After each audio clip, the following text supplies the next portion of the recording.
Hello everybody. Hi Callo, hi Luigio, hi Nabu, hi Deft, Happy New Year indeed. Thank you for the stretch, Luigio. How's everyone doing? Oh, let me get the music for this on. There we go. Got that menu music. Very pretty. Stretching.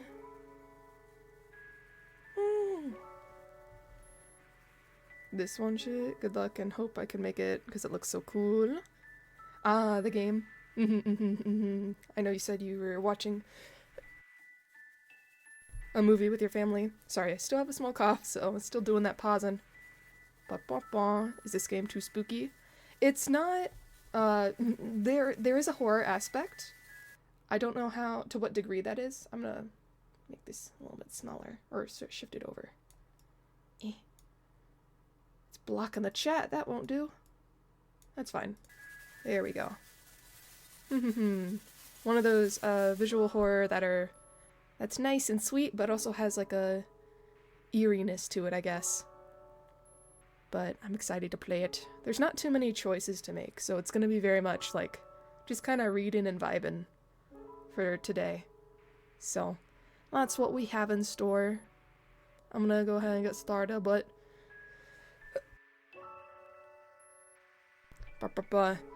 if I sound tired, I swear I'm not. I just got done being very social with like people. But now this is my break.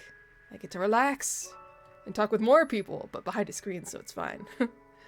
Happy New Year, everyone. Hi, Phillian. Happy New Year to you, too. Happy 2025. I don't know what's funnier than 24. Haha, that could be put in place now. Oh, another thing I noticed when I was, like, messing around with the menu. This is a little bit difficult to read. I hope the dialogue isn't gonna be like that. But I guess we'll see. It's readable. At least enough. Do you want to start reading from episode 1? That's all there is, so I guess we will. Oh, proceeded progress through the story. You can always press A to go back. Okay, Z and A to go back. Z normal, A to go back. I don't know what the last one said, but okay. It's been a long journey. It's dark by the time I got out of the station. A cold breeze blows and I suddenly want to go home. This is a ghost town. It's certainly lonely enough to have earned that name. Oh, let me turn down the game. There we go. Despite my reluctance, I quickly remember why I came here. To fulfill her wish. It's a promise I have to keep. Think the Yami's reading for us, but you have them muted.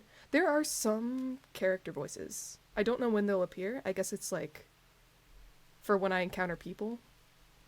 I'll have to see. I whisper to myself. I've come to see you.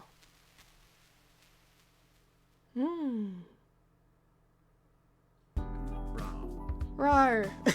Hi. Cough, cough. First rawr of the year. Oh yeah, that's true. First TTS rawr. It sounded a little quiet, but maybe that's because the game volume is a little bit loud. No, it seems alright on Mixer, so we'll stick with it. This animation is pretty cool, I will say.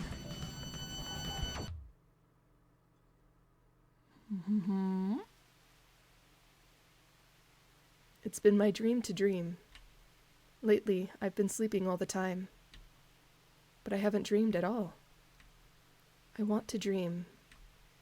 I want to escape from reality and go elsewhere. But no matter how much I sleep, the world of dreams just won't welcome me. Have I ever had a dream? I'm not quite sure myself. And thus, I'm on the precipice of awakening. My body slowly floats up from the darkness of dreamless sleep, reminding me that I do have a body, and I'm not just part of the puddle of dream goo. Dream goo. Ugh. But I want to sleep longer. I grab a hold of sleep's tail and try to sink myself into the goo. Emerge into the goo. Become part of it. Then I let out a yawn and open my eyelids. I recognize the sound of a ringing phone, so that's what woke me up. The trifling realization sends sparks flying within my brain, instantly casting aside my drowsiness. I've woken up once again. My heart feels cold, heavy, as if someone had poured icy water into an empty hole in my chest. I look outside the window. It's almost dawn. Everyone's starting to go home. The air is hurried and restless, but also somehow satisfied and overflowing with hope. And then my heart gets another degree colder. Let's go. I quickly grab a change of clothes, put on my coat, and head to the door leading out of my one-room apartment. I wince at the cold sensation of the metal doorknob when I turn it. Once I walk through the hall and down the stairs, the door there leads outside. Cough, cough. Meet, Sayako, I think. That's the main character's name. It's the same outside as ever. Thick snow covers the ground, like always. Good thing I brought my boots. A cursory glance at the nearby brick fence reveals graffiti in a language foreign to me. Beside it, in the distance, are buildings covered in pastel, candy-like colors, except they're now faded, dull, ambiguous. There aren't many tall buildings. What does stand out, though, is a cylinder thrusting forth from the middle of the town, as well as the peculiar silhouette of a church in the distance, that almost looks like it's got an onion on top. In any case, I've got the feeling that this isn't the place where I belong. This is a ghost town. Someone decided it'd be called that. Or rather, that's all anyone's ever called it. This is a ghost town, after all. There's not much else here, so if you're not going to name the town after its inhabitants, what else are you going to call it? It's ghosts that live here. Or rather, that's all anyone's ever called them. I think that's the only thing they comfortably call themselves, since they live forever and are active at night. They really are ghost-like in that sense. But I guess since the like part is off-putting, they've settled on just straight up calling themselves ghosts. Naturally, I'm a ghost myself. As dawn breaks and the ghosts go home, I head out into the ghost town. The horizon's starting to turn blue, so I'm sure it'll be dawn soon enough. I love this time of night, especially the sky. I do realize that I'm kind of basic for liking something as commonplace as the sky. But watching the pitch black expanse gradually fade to navy, then to blue, makes me feel, somehow, both excited and relaxed. Sounds like vampires? I guess so, yeah. Everyone here is nocturnal. Though, honestly, nighttime, superior time. Prettiest time, in my opinion. So I can see why. I take a step forward and get confused. Why was I sounding so gloomy? I often space out and lose track of what I was thinking. I've been like this for longer than I can remember. I feel like a broken machine. If only I could keep these sad thoughts away. Not once have I ever been able to stop them. What a way to start out the new year! With this mood. Nah, it's fine. I start digging through my memory to try to remember what started that gloomy train of thought and walk outside, half asleep. Hi, Flair. Hello. Join us. Listen unto the story. My feet just started walking on their own. Someone once said that the subconscious part of our brain is larger than the conscious one. I passed through the small grade of the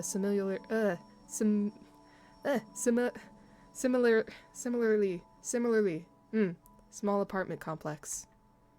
There are many footprints left in the snow. But they're all footprints leading home, in the opposite direction that I'm headed. It seems like the lonely thought has set my memory into motion. I remember now. Once again, I failed to dream. Then I got a phone call from that girl, which woke me up. We now have access to a PC. You should get Terraria. Hey! You got a computer now! Yippee! Your horizons have opened. That's exciting. I do have Terraria, by the way. Just a little FYI for the future. Cough. I couldn't sit still, so I went outside. Ah, we're talking now, not just thought. I wish I didn't remember that. But I suppose that when you've forgotten something, it's human nature to try and remember it. The need to remember may not be at the top of the hierarchy of needs, but it's definitely pretty high up. Well, whatever. It doesn't matter. It really doesn't, I mutter to myself, and I tread through the snow. When I reach the road, the snow has already been cleared, making it much easier to walk. I really love the glitchiness. It adds so much to the art. Oh, so cool. There's not another soul on the road, but I can feel the gazes of the ghosts from inside their buildings. I can't say I like it, but it's better than seeing them face to face. There are many ghosts in this town, but as someone who currently doesn't have any friends, oof, my one and only hobby is to walk around town early in the morning like this. It's nostalgic, melancholic, and yet somewhat exciting. That's how I always feel when I go for these walks. I'm moving the mouse. I'm so sorry that was on screen for so long. I walk through the shabby backdrop of the city streets until I turn the corner, and the scenery changes ever so slightly. I've reached the plaza in the middle of the town. There are benches placed here and there, as well as the signboard of a cafe with a full view of the plaza. But it's not exactly a place with a calm, relaxing atmosphere. Oh, what happened there? That's due to the overwhelming presence of something that's the opposite of calm and relaxing. In the center of the plaza is an indiscernible stone wreckage of what probably used to be a fountain, and sticking out of it is a gigantic metal cylinder with fins. A rocket? I know the premise is like someone arrives in town. Alien friend? Maybe? Never mind. It's been there for ages. It's a silhouette. Its silhouette is simple and clear. So too is its purpose. Destruction. Complete and utter destruction. There's no mistaking it. It's a missile. No alien friend, I guess. I have no way of knowing what sort of missile it is, but the fact of the matter is that it's a missile. Nothing more, nothing less. I don't know how long this town's history goes, but ever since it became a ghost town, the missile's been there, apparently. Since it hasn't exploded, it's probably a dud. And strangely enough, the missile is packed with what the names of the town's ghosts etched all over its surface, like some sort of memorial. Naturally, my name is on there too. I have no memory of writing it here, and yet, there it is. Like a signature on a shady contract I've been deceived into signing. Maybe I'd be a little proud to have my name here if I liked this town, but since I don't, it doesn't make me happy at all. Instead, it makes me feel like I've been bound to this depressing place. So, if anything, I find it disgusting. Destruction! Vandalism! Watch it blow up. Sorry, I took off. Sukiya kick! I take 2 or 3 steps back, get a running start, and give the missile a good kick. Specifically, I aim at the spot where my name is written. Someone speaks up from behind me. Oh, you idiot! What if it explodes? Shocked, I turn around and see a red-headed girl I recognize. She's a person, or rather, a ghost, I'd rather not run into. Eep. That's one thing I haven't forgotten. What? It's not like I did anything. She may have not done anything, but I have, so I don't know what to say. Obviously, I'm not expecting her to do anything in retaliation. It's not like I hate her or anything. But I don't know if what I've done maybe was kind of taboo. It's always a redhead yelling. For some reason. I don't know, they're so fiery, I guess. Oh, I'm speaking. Ow, ow. Stubbed my toe. So all I can do is let out a pathetic groan. Hey, wait! I turn around and make a break for it. Run away! Fear the ginger. I run shamelessly, waving around my arms and legs. Anya, that red-headed redhead appeared right behind me, so I have no choice but to make a loop around the town that's roughly shaped like a circle in order to get back home. I try to run fast, but my body just doesn't feel like it. I keep tripping and almost cry every time, but before I realize it, I'm back home. What an eventful day. I go outside, kick a rocket, run back home. So proud of myself. When I close the door behind me, I finally snap out of it. I can almost feel the wind blowing through my stomach. Now that I think of it, I haven't eaten anything in a long time. Well, it's not like I'm gonna die or anything. When I toss my coat off the door, it starts melting from the bottom hem up. Like when an orange peel eats through the piece of styrofoam. Orange peel eats through a piece of styrofoam. I've never seen that happen. Is it the acidity? Oh. We'll have to look that up. I didn't realize they did that. It bubbles and melts and forms droplets. Ugh. The boots I toss on the bed melt too, leaving behind useless heels and soles. And I pass out and go to bed. By the time I toss myself onto the bed, even my feet start to melt. Even ghosts feel pain. Once the skin melts off, it exposes muscles that get dry and stiff upon contact with the air.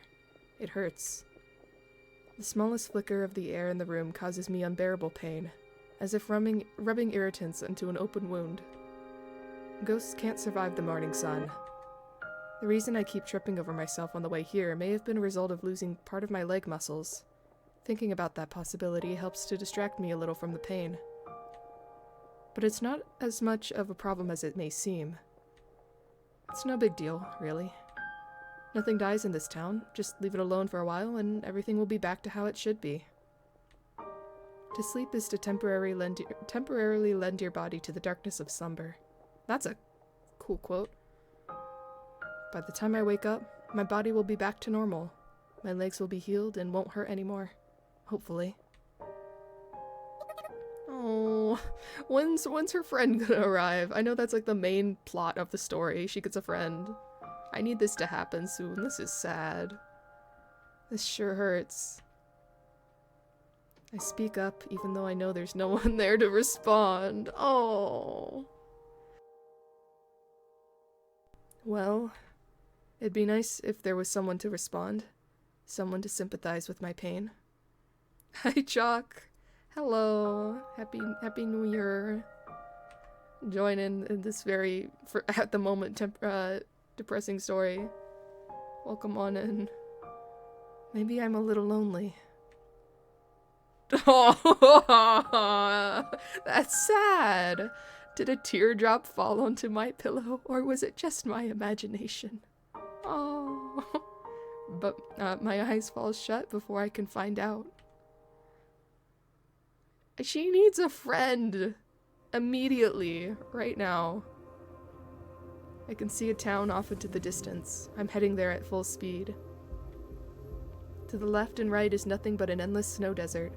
Up ahead, railroad tracks stretch far into the distance. Behind me, the railroad ties blur together, which is a sign that we must be going pretty fast. At this speed, I should be feeling the wind into my skin, but I don't feel anything on my body. It's only now that I realize I don't have a body at all. Without a body, I exist as nothing more than a perspective that's somehow chugging along the railroad like a train. I am a train! I am physically a train. Without a body, I don't get tired, so I just aimlessly watch as the scenery flows by. Once I'm about a few kilometers away from the town, I finally recognize it. That's the town I live in. That's a bit of relief. At least it's not some strange, unknown territory. Before long, my train self will arrive at the station. My train self. But as I gradually slow down, my body doesn't feel a thing. Not even momentum. Suddenly, my perspective switches, as if someone had turned the tuning dial on an old analog radio. My new perspective is facing the doors inside a train. I'm already at the station. The doors open automatically. I was about to say it's my trained self, but I think it's the friend. There stands a girl. She pulls the corners of her mouth to the sides as if to say blah before telling me. Welcome! Welcome? I've lived here for a long time, so I don't need anyone to welcome me. What's even going on? I try to tell her those things, but I can't speak at all. By the time I wake up, it's completely dark outside. Time to wake up. Ghosts are nocturnal creatures, and thus the town's bustling with liveliness. No dreams again. Okay, so she doesn't remember that. The pain in my legs and the damage to my clothes have both vanished as if nothing had happened. I'm just a little relieved. I think I woke up much earlier than usual. I check outside the window again as part of my daily habit to see how much time is left before sunrise. We need to talk? Wait, what's that say? I'm trying to make out letters, but I don't think it's making letters. I'll have to give up. I haven't seen that electric bulletin board before. Oh wait, unless it's saying we need to talk. That might be it. It looks pretty haphazardly made too. There's wires poking out and duct tape stuck on here and there. It's probably handmade. It's been lazily stuck on the wall of the building facing my apartment. I've got a hunch as to who put it there. Is it the redhead? Almost everything in the world can be fixed with a little duct tape. I can vividly remember her voice, but maybe that's because I actually heard her voice just yesterday. Okay, that must be her then. Oh, bring. The phone starts to ring on cue. I check to see if my socks are on and if my boots and coat are there. I comb my hair with my fingers, but it'll probably just get messy again. It's not like I've got time to fix it properly, though. I'm off. I turn the doorknob and pull hard. Ah! New person. What? When I open the door, I see a ghost standing in the common area of the apartment hallway. Is she a grown-up child? Or a childish adult? By appearances, she could go either way. But if you ask me, I know she's the former. I think she's beautiful. Yoo-hoo! Even if she starts talking, she doesn't stop filing her nails. She's number 2 on my list of people I'd rather not see right now. If it's not obvious, number 1 on the list is the red-headed girl, the ghost named Anya. Our big friend, our big sister, meet Pacifica. Big sister? We must get along. Pacifica. Long time no see, Sayoko. When I hear her somewhat friendly... Oh, somewhat friendly. Okay. I thought she was more standoffish, but... my bad. It takes everything I have to keep myself from unraveling. Pacifica is very smart. I get the feeling that all of this was part of those girls' plan to get to see me. Plan to get to me. Okay. These two know me. Probably have for far longer than I've known them. I need to go on a walk. I know I can't oppose her, but I know I can't just not oppose her either. Listen to what I have to say, and you can go on as many walks as you'd like. I'm getting dizzy. Pacifica starts speaking softly, but has a firm fortitude. I don't think anyone can meaningfully oppose her in any way. The phone keeps ringing behind the door I just shut. It's kind of nauseating. But I'm sure you'll find what I have to say very interesting. It's not like I don't want to hear it, but why me? Please don't get the wrong idea. I just need help. Help? Pacifica takes a step forward, closing the distance between us. My body tenses up. I can't be sure she isn't carrying a knife. That's a jump. I thought you were friends. Oof. Not like she isn't allowed to. Whatever. I'll just put up with it for now. It's not like I'll die or anything. As I let my thoughts run wild, I suddenly smell something sweet. Something relaxing. A new ghost has arrived. Pacifica brings her face up close and whispers in my ear. It sends shivers down my spine, blowing away both the nausea and the sleepiness. A new ghost? Pacifica's breath tickles my ear. Why is this being... Okay. The tips of my toes tingle and my shoulders freeze in place. Oh yeah, I guess ghosts breathe too, huh? Shh, not so loud. It's still a secret. Don't whisper in my ear. Like I said, not so loud. Pacifica's only whispering in my ear for secrecy's sake, but my ears are so sensitive, I can't focus on what she's saying. Okay, I'll listen. I'll hear you out at least. Really? Thank you. I thought you might say that. May I come into your room? Let's have a little private talk, woman to woman. Pacifica gently smiles from ear to ear, like a flower blooming. I'm sensing something. I'm sensing what she's putting down, maybe, unless I'm getting wrong signals, who knows. I feel guilty thinking that there's nothing about me that deserves a smile like that. Real friends can stab each other? I guess so. In our mind. Not like we can die. Ghost, right? I've got an inferior complex and about how I'll never be able to smile like that. Those two thoughts gouge out my heart. Pardon the intrusion. Since I haven't even locked the door yet, Pacifica opens it on her own and starts to walk in, but then stops in place. Whoa. Is it messy? Oh god. Oh no. Pacifica? I mustn't forget my ninja manners. Ninja? Before she crosses the threshold into my room, Pacifica places her hands together and bows. What's up with that? I heard that this was a ninja custom. That's news to me. No way! Apparently, I'd become known as a ninja in this town without even knowing about it. It's kind of concerning in its own right, but for some reason it feels oddly satisfying to see Pacifica blush. It's a pleasant sight, I guess. I guess because we've been avoiding everyone. Upon entering the room, Pacifica makes a beeline for the phone and picks it up. She simply says, "Yes, it's me. Yes, that's right. Yes, please wait. Goodbye," and then hangs up. I brought you something. Sorry, but could you boil some water? I place a pot on the stove and return to the table. Pacifica takes a bottle of instant coffee out of her handbag. And then she takes out a tin of preserved biscuits. Ah. What's wrong, Sayoko? I was thinking that this was what I had for my last meal, too.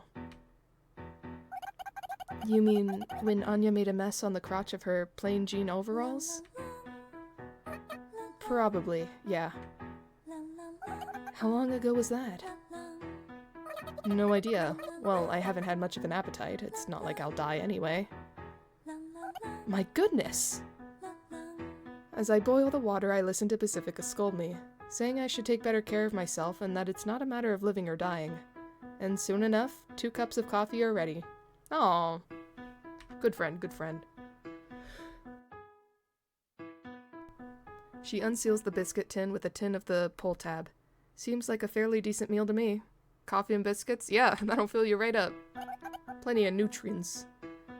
So about that new ghost. I didn't realize the town could even get new ghosts. Of course it can't, or at least it shouldn't. That's what makes it such a mystery. The town has always had a set number of ghosts. 1,024, to be exact. The numbers never increased nor decreased. Nobody's ever said anything about it, but I had it figured it was some sort of eternal rule. I don't know if that's a good thing or a bad thing. But I feel like adding one more ghost won't make much of a difference. Maybe someone decided 1,025 was a nice number. She's a girl, around your age, Sayoko. I see. For some reason, my heart skips a beat. A second later, my chest feels somewhat warm, somewhat numb. In one word, I feel fidgety. Teehee. Teehee. So anyway, I thought we should throw her a welcome party. Pacifica just couldn't resist laughing. It looks as if... Oh, typo. As if she had read my mind. It's like she knows me better than I know myself. But does she know what this feeling is exactly? We have to throw her one, especially due to the circumstances.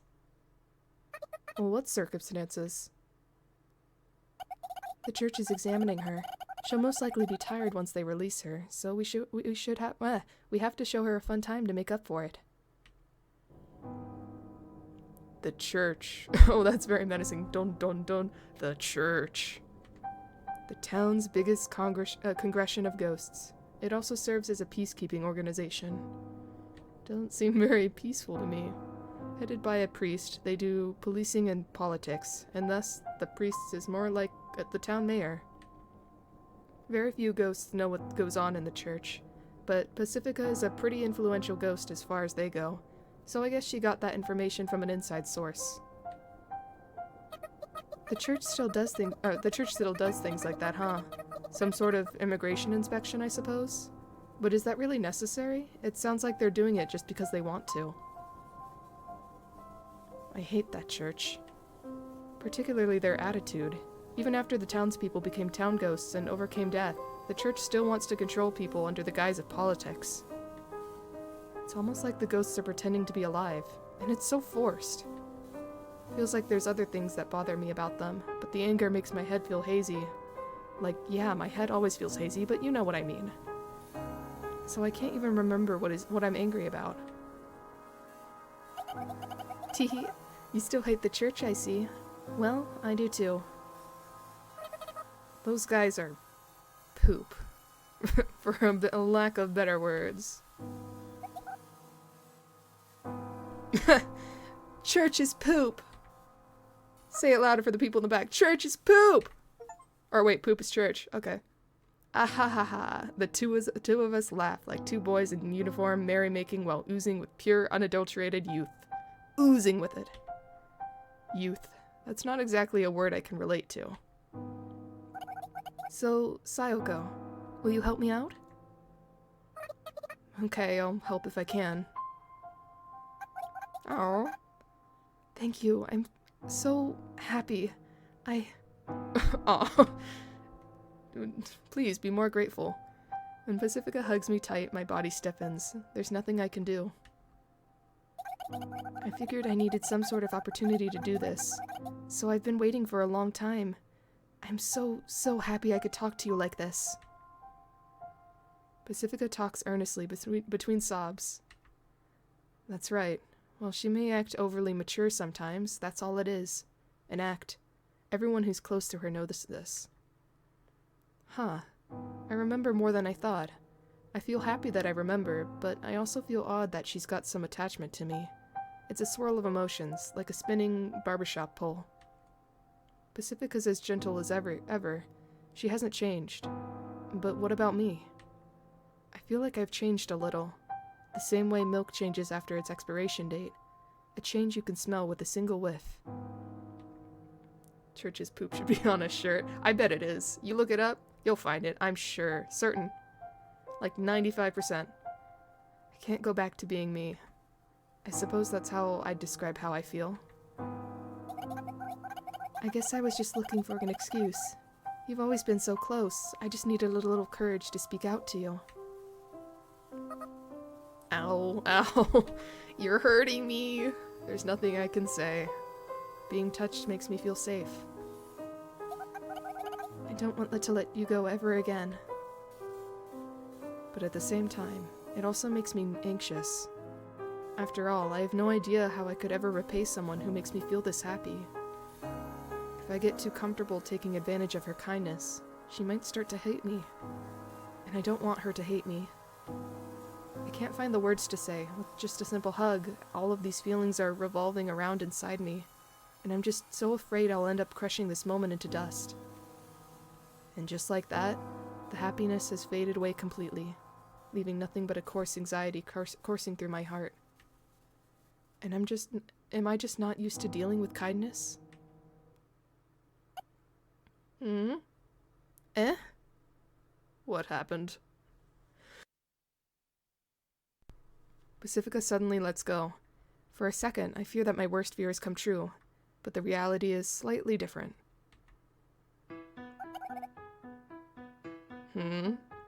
Sorry, Sayoko, but, what is it? Are you— Oh, oof, ah, yikes. Ooh. Damn. Are you showering properly? You, kinda smell like spoiled milk. Oh, now that you mention it, I haven't showered since the other day. Which other day? You know, when Anya spilled coffee on those ugly overalls of hers. The poop talked! What? Pacifica leaps backwards away from me. There's a look of fear on her face that she probably wouldn't want anyone else to see normally. Well, I mean, if nobody's gonna come see me and the air's not humid, then why bother showering? I mean... Can't say I agree. What happened to I don't want to let you go ever again? Who asked you, you 100-year-old poop? It's been 100 years? 100 years.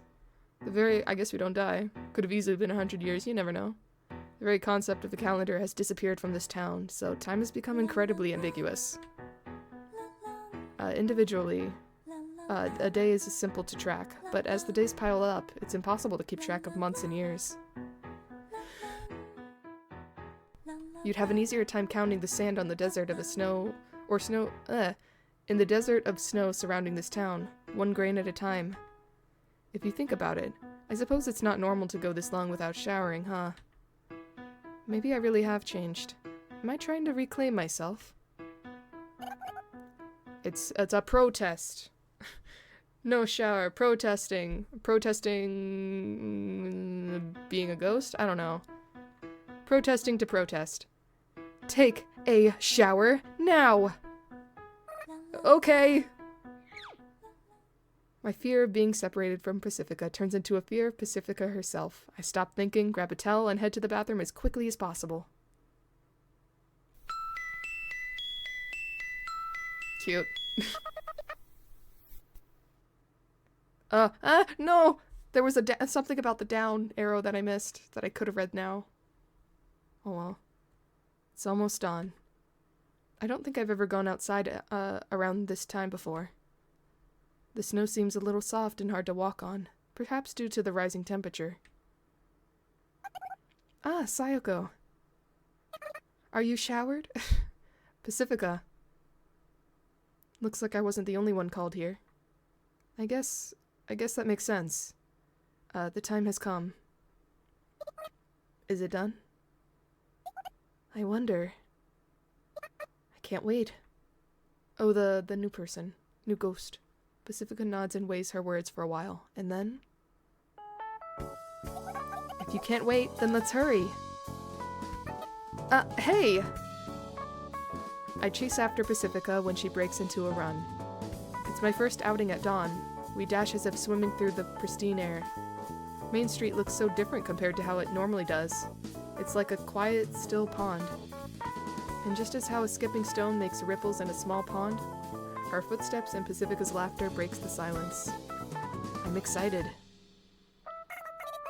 Ah, it's you! Not that I mind, but why are you out of breath? We take one turn off Main Street and reach a workshop garage. Anya looks at her as she sits on a garbage can placed in front of the closed shutters, swinging her legs around. Oh, hi, yo. Oh, guten Morgen.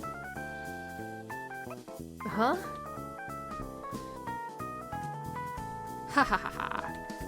The two of us laugh as we see Anya's confused face. Anya looks to be about my age, so I don't use formal words with her. Pacifica seems to be older than me, so I've ended up using formal words with her, but not because I'm trying to keep my distance from her or anything. And it's not like I don't respect Anya either. Little sibling energy. Do those greetings mean anything? Not really, Poop. You starting something? Well, this is how things usually go. Though something special is waiting just around the corner, that doesn't mean things will suddenly change between us. Well, whatever. I'm tired, so let's get down to business. Anya sighs. Her face does look a little tired, and her posture doesn't show any enthusiasm at all, either. So, is it done? Ahahaha, is it done, or is it not? What do you think? The way her eyes light up with the confidence already spoils the answer to that question. It's done! It's done! I did it! I did it! Wanna see? Do you wanna see? I wanna see it! What'd you do? What'd you do? I feel like she's like an engineer. I grab Anya by the shoulder when I say that. We have both lost our cool. Anya chuckles to herself and pulls out a remote out of her pocket. Time for the big reveal! Clack, clack, clack. Wee, wee, gashunk! Onomatopoeia. The shutters open, revealing a large box-shaped silhouette inside the dark garage. Ta-da! Ooh. There it is. Our hope. Our first weapon. The ones for the books. Oh, maybe it's for driving around, like, in the daytime. Some sort of shelter. A squarish armed vehicle. At least that's what it probably is. Wow, that's amazing, Anya. Indeed, I'm impressed.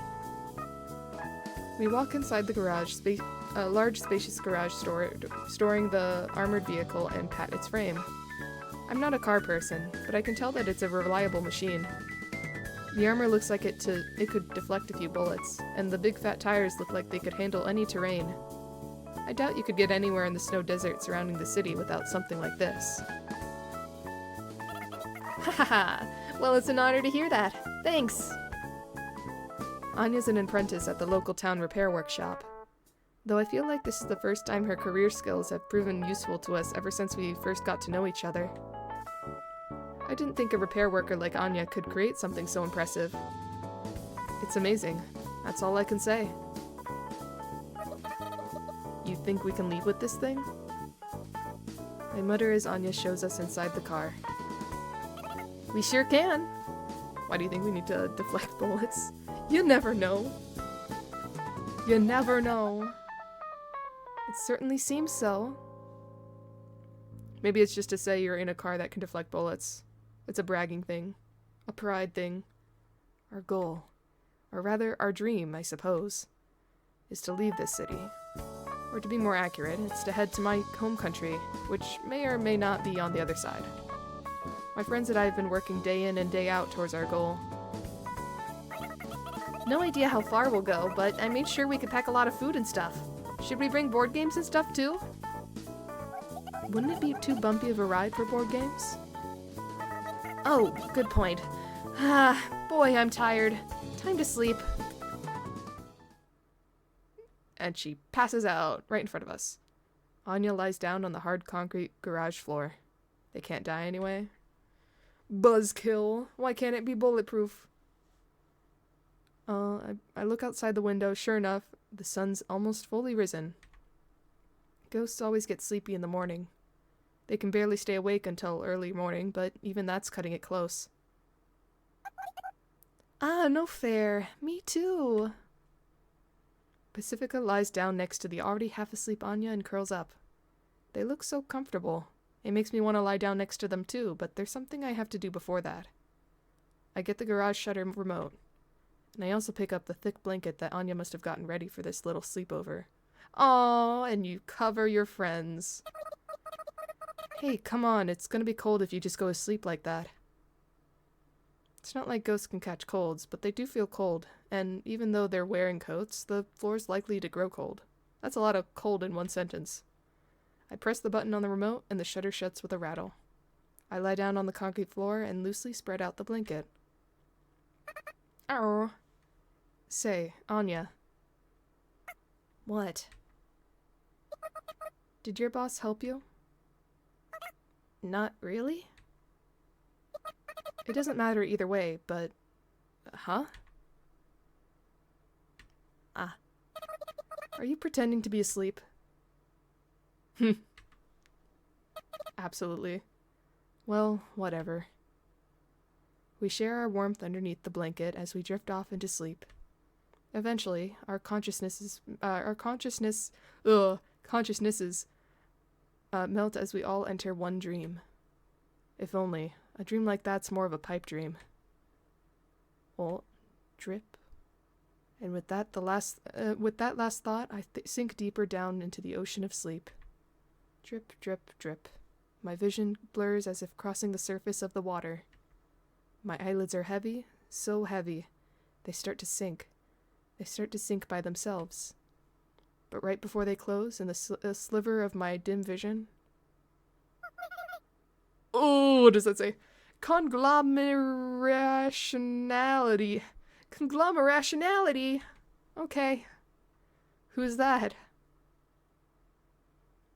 Who's that, and why would they say something so difficult to pronounce? Actually, once I said it, it wasn't too hard. Big words, yeah. Sound it out, sound it out. We walk around the street at night. In other words, during peak ghost activity hours. I never thought I'd walk around the streets underneath the pitch black sky again. You don't have to be so nervous, you know.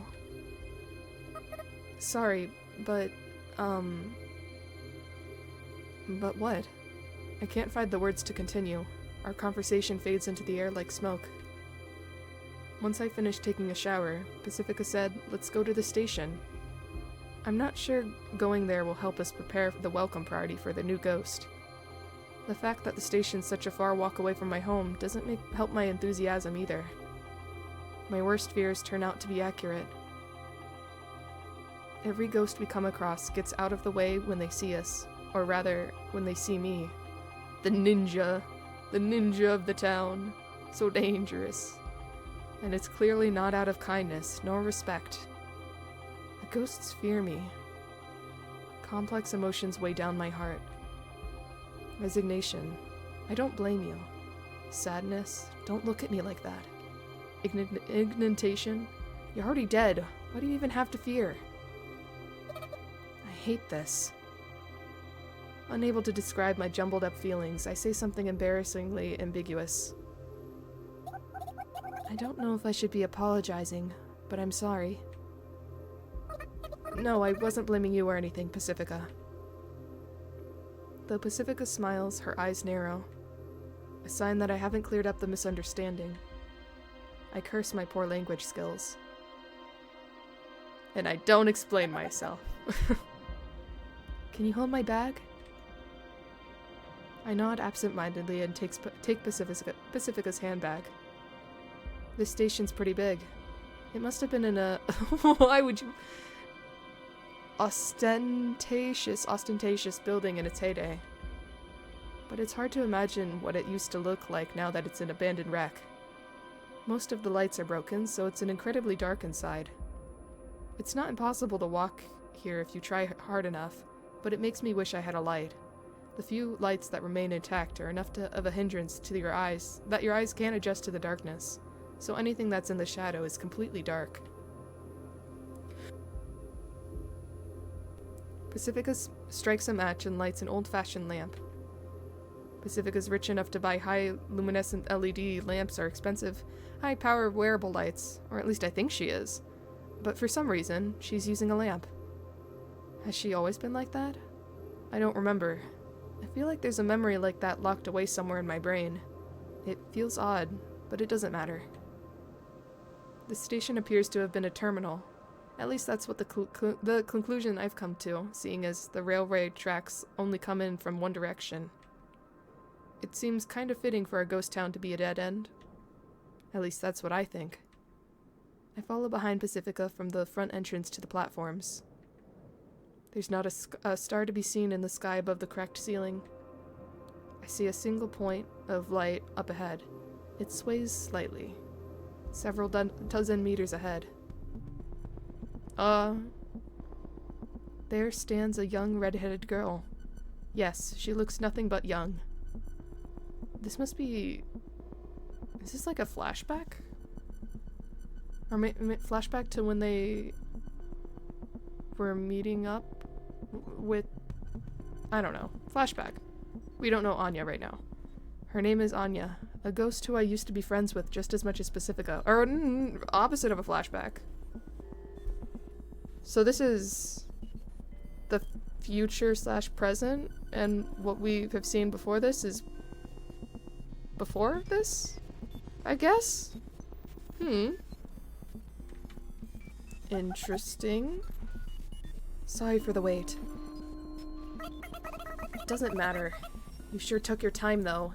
You run into any problems? Each time Anya's body sways, the float light hovering a little less than a meter above her head sways with it. I'm not sure how that thing works, but it makes her look kind of funny. It's like an angel halo.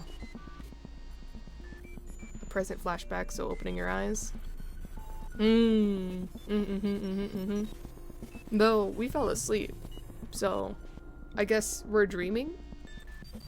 Dreaming when we thought we were in present time? So like just before this we were dreaming? Maybe?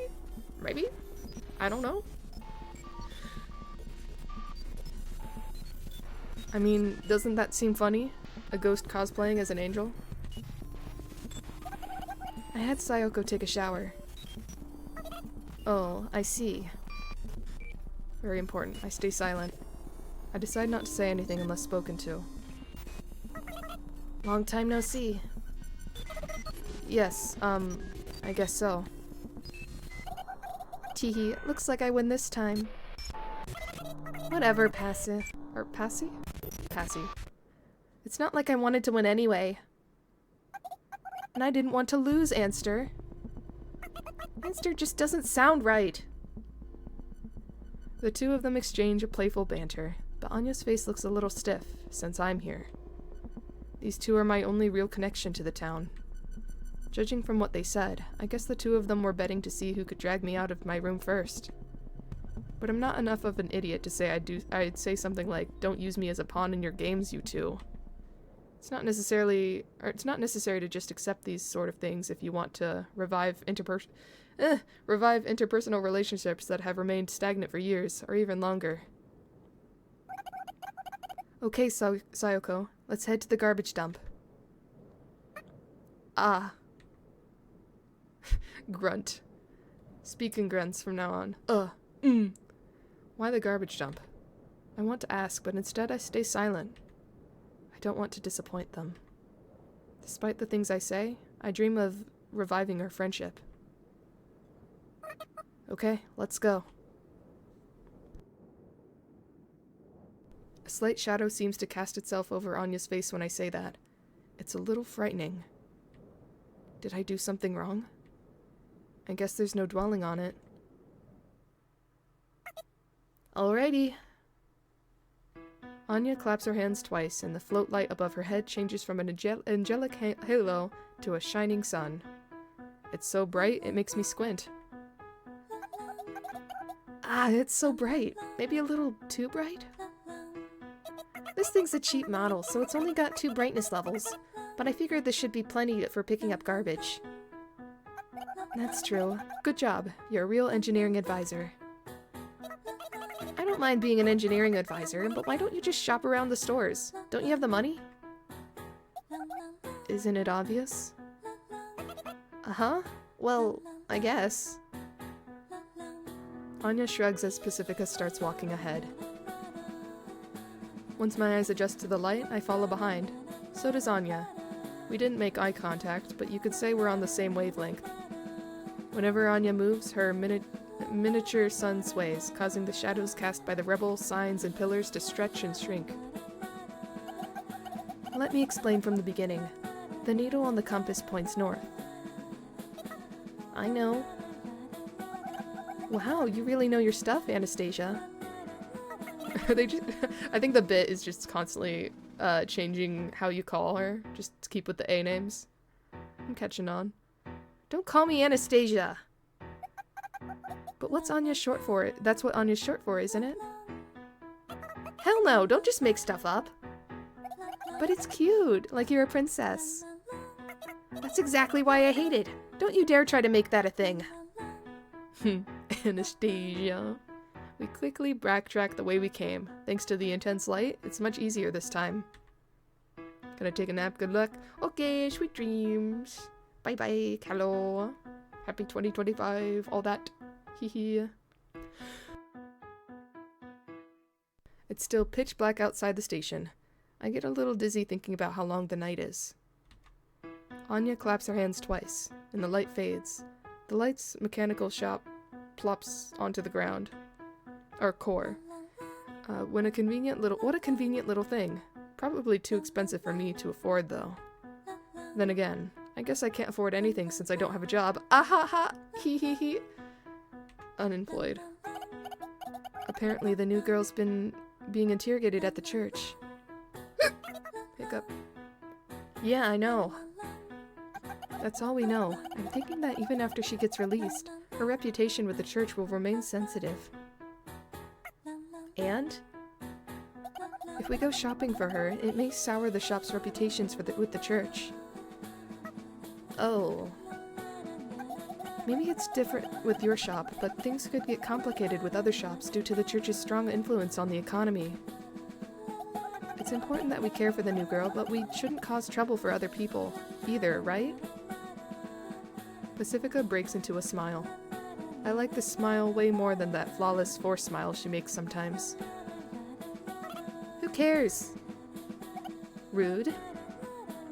Shut up. And as those two talk, we eventually reach the garbage dump. It's near the station, so it doesn't take long. Now that I know the garbage dump was our destination, I guess it makes sense why we met up in the empty station. It's the perfect meeting place for an outcast like me. It's easy to think when you don't talk. Isn't that right, Sayoko? Oh, no! Huh? I was just saying it's been years since we walked around like this. I suppose so. Would you look at that? Anya's facial expression changed again, I think. I guess I can still tick her off even when talking as little as possible. Oh. It's been hundreds of years, hasn't it? Has it been that long? I think so. Okay, then let's go with 9,999 years.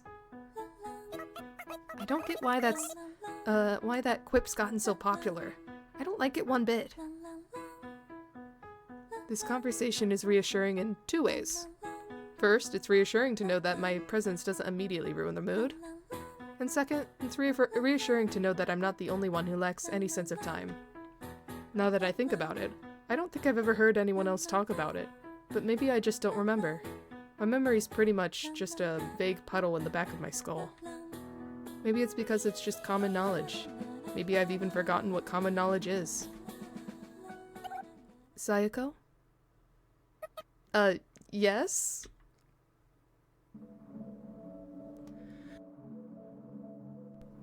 Pacifica's voice snaps in my inward-focused consciousness back to reality. When I step back to reality, oh, there goes gravity, there's a small chain-link fence standing before us. Part of it is made to open up like a door. It's the entrance to the garbage dump. It doesn't look like it's locked, so we easily get inside. It's not like this place is off limits or anything, right? Nah, garbage collection isn't like an exclusive merchant or something. The boss and I come here for parts sometimes, too. Huh, really? Have you been here before, Sayoko?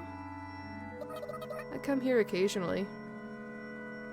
The garbage dump is the alpha and the omega of this town. From garbage you come, and to garbage you shall return. It's almost like the opposite functionality of a real garbage dump. Ghosts can't keep more than what they need. Any access, and be it accessories or furniture, suddenly disappears when forgotten. And just as suddenly, those things appear here at the garbage dump. That's why this place might not actually be a real garbage dump. It's the same thing with ghosts. We just happen to call them that, but nobody knows if that's what they really are. But they still exist regardless. Whoa, it's so hard to find footing here. Get organized. That's a tall order for a garbage dump. Anya turns her light on again as we carefully trudge over the piles of garbage. Garbage tends to end up in clumps and related items, so with that information in mind, We look for conspicuous party goods like streamers or colored pens. I find some sort of canned fish at my feet, so I pick it up and put it in my pocket. Canned fish? What a party item. The can has the same sort of design as the biscuits I just ate, so maybe it's from the same manufacturer. That's right, even food is part of the circle. Everything, and I mean everything, cycles back around to this garbage dump. The can of biscuits we ate is probably back here too, biscuits and all.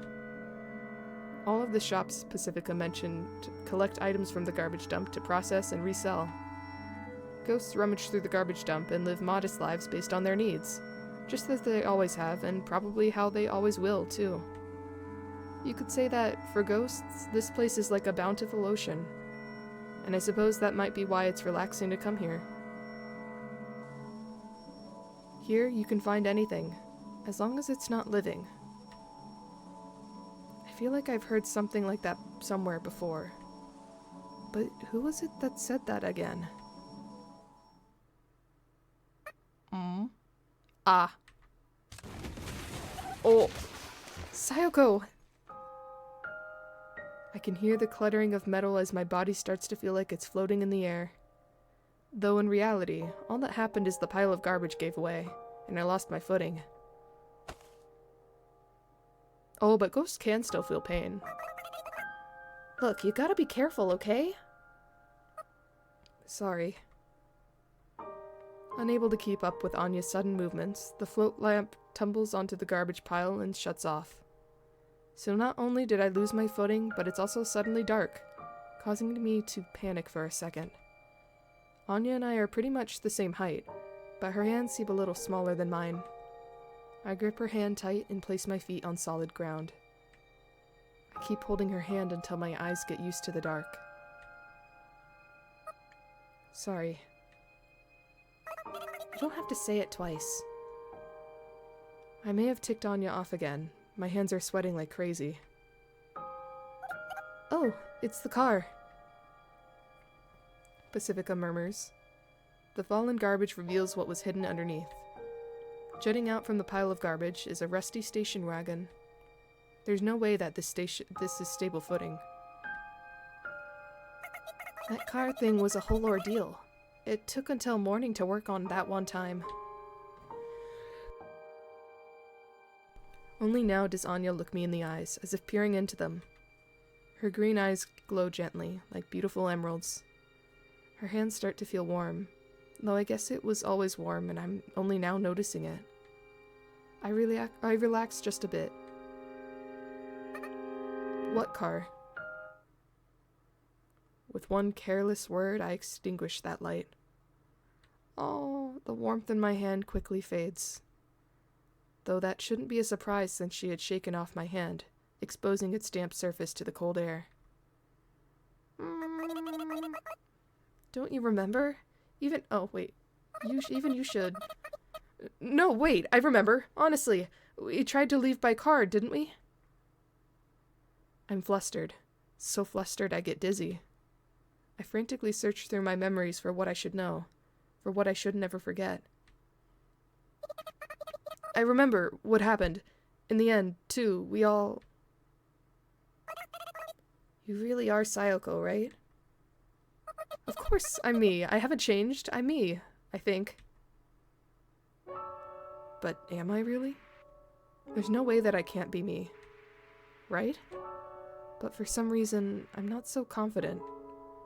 I'd be confident if I had something to prove my own identity, right? It's no use. My thoughts keep spilling out like snowy sand. What? Does Sayoko change into something else if you leave her alone? Like cheese? Pacifica gives off a somewhat exaggerated laugh, as if to say, well, she does smell like spoiled milk. If Pacifica doesn't come to my rescue there, I probably would have kept on panicking forever. I'm sorry, that was really out there. No, I should apologize. We all tried to leave town together, didn't we? We used that car that you remodeled. Sorry I keep spacing out lately.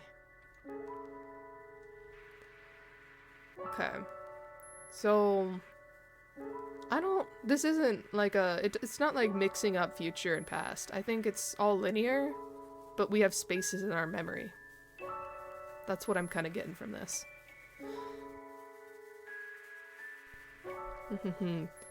I regained enough sense to avoid talking about what happened in the end. I was able to remember. I guess memories are no exception to the rule. Something forgotten turns to this garbage dump. Perhaps even forgotten memories. That's right. We tried to go to the other side. Pacifica points to the ever-expansive snow desert. The garbage pile is pretty high, so you can see far into the distance from here. Right. That's why Anya remodeled the car. That was amazing. Well, my boss helped me with pretty much everything for that. You liar! You said he didn't. Or if she didn't, they didn't. I don't know who your boss is. I guess we're not going to touch the topic of what happened afterwards at all. Though I guess that's for the best. I wonder if anything's on the other side. Maybe there isn't anything. But maybe there is. We'll have to go find out. The snow desert softly sparkles as it reflects the town's lights. We all look at it silently. So about the new girl. Pacifica breaks the silence. I hope we can get along with her. She sounds somewhat sad, but not reluctant. Lonely. Yes, that's the word. That's how I describe the look on her face. I'm sure she'll be nice. Don't worry. It'll be fine. Anya speaks up as to assuage her concerns. She's got a similar look on her face. It makes me worry if I should too. There's still plenty of time before dawn. We all just sit down and gaze across the desert for a while. I can't peel my eyes off the black and white horizon. It's almost spellbinding. Maybe we're on an island. A small island in the middle of a white snow desert sea. Help isn't coming. Because beyond the sea, civilization has already fallen. Tee-hee, tee-hee. I smile at the strange thought. A smile of relief, even though the thought isn't relieving at all. I can sense Pacifica smiling, and eventually Anya smiles too, as if unable to handle the peer pressure. I guess it's obvious that I'm smiling, but it doesn't feel bad at all.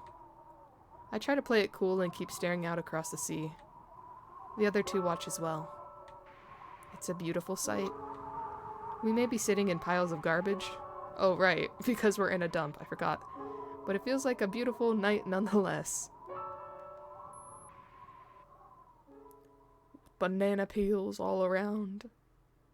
Nah, I think they resort to like their previous state, so it's probably very clean there.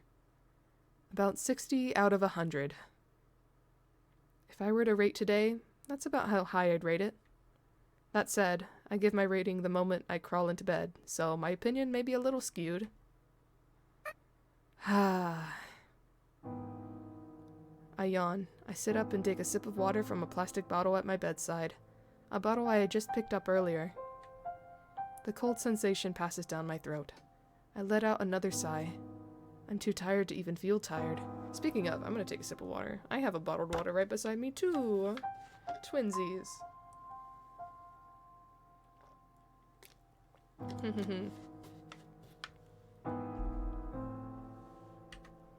I'm so tired of thinking, I don't even want to think about being tired of thinking. That's how pathetic I feel. We were able to pick up all sorts of party goods, load them up into a bike trailer we found laying there, and carry them off to Pacifica's place. Pacifica wanted to take home a small, stylish sofa, but got into a little argument when Anya said it was out of the question. I wanted to reflect on what happened today, but the moment I lied down in my bed, I thought, nope, not happening. Hey, Luigio! Thanks for the hydrate. I'm gonna do that. I just did, but who cares? More water. Thank ya. Welcome back. How was the movie? Your timing? This, I didn't expect it to be so introspective and sad, this game. I don't regret playing it though, because I do want to know how it goes. Need it more anyways. What's the vibes like? Vibes are kind of a bit sad, kind of a bit depressing with the story, but I'm chilling. We're good on outside perspective. Movie was as it follows, basically immortal snail concept, except you don't get immortality. More sex than I anticipated, way too much. Immortal snail? Don't get immortality. I don't know what immortal snail means. The concept. Immortal snail. Just a snail that lives forever, but without the immortality, so it's just a snail. Just a snail. Huh? I'm gonna need a little bit of clarification on what that means.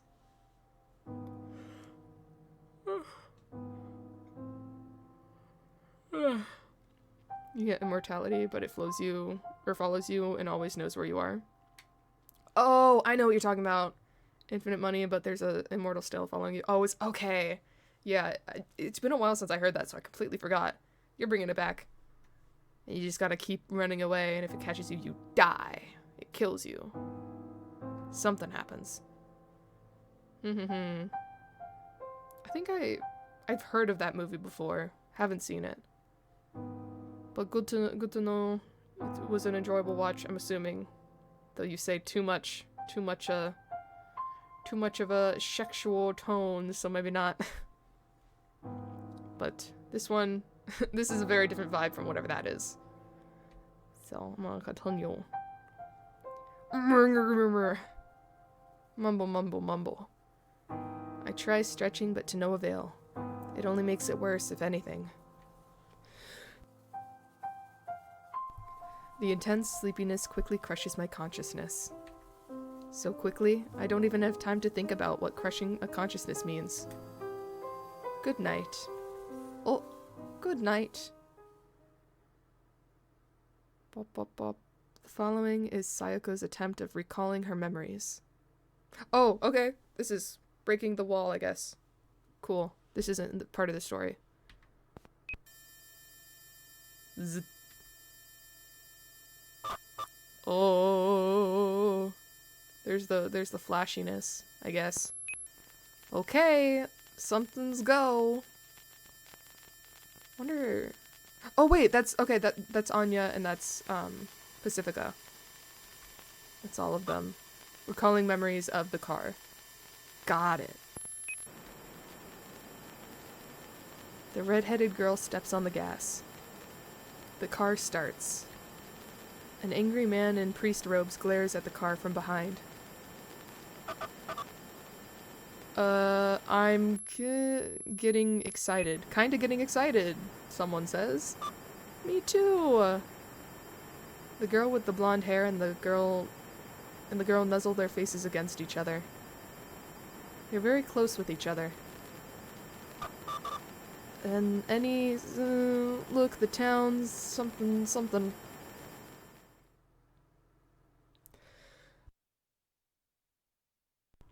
This is great on my tetanus. No! It's gone now. No worries. Oh, wait, it might come back. Another memory. And it's back. In the middle of the snow desert. 3 girls. I don't see 3 girls. But who something? Sayoko's behind you? Why would... Gunshot! Oh wait, maybe maybe the car should be bulletproof in the end? Gunshot? Am I next? What's happening? Sorry, but you gotta something quick or... Gunshot. Yet another memory, an awfully vague one. Zzzt. Zzzt. The black-haired girl arrives in the middle of the plaza, dragging 2 corpses behind her. That's Pacifica and Anya. And the black-haired girl is Sayako. Okay. The corpses of the blonde and the red-headed girl. Someone help, please help, something, something. The crowd gathers in the blink of an eye. This must be when they were still alive. It must be. The brawny men surround the black-haired girl. The red-headed girl and the blonde arrive on the scene, perhaps having revived at the garage dump. Oh! No, then... So, as ghosts, they still have kind of like... This is weird. I can't tell where in time this is. The crowd makes way. The red-headed girl vomits. The blonde girl pats her on the back and breaks down crying. The corpses wither away without a sound. Yeah, okay. So ghosts can still die, but they get revived. So maybe, I mean, they might just not be ghosts. They might still be alive, just immortal. And they call themselves ghosts. Because it did say that. It did say they might not be ghosts, but that's what they call themselves. They mummify and fast forward, leaving nothing but bones. The men lunge at the black-haired girl. Zzzt. End of memory. Ooh. More lore. Thank you for stretch. Stretching, stretching, stretching. Won't see questions. Lead straighten your spine. Oh, questions. I didn't see questions. Is that the protag's dead? Or so the protag's dead. So, the black-haired one, Sayako, that's the protagonist. That's who we play. And then the redhead, Anya, is like the younger, kind of like Spitfire, I guess, of the group. And then there's Pacifica, which is kind of like the older, more mature one, the blonde. Hearing's back. Yay! Oh no, it's not, it's gone! No! No! I'm sorry. The plaza is covered in the blood of ghosts. That's apparently what happens to ghosts when they die. Their fleeting corpses quickly begin to wither away. They grow cold from the head down. I can't believe that beast-like roar is coming out of my own mouth. Oh yeah, that's very beast-like. That's my own fault. Even if I try to keep it in check, the rough breathing keeps spilling out. It irritates me. In retaliation, I trample on one of the broken-necked corpses at my feet. Ooh. The barely intact neck makes a nice squishing sound when I stomp through it on the ground. Huh. I look up to see Pacifica and Anya staring blankly at me. Their eyes are empty, as if they're not even looking at anything. My mind is completely blank, but I do know that I've lost everything. I try to escape. I turn my back to them and try to run away. And right behind me stands an unfamiliar girl. It's you again. Third time meeting. First time hearing you say more than like 5 words. You must be lonely. Lonely. That's what the girl said. That's the one word I wanted to say more than anyone else. I feel as if I cried. Maybe I really did cry this time. But before I can check, the dream ends.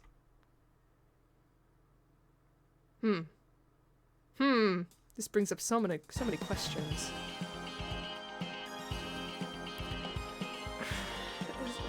Don't you dare. I don't think this is the end. Because I feel like I saw more on the little thing on Steam. Don't you dare be the end. Hearing back, and yeah, for this nice song, it better be a false ending. It better be. If it's not a false ending, I need to switch to like Stardew or something. But this better be a false ending. I saw more content on Steam, so please. It is season 1. Well, still season 1. Season 1. Not episode 1, you know? Gotta be a little bit more. Not Stardew. I don't want to miss Stardew. Oh, can't stick around for too long. There's a new townsperson in town. End. Finish episode 1. Okay, good. Yep, there's plenty more. Plenty more. We're good. This was episode 1. This is episode 2. And there's 5 total. Okay. Fine with me. Being called for another movie? I gotcha, I gotcha. The day of the nameless anonymous birthday party. She... I just noticed Sayako's carrying a gun in this picture. Alright. Let's continue. If you're confused, press down to open the manual. Okay, that's what I keep missing. Oh, okay. New people. Well, one new person. It's not called ghostpia. Ghostpia. Congrats on chicken, Luigio. I guess you gotta go watch the other movie. It's like a dream. That's supposed to mean something good, right? As in, I never expected a present like this. It's a dream! In any case, I'm currently in a room even fancier than Pacifica's place. Oh, bye, Luigio. I just realized I didn't say bye. See ya if you come around before I end, but also bye if not. The fireplace is so warm. Maybe I didn't study this picture hard enough. She's currently pointing a gun at that guy's head. That stranger's head that we haven't been introduced to yet. It's a different sort of warmth compared to an electric heating. I'm eating ham. We all are, actually. There's a ham as big as my head on the table, and we're eating it with gusto for some reason. The world is a silent save for clattering of tableware and chewing of ham, and the occasional cracking of firewood. It's almost as if everything outside this room has been annihilated, and the world exists only for us to eat ham. The true purpose of life. And when I say us, I mean... me. Me. Only me. This ham is for me. An unfamiliar girl. And a crying nun with a bloody nose. She's the one eating the most. This situation is very much like a dream. The softness of the high pile rug seems to numb my senses. It's like a dream. I ponder that thought again. The situation we're in is indeed like a dream. But is that a good thing? It certainly doesn't feel like a good thing. At least, that's what I think to myself as I prod the nun's temple with my pistol. Who? What? We're about to learn. Oh. Oh. These animations. They're so good. Oh, and there's so many characters I haven't seen yet, according to that little scene.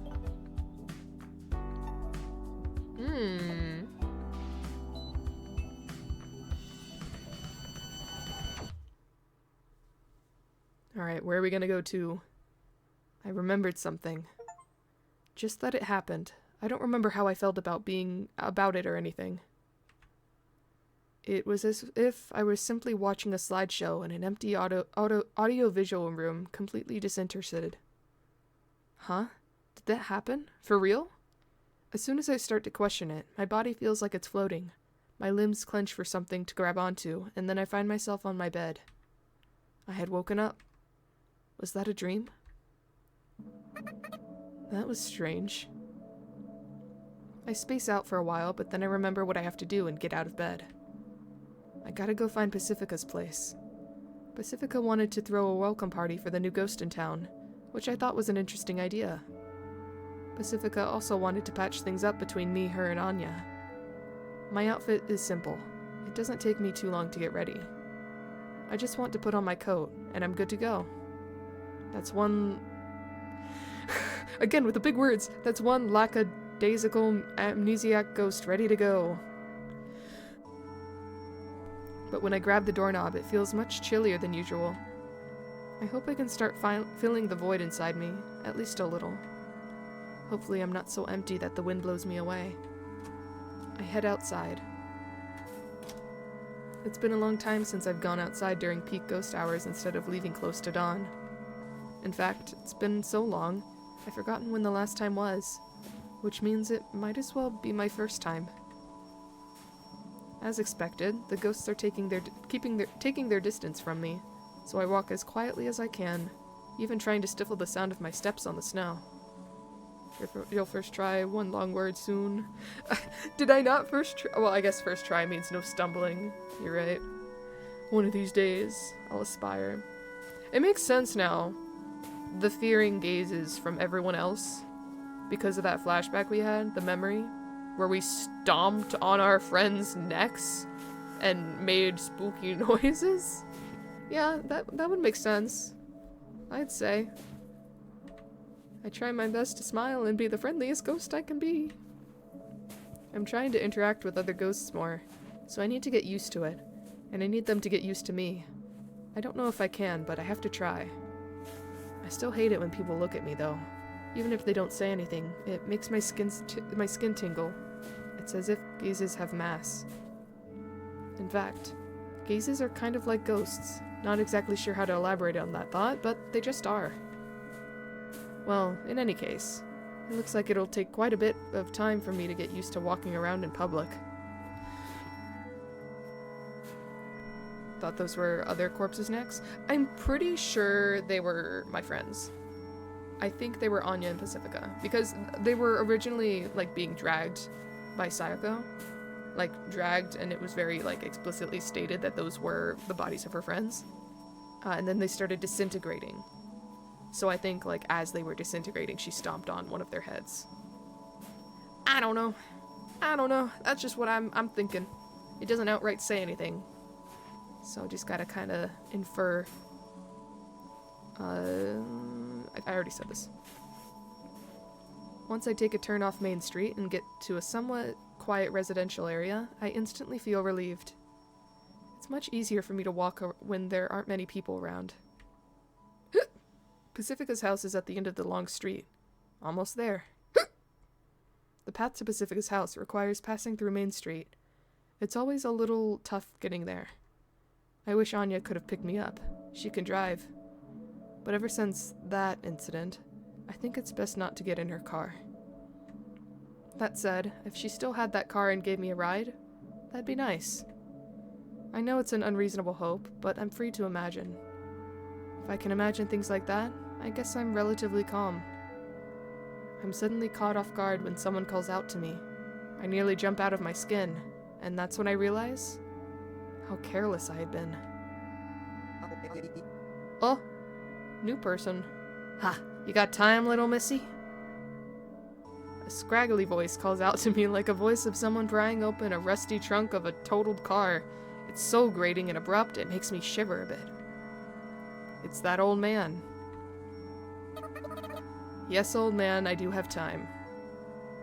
I give him a weird answer without thinking. How embarrassing. It's because he caught me off guard. I mean, what time is it?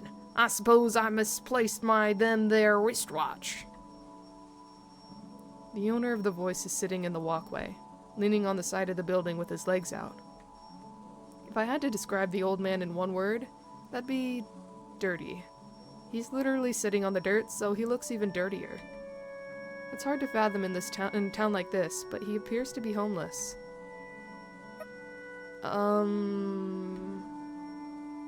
If he doesn't have a home, he probably doesn't have a bathtub either. That said, I've got both a home and a bathtub, and I rarely bathe, so I guess I'm not one to talk. So, do I look this disgusting to other people? Oof. How do I explain this? This town doesn't do clocks. The very concept of the passage of time doesn't exist here, so we don't have calendars or clocks. We just have a psychological sense of what time it is, I guess. I never really thought about it. Maybe it's just me being stupid and everyone else does indeed have clocks and schedules to keep up with. I feel kind of lonely when I think about it like that. Could have sworn I had it, but it's gone now. What a bummer. It was always accurate and reliable. Told me when I was waking up, lunchtime, and that time, of course. That time. I guess when they had to go to sleep. The old man's accent is so thick, it's a little hard for me to understand. Oh, accent. Okay. When he stops talking, it gets real quiet. I can hear the bustling of Main Street in the distance. It's like a roar of the waves. My ears start to ring. Honestly, I don't feel like talking for long. I could just run away from it all, but I want to be a good and proper ghost, so I decide to answer him honestly. I don't have a watch, so ask someone else, please. Okay, bye. Okay, bye. I start walking before I finish talking. How proper. Oh, hold it right there! Eep. I freeze at his sudden yell. My wife said she'd be back by 3 o'clock. That's what she said. So I wait, but she ain't come, so at 3. I go look for her, but she ain't nowhere to be found. Won't my wife be back soon? That kid came back, so I think. Someone holding her back, right? That priest? Guy was all like, annoyed and such, so really? So now I know, like I always ever know, someone must have stole them then with their witch watch. Eep. I'm scared, and I've got a feeling that things are only gonna get worse. My wife just said you're the culprit.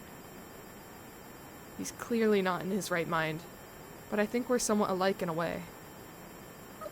No, it wasn't me. We both lost something, but I'm not sure what. It's a cruel irony to wander around looking for something when you don't even know what it is you're looking for. It's incredibly frightening to think that he and I look alike to those around us. Zoya wouldn't lie to me. Why, I oughta learn you a lesson. As I gave him a look of pity, I imagined the very same looks being pointed my way by Pacifica or Anya. Just thinking about it is so... I lose my footing.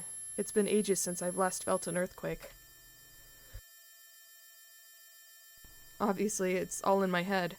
This town has never had an earthquake. Don't start stripping, sir.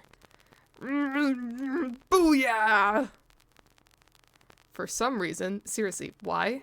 The elderly man strips off his clothes and lunges at me. I barely dodge, but what if I didn't react in time? I shudder at the thought. I like his earmuffs. They're like bunnies or something. I gotta run. Gotta run! I slip past the elderly man and head to Main Street. It's not a place I'd like to go, but it's much better than sticking around here. I'm seriously starting to worry that I've been sealed away in a world with just me and that elderly man. I can hear rough breathing approaching from behind. I'm so dizzy, I can't get proper footing. The narrow path seems like an infinite corridor. This town only has 1,024 people, so it's no surprise that the population density is low. Not sure why that thought passes through my head. Guess my brain just wants me to escape from reality.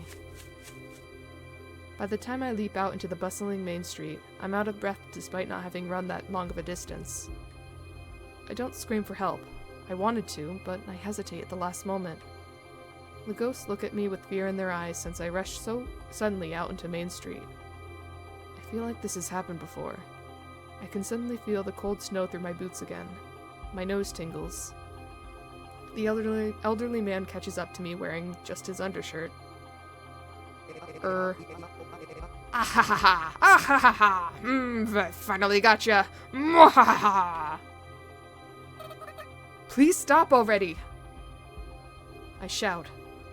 Part of my brain, or rather, part of me says, you shouldn't have ignored him from the start. The elderly man stops and stares. Did my shouting catch him off guard?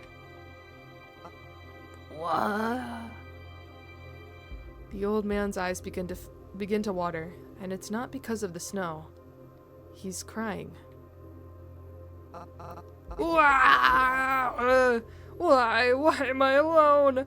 Why won't nobody love me? Ah! His cries echo even louder than my shout. What's his problem? He just said his problem. I want to know. I really do. This is really uncomfortable. It's like when someone points out something that you just can't unthink. I'm starting to get nervous here. I don't know. I avert my eyes and walk away. I've taken a bit of a detour, but Pacifica's house isn't too far away.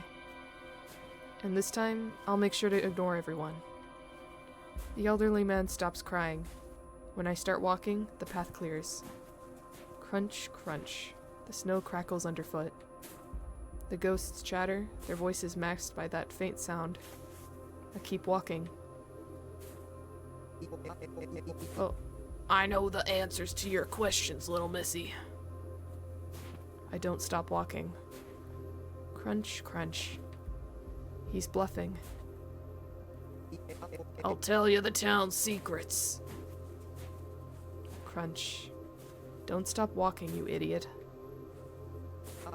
You want to know why we're here and what exactly this town is, don't you, little missy? I turn. Oh boy. I turned around. I turned around, didn't I? A minor blunder. The whispers of the ghosts and all the other various smaller sounds seemed to fade into the distance, as if I had turned down the volume knob on the TV little by little. I can even hear a static noise deep within my ears. Oh no, is it gonna do the thing again?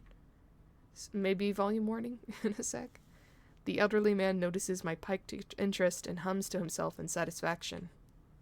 The glitter in his eyes is somewhat frightening, but also somewhat intriguing, which is why I just can't look away. Everyone, and I mean everyone's gotten used to it, but this here town's strange, don't you think? The noise in my ears gets louder. Oh, yeah, it's gonna be a gradual build-up. I think it's strange, and so do you. We think the same. No. I don't want to be put on the same level as this elderly man, but that's not the only thing that's making me uncomfortable. But we are alike, don't you think it's time we joined hands? I'm scared. But why? It's probably because I'm not mentally prepared to hear the answers to the questions I've always had. Now that they're within grasp, I'm faltering. Together, we can put an end to this here sealed away era. It's a win-win situation, see? I'm curious, but I don't want to know. You know, it's like when someone at school says they know your crush's crush. It's the worst case scenario. That curiosity could make me turn out like him. The elderly man takes a step forward. He reaches his arm out, as if offering me salvation. Unfortunately, deep down in my heart somewhere, I do want salvation. So, what do you say? Zzz. Oh, it's about to go zzz. It's about to go zzz. A noise grows louder. No, please, no. I reject him twice for good measure, because I almost impulsively took him up on his offer. Why not? It's simple, you know. He takes another step forward. He grabs my hands. His hands are so much bigger than mine, and they're warmer than they look. Does he have, like, cracks on his face? It's a little hard to make out. Oh wait, no, that's just the glitchy nature of this game. I know. Why don't you be my daughter? That's creepy. No. Snap. What he just said now snaps me wide awake, as if I had woken up from a dream. The elderly man's weird undershirt, his clearly abnormal mental state, my loneliness. Well, things are a bit backwards from how I planned, but it's no biggie. He starts swinging my hands around as if giving me a double handshake. Knowing my daughter loving honey, she's sure to come home if I bring home a daughter, or else there ain't no God. No thanks. Is this some sort of scam? Maybe it isn't. It's still creepy, but I'm getting really annoyed now. Sorry, but I've got to go. You can't go! He won't let go. His grip is surprisingly tight for an elderly man. Let go! No! I ain't never letting you go! Not again! I can't help you! I just need someone, anyone, it don't matter who! Someone, anyone. It doesn't matter who. Those words cut deep. And that's why? Lafette Thoque! I don't know what that means! But you go! I hurl the elderly man away without even thinking about it. Somehow, I just know if someone's gripping their hands in your face, and they just so happen to be taller and lighter than you, they're easy to throw down. But when did I learn that? The sound effects! The sound effects! The elderly man's back crashes against the wall of a building. She got hands? Yeah! She knows how to handle herself. He says only that before losing consciousness. You beat up an elderly man. Good job, Sayoko. He was creepy, though. He did kind of deserve it. If it doesn't matter who it is, then pick anyone other than me. He probably can't hear me, but I just wanted to say that. I feel a bit more courageous now. But that must have lost me some points with the town's ghosts again. Whew. Oof. I thought I'd be more shaken after injuring someone, but oddly enough, I'm not that shook. I'm calm enough to walk and think about how long it'd take for me to get to Pacifica's, and if word on the incident will spread. Crunch, crunch, crunch. Oh right, that new ghost should be here by now. Crunch, crunch. I'm sure Anya's gonna talk about me in an exaggerated way, and Pacifica will rebuke her for it. Crunch, crunch. And that's where I come in. Calling Anya names like Poopy Doo-Doo Head, and Pacifica will agree with me. I wonder if the new girl will laugh. I bet she will. Crunch. Can't wait to see them all. Wee-oo, wee, wee-oo, wee-oo, wee-oo. Am I being arrested for beating up an old man? A siren coming from behind. No way, I think to myself. Only for the police car to pull over behind me. Oh, for crying out loud. The audio feedback of a megaphone screeches. Oh. Police chief. This is the police. You, stop right there and turn around, slowly. Megaphones always give voices a particular grating sound. Gee, officer. I didn't know there was a speed limit for pedestrians. If only I could throw out a lighthearted joke like that. I hesitate for a few seconds before turning around. And as a meaningless token of defiance, I turn around at a normal pace instead of slowly. As a coward, that's about as much resistance as I can muster. But that's enough resistance for the man to pull out his gun as soon as he comes within eyesight of me. Ooh, he's even making sure to partially hide behind the cover of his car door. Is this where I get my pistol? Gift? Look, I don't have a gun or anything, okay? Though I guess I can't help it since I'm an ex-convict. I understand, but it doesn't make it any better. Okay, boys. It's your first job in 9,999 years, so get ready. The location's at...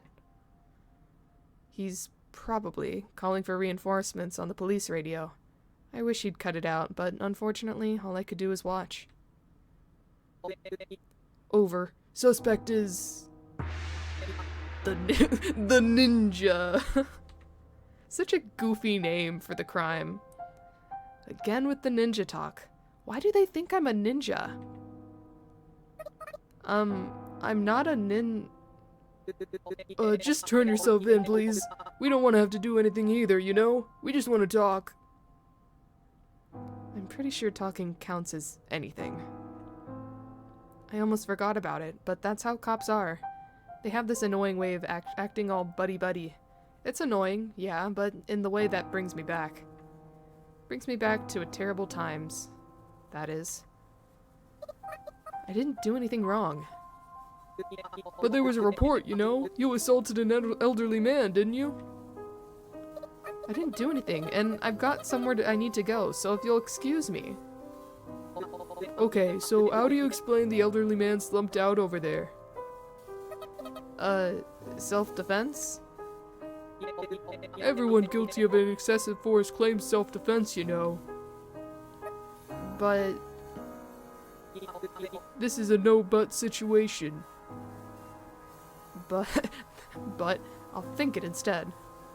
But this is no but situation kind of but. The waste of time sluggishly drags on. Oh, Shing! Sir! Here comes the police. Where is she? Rushing in from the back alleys. Where's the ninja? 3 uniformed officers file into formation. Oh, took you boys long enough. From 3 different paths at the same time. Now then, you mind taking a little trip with us to the station? When their superior gives the word, the officers casually disperse.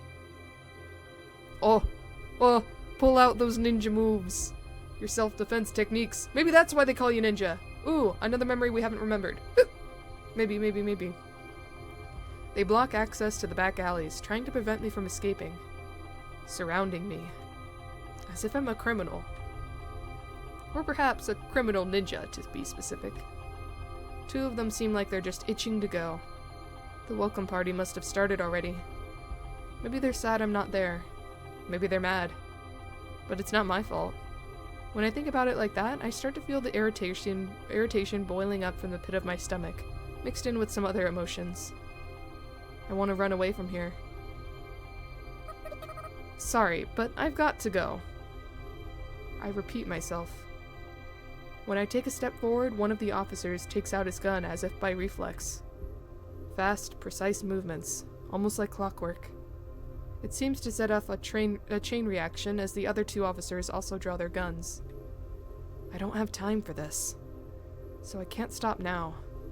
One officer stands in my way, pointing his gun at me. But I still don't stop. I take it from him. I steal it. I'll shoot. I mean it. You'll shoot, and I ask that question, and then take another step forward. He shoots his gun. Oh, it doesn't hit me. I tilt my head sideways, like a badass. Judging gunfire isn't hard as long as you pay attention to the trigger finger and the way the muzzle's pointing. As someone once said, you can't dodge a bullet, but you can dodge a gun. At least I think someone said that. Is it true, though? I get the feeling that didn't really happen. In any case, I snatch the officer's gun and kick him in the gut, knocking him out, underneath his thick clothes and thin flesh. I think I can feel his bones break through the tips of my toes. Whoa! Whoa! Gun acquired! A ninja. You think I'm a ninja, huh? Then you better not complain when I act all ninja-like. You want me to be a ninja so bad? Then fine, I'll be your ninja. You got a problem with that? After a moment's delay, the guns start firing one after another. She's got hands, she does! She's got moves! I leap, since the officers have their sights narrowed to aim, just for a second. It'll probably look like I teleported to them. Whoa! But a second is all I need. Before they can find where the ninja vanished to, I swoop down and slam my foot into another officer's head, knocking them out. I follow up by training my sights on the third. Whoa, you shot his kneecaps? Shoot out both his kneecaps, unable to stop the momentum of the bullets. His bones and flesh tear open like a pair of red roses. Only the police chief remains. Oh, he seems to be preparing something behind the cover of the police car door. Is that the awkward pump action of a shotgun I hear? My suspicions are confirmed when I see him awkwardly point a muzzle through the tinted glass. But I don't stop. I hold up one of the felled officers as a human shield as I advance. Do you dare shoot your allies as he still breathes? He dares. I admire your guts, Chief. The police car window shatters. The glass shards twinkle as they dance through the air. But you forget that I can leap. Now you have nothing to show for your guts, and his allies' guts are showing for no reason. As I dodge the wide spread of shotgun bullets, I look down at the astonished face of the chief. I brace the lower half of my body for the landing. Why do you look so surprised? This is what ninjas do, isn't it? It's your own fault. I know I've always wanted to dream, but this is pretty much a nightmare. Before I realize it, I hear that noise in my ears again. My nerves are right on edge. Wait, is this... I hope this isn't a dream. I hope she actually did this. The soles of my shoes touch the ground. Thankfully, I don't slip on the snow. This is your own fault. Way before he can finish pumping his semi-auto shotgun again, I've also got my gun pushed right up against the chief's temple. Please put that thing down. Yes, ma'am. The chief lets go of his shotgun. He also relinquishes his pistol without me even having to ask. What a reasonable guy. I kick the guns away. It wasn't my fault. Yeah, I believe you, really, but the priest... Priest? At first I'm caught off guard to hear that name, but it makes sense that when you realize the priest has the police in the palm of his hand. He told us to protect the town if the ninja ever got violent.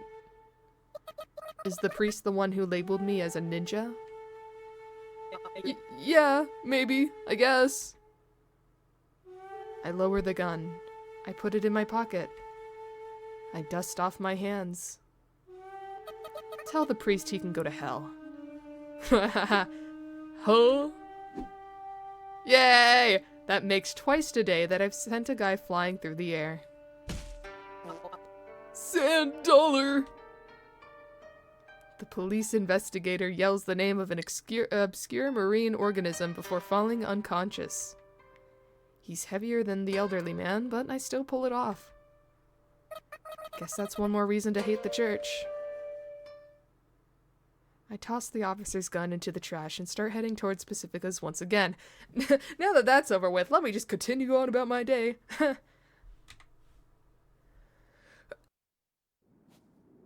Oh, or not.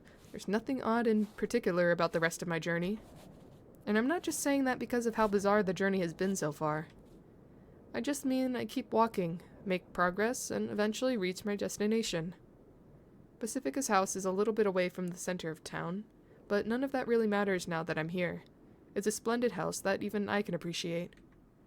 It's different in every way from my apartment. Sorry, cough. It's spacious, warm, and standalone. You'd expect a rich, friendly family to live here. And yet, Pacifica lives here by herself. But then again, so does every other ghost in this town, without exception. Oh. All ghosts live by themselves? Well, are there no children? No, I went... Hold on. Wait. Okay. I've never used the rewind function before. I didn't realize that's how it worked. Okay. Here. There's a weather-beaten sofa sitting out in front of the house. A ghost man sitting on it. He looks away as if I'm an eyesore. I don't remember this sofa, but maybe it just slipped my mind. It strikes me as strange that it's sitting outside all exposed to the elements. Then again, this whole town's is weird at its core, so strange is nothing out of the ordinary. Now that I think about it, I remember this being the sofa Pacifica's picked out from the garage dump when we did garage collection yesterday. I'm half relieved that I remembered, and half sad that I forgot. The positive and negative cancel out to zero inside my heart. I ignore the man and head to the door. After just a second of hesitation, I ring the bell.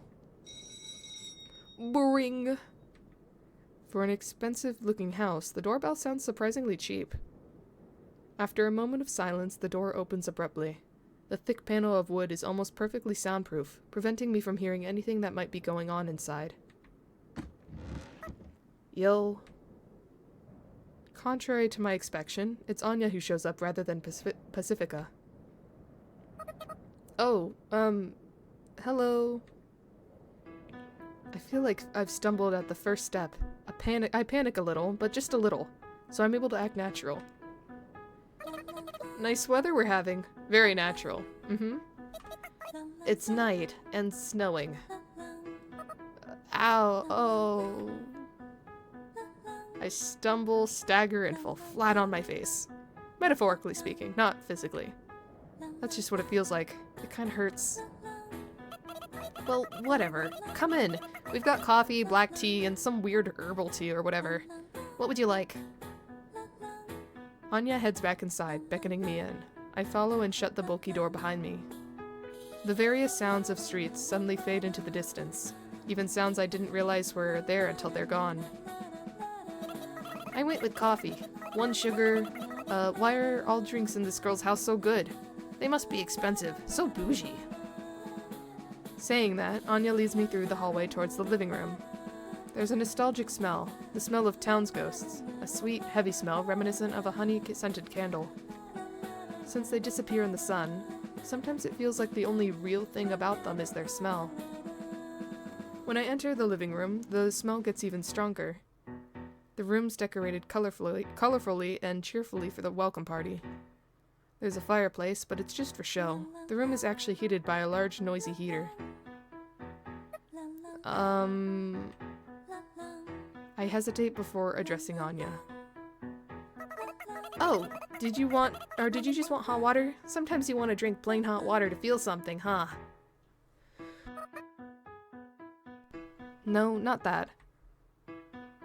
Anya can be kind of dense sometimes. Not that there's anything wrong with that, it's just how she is. You just gotta be direct with her. Where's Pacifica? Oh, she went to go pick up the new girl. Oh, I guess I jumped the gun then. I thought Pacifica had already started the welcome party. Am I late? Well, you are pretty late, but I think Pacifica's facing some issues on her end too. I'm a little worried that it's my fault since my violent rampage could have caused delays elsewhere in the town. Speaking of my violent rampage, I wonder if Anya will hear about it soon. Pacifica's got ears everywhere, so she might have already heard about it already. I feel dejected. I don't want to think about the subject. No, you gotta feel proud. So let's switch gears. About how late am I? Relatively. Meaning? Look, if we had an accurate sense of time, we wouldn't say things like 9,999 years. I slipped up again. But I guess the positives and negatives cancel out to 0 again. Because now I know for sure that the elderly man's idea of 3 o'clock is nowhere to be found. I suppose you're right. Here. Anya hands me a mug. The coffee inside is so pitch black that it almost looks like tar. Ooh, yummy. I like coffee black. You're not gonna say you don't want any, right? You used to drink this a lot, after all. Thank you. I drink it down. It seems sweeter than what I drank yesterday. Is it good? Probably. What's that supposed to mean? Anyway, here. Anya hands me a tin can with the can the size of a matchbox. Thank you. Looks like they're mint-flavored tablets, which I don't think is a good match for coffee, so I put them in my pocket. So I put them in my coffee. That's what I thought I was about to say. Anya sits back on the sofa looking pensive, but not angry. At least that's what it looks like to me. She's got a mug in her hand, just like me. She stares at the surface of the black liquid. I stand at the entrance of the room, watching her. I forgot to ask her where to hang my coat. It's about to get serious. Say. Anya looks up. I start to worry that I've been staring too much at her. Yes? Sorry if we're bothering you. Huh? Bothering me about what? That's what I should have asked, but I'm a little too late. Anya starts talking again before I say anything. If we're not bothering you, then that's fine. But I don't want to be a bother. That's just a lose-lose situation all around.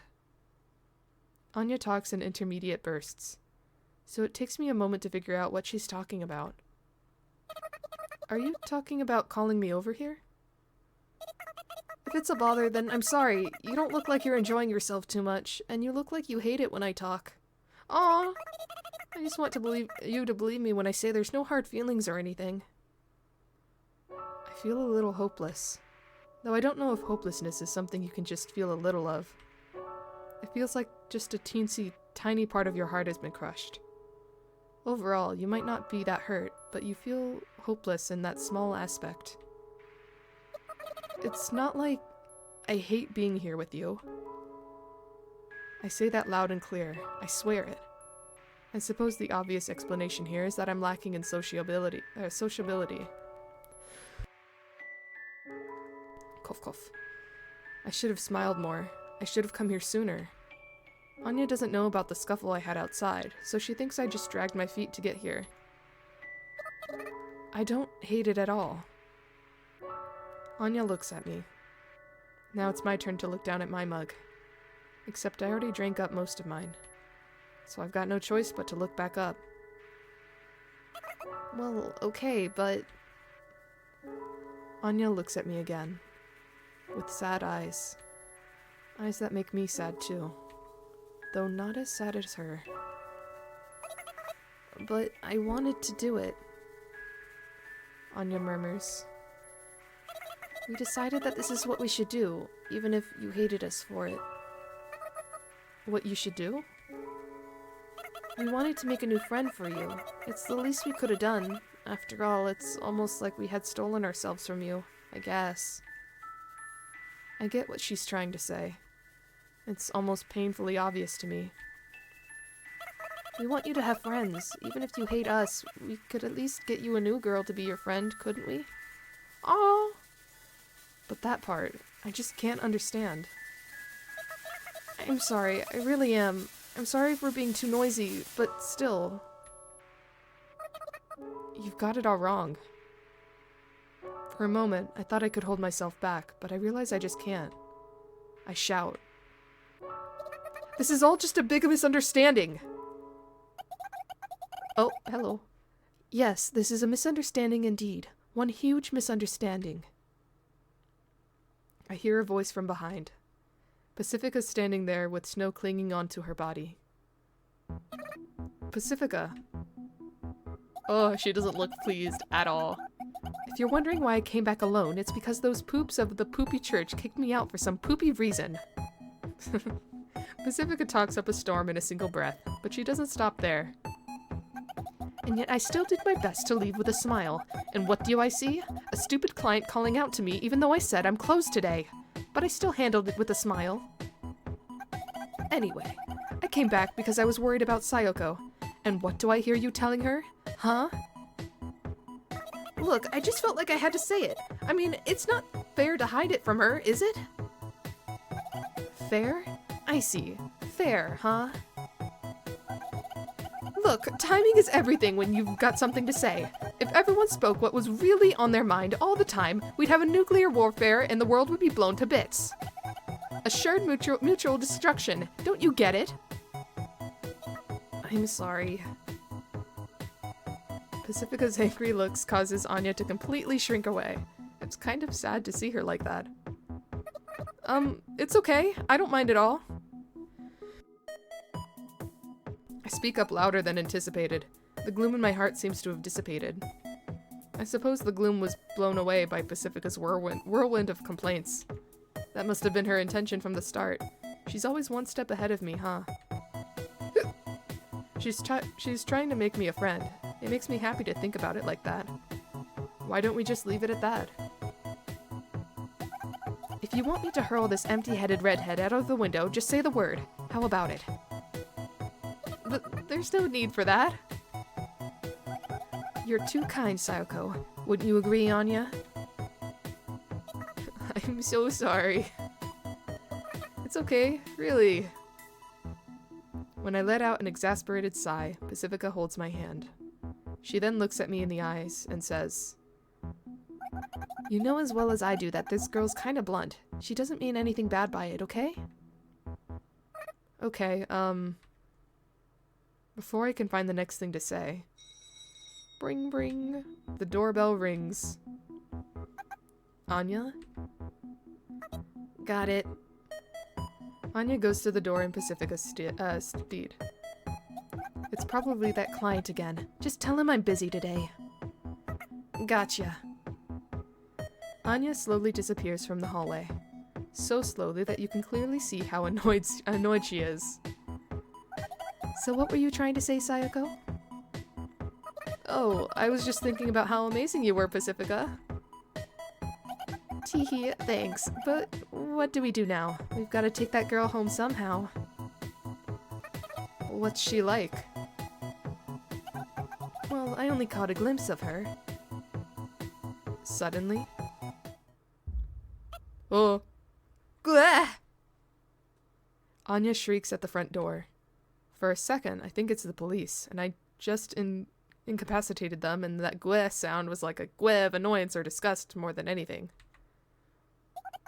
I wonder what that's about. Hey, Anya, what's wrong? Oh, I'll be right there. Damn son of a bitch. I thought they just didn't swear in this game and everything was replaced with like poopy and poop. Good to know, good to know. An exasperated Anya peeks out into the living room. Passy, you've got a visitor. Ah, it's you! It's the one I pointed the gun at. Cough, cough. A small creature hops up from behind Anya. Or at least that's what it looks like. It's obviously not an animal. Oh, okay. Voice. Thanks for inviting me even though you're so busy. Phew, what a lovely house you have. You weren't invited.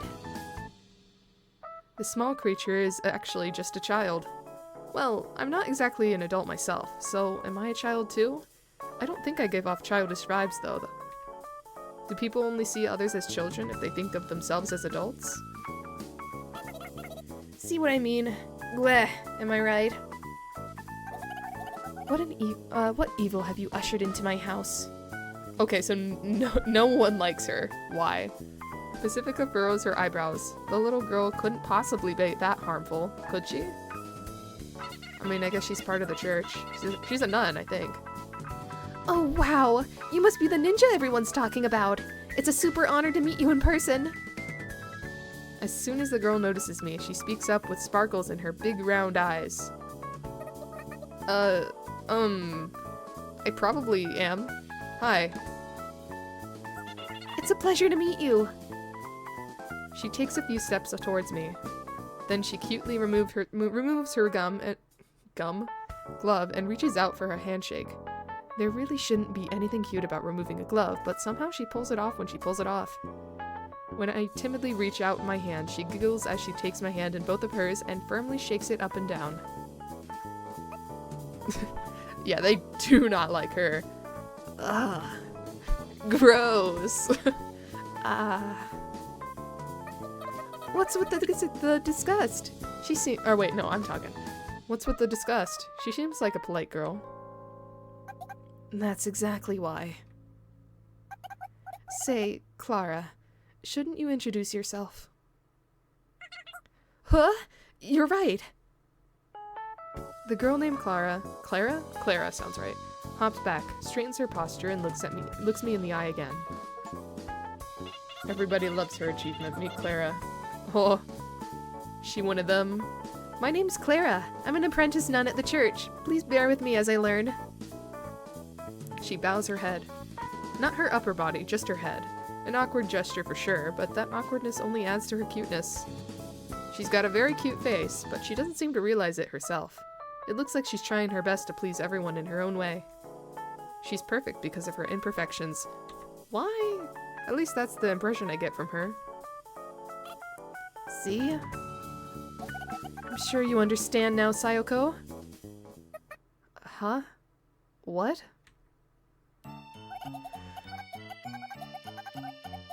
You see, this girl isn't a clergy or anything. She's just a normal girl, but she's always around the church because she adores the priest. So, you hate her because she's a church spy? That's about a third of the reason why, yes. She may look cute and innocent, but she's even modest and unaware of how cute she is. So she does cutesy kitty stuff every now and then. That's why everyone loves her. She's perfect.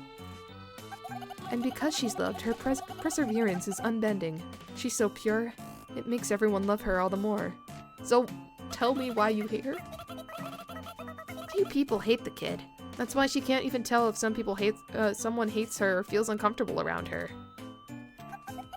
And that just makes everyone around her love her more and more.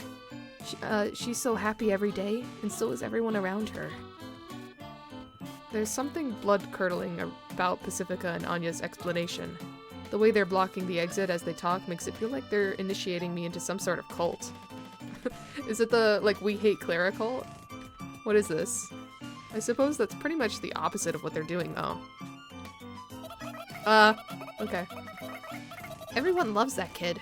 She's cute, cheerful, unbiased with her unconditional love, and she has an irresistible charm. Huh? I haven't done anything worthy of praise. I just wanted to be like the priest. Ah. She's got a very cute face, but she doesn't seem to realize it herself. It looks like she's trying her best to please everyone in her own way. Didn't I just say this? I just said this. She's perfect because of her imperfections.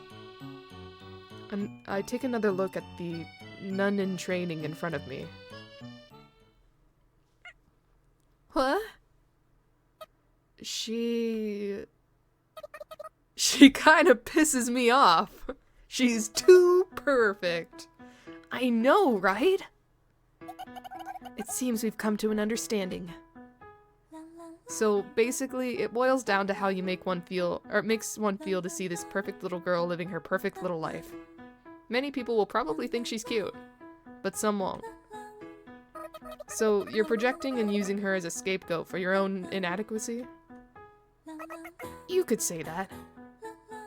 Well, I guess it is kind of creepy for everyone to like someone, so I guess that's natural. I won't deny it, but I won't apologize for it either.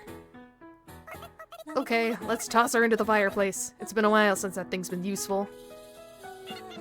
Eek! Oh, Miss Anya, what a funny joke. Oh, come on. Damn it. Anya looks upward pleadingly, as if she's given up on everything. She then shuffles over to the sofa and collapses. Why'd it skip? Collapses onto it, I guess. Clara sees that and says, "Miss Anya, you're so funny," which only causes Anya to groan again.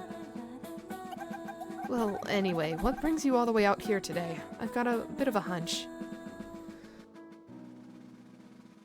Pacifica crosses her arms and gives Clara an ice-cold glare. But Clara just looks back at her without batting an eye. I can't believe it. Indifferent. Oh, right. It seems there's a misunderstanding about the new ghost in town, so... I've had enough of that poopy priestess excuses. The priest isn't poopy. The poop isn't priesty. He's a priest. He's a poop. Priest. Poop. Priest? Priest! Poop! The classic switcheroo. Priest. Poop! Okay, fine. He's not a priest, he's poop. I get it. Yeah, he's poop. Huh? Could you cut it out with the huh, you poop? Ahem. The priest is a wonderful man. I'm sure he has his reasons. I believe you'll understand one day, Pacifica. What reason could he possibly have to label the new girl dangerous and lock her up? Oh! Oh! Oh! Another one? Someone I could be friends with? I'm sure he cannot give you a reason that people would understand right now. I believe he'll explain in full when the time comes. So why did you come here personally? I didn't want you to hate the priest, so I came here to come to his defense on his behalf. So you're saying the poop didn't send you here personally? You should have said that. Oh wait. You should have said that sooner. I thought for sure the poop had entrusted you with some poopy message. No matter how much Pacifica makes fun of the priest, Clara's eyes never lose their shine. I can do nothing but shudder as I watch the conversation unfold. The priest delivers the word of God to us, and Clara wants to deliver the word of the priest to everyone. Anya! I heard ya. Poop, poop. Don't bother with the fireplace. The window will do. It saves us the trouble of cleaning up. You think so? I always thought the girl who pulled the cutesy act deserved to die in a fire. She's thought about it before. Hey, this isn't the time to joke around. I'm not leaving until this misunderstanding is cleared up. I know that you will understand. Clara shuts her eyes as if completely pleased by her own words. She's acting like a ghost. As in the sort of incorporeal ghost that's tricky to deal with since any attacks phase through it. A troublesome specter that's always present and can never be interacted with. Those eyes filled with nothing. Nothing. I see. Please leave. You can either leave through the door or window. Your choice. No, I'm not leaving. Let's be friends, Miss Pacifica, and Anya and Miss Ninja. Okay, look, I'm not a ninja, okay? I see you've chosen the window, then. Pacifica lets out an exasperated sigh. I won't give in to fear. You're the ones who are afraid, but it's okay. Everything will be okay. God loves us. God loves all his children, after all. Pacifica. Amen. Throw her out. Pacifica grasps Clara by the shoulder. The face. Even then, midair, nothing in those eyes. I feel tired all of a sudden. Today's just the worst. What were her final words? Hua. Why would you say hua when you've been thrown out the window? At least say eep or something. Guys probably like that part about her. The hua part, I mean. The wind's blowing in through the broken window, but none of us complain. We would rather invite the cold in than invite her. The decorations sway in the chill, invisible wind. Anya and Pacifica ignore it as they sit back on the sofa. I'm sorry for what you went through. Sorry you went through all this for me. I sit directly on this floor, a little bit away from them, and lean against the wall. Warm air rises, so it's much colder near the floor than you'd expect.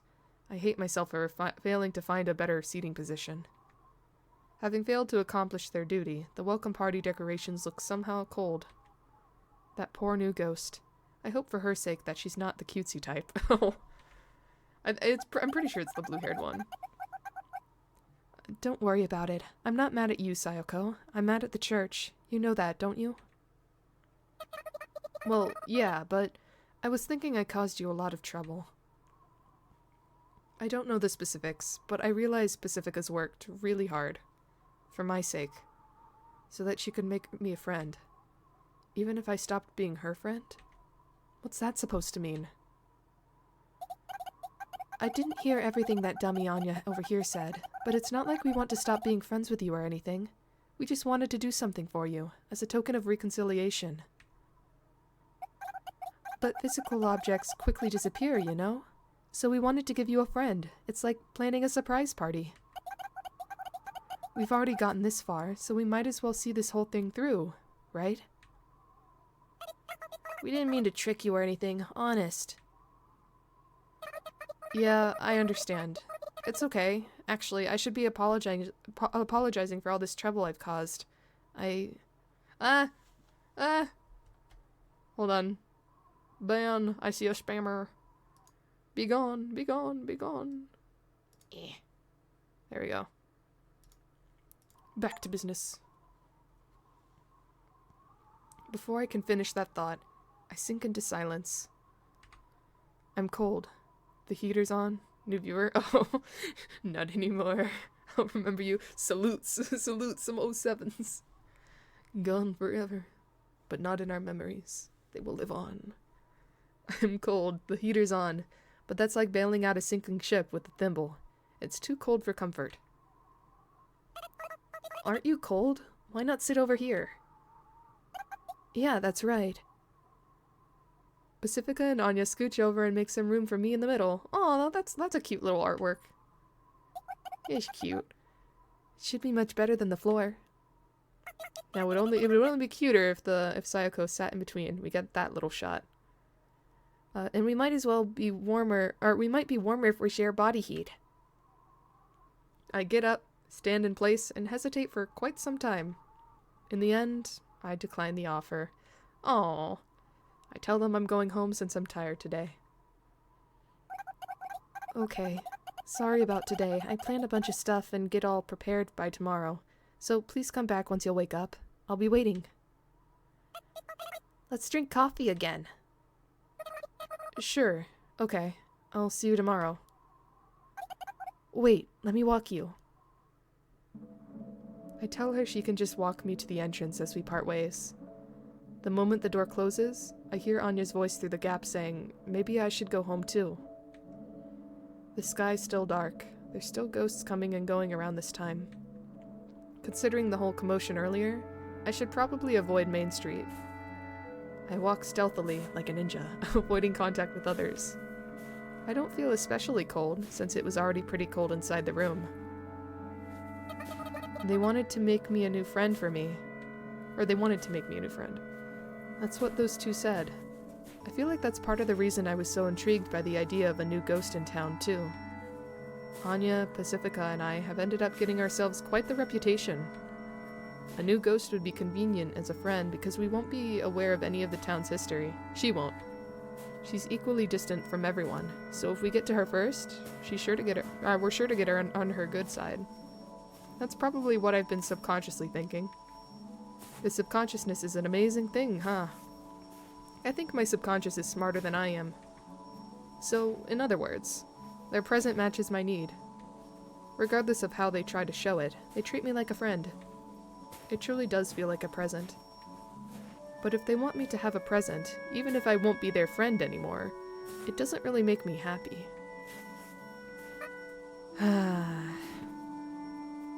You gotta voice your feelings, Sayako. Hate to say it, communication is a wonderful thing. I sigh. I want to be friends with them forever. I never really thought I needed a new friend. I'm satisfied with just spending time with the two I have. But saying that would be like telling them, no thanks, I don't want your present. I don't want to do that. I feel like presents should make both the recipient and the giver happy. I mean, I've given presents to myself before, or presents myself before. Haven't I? Hopefully I have.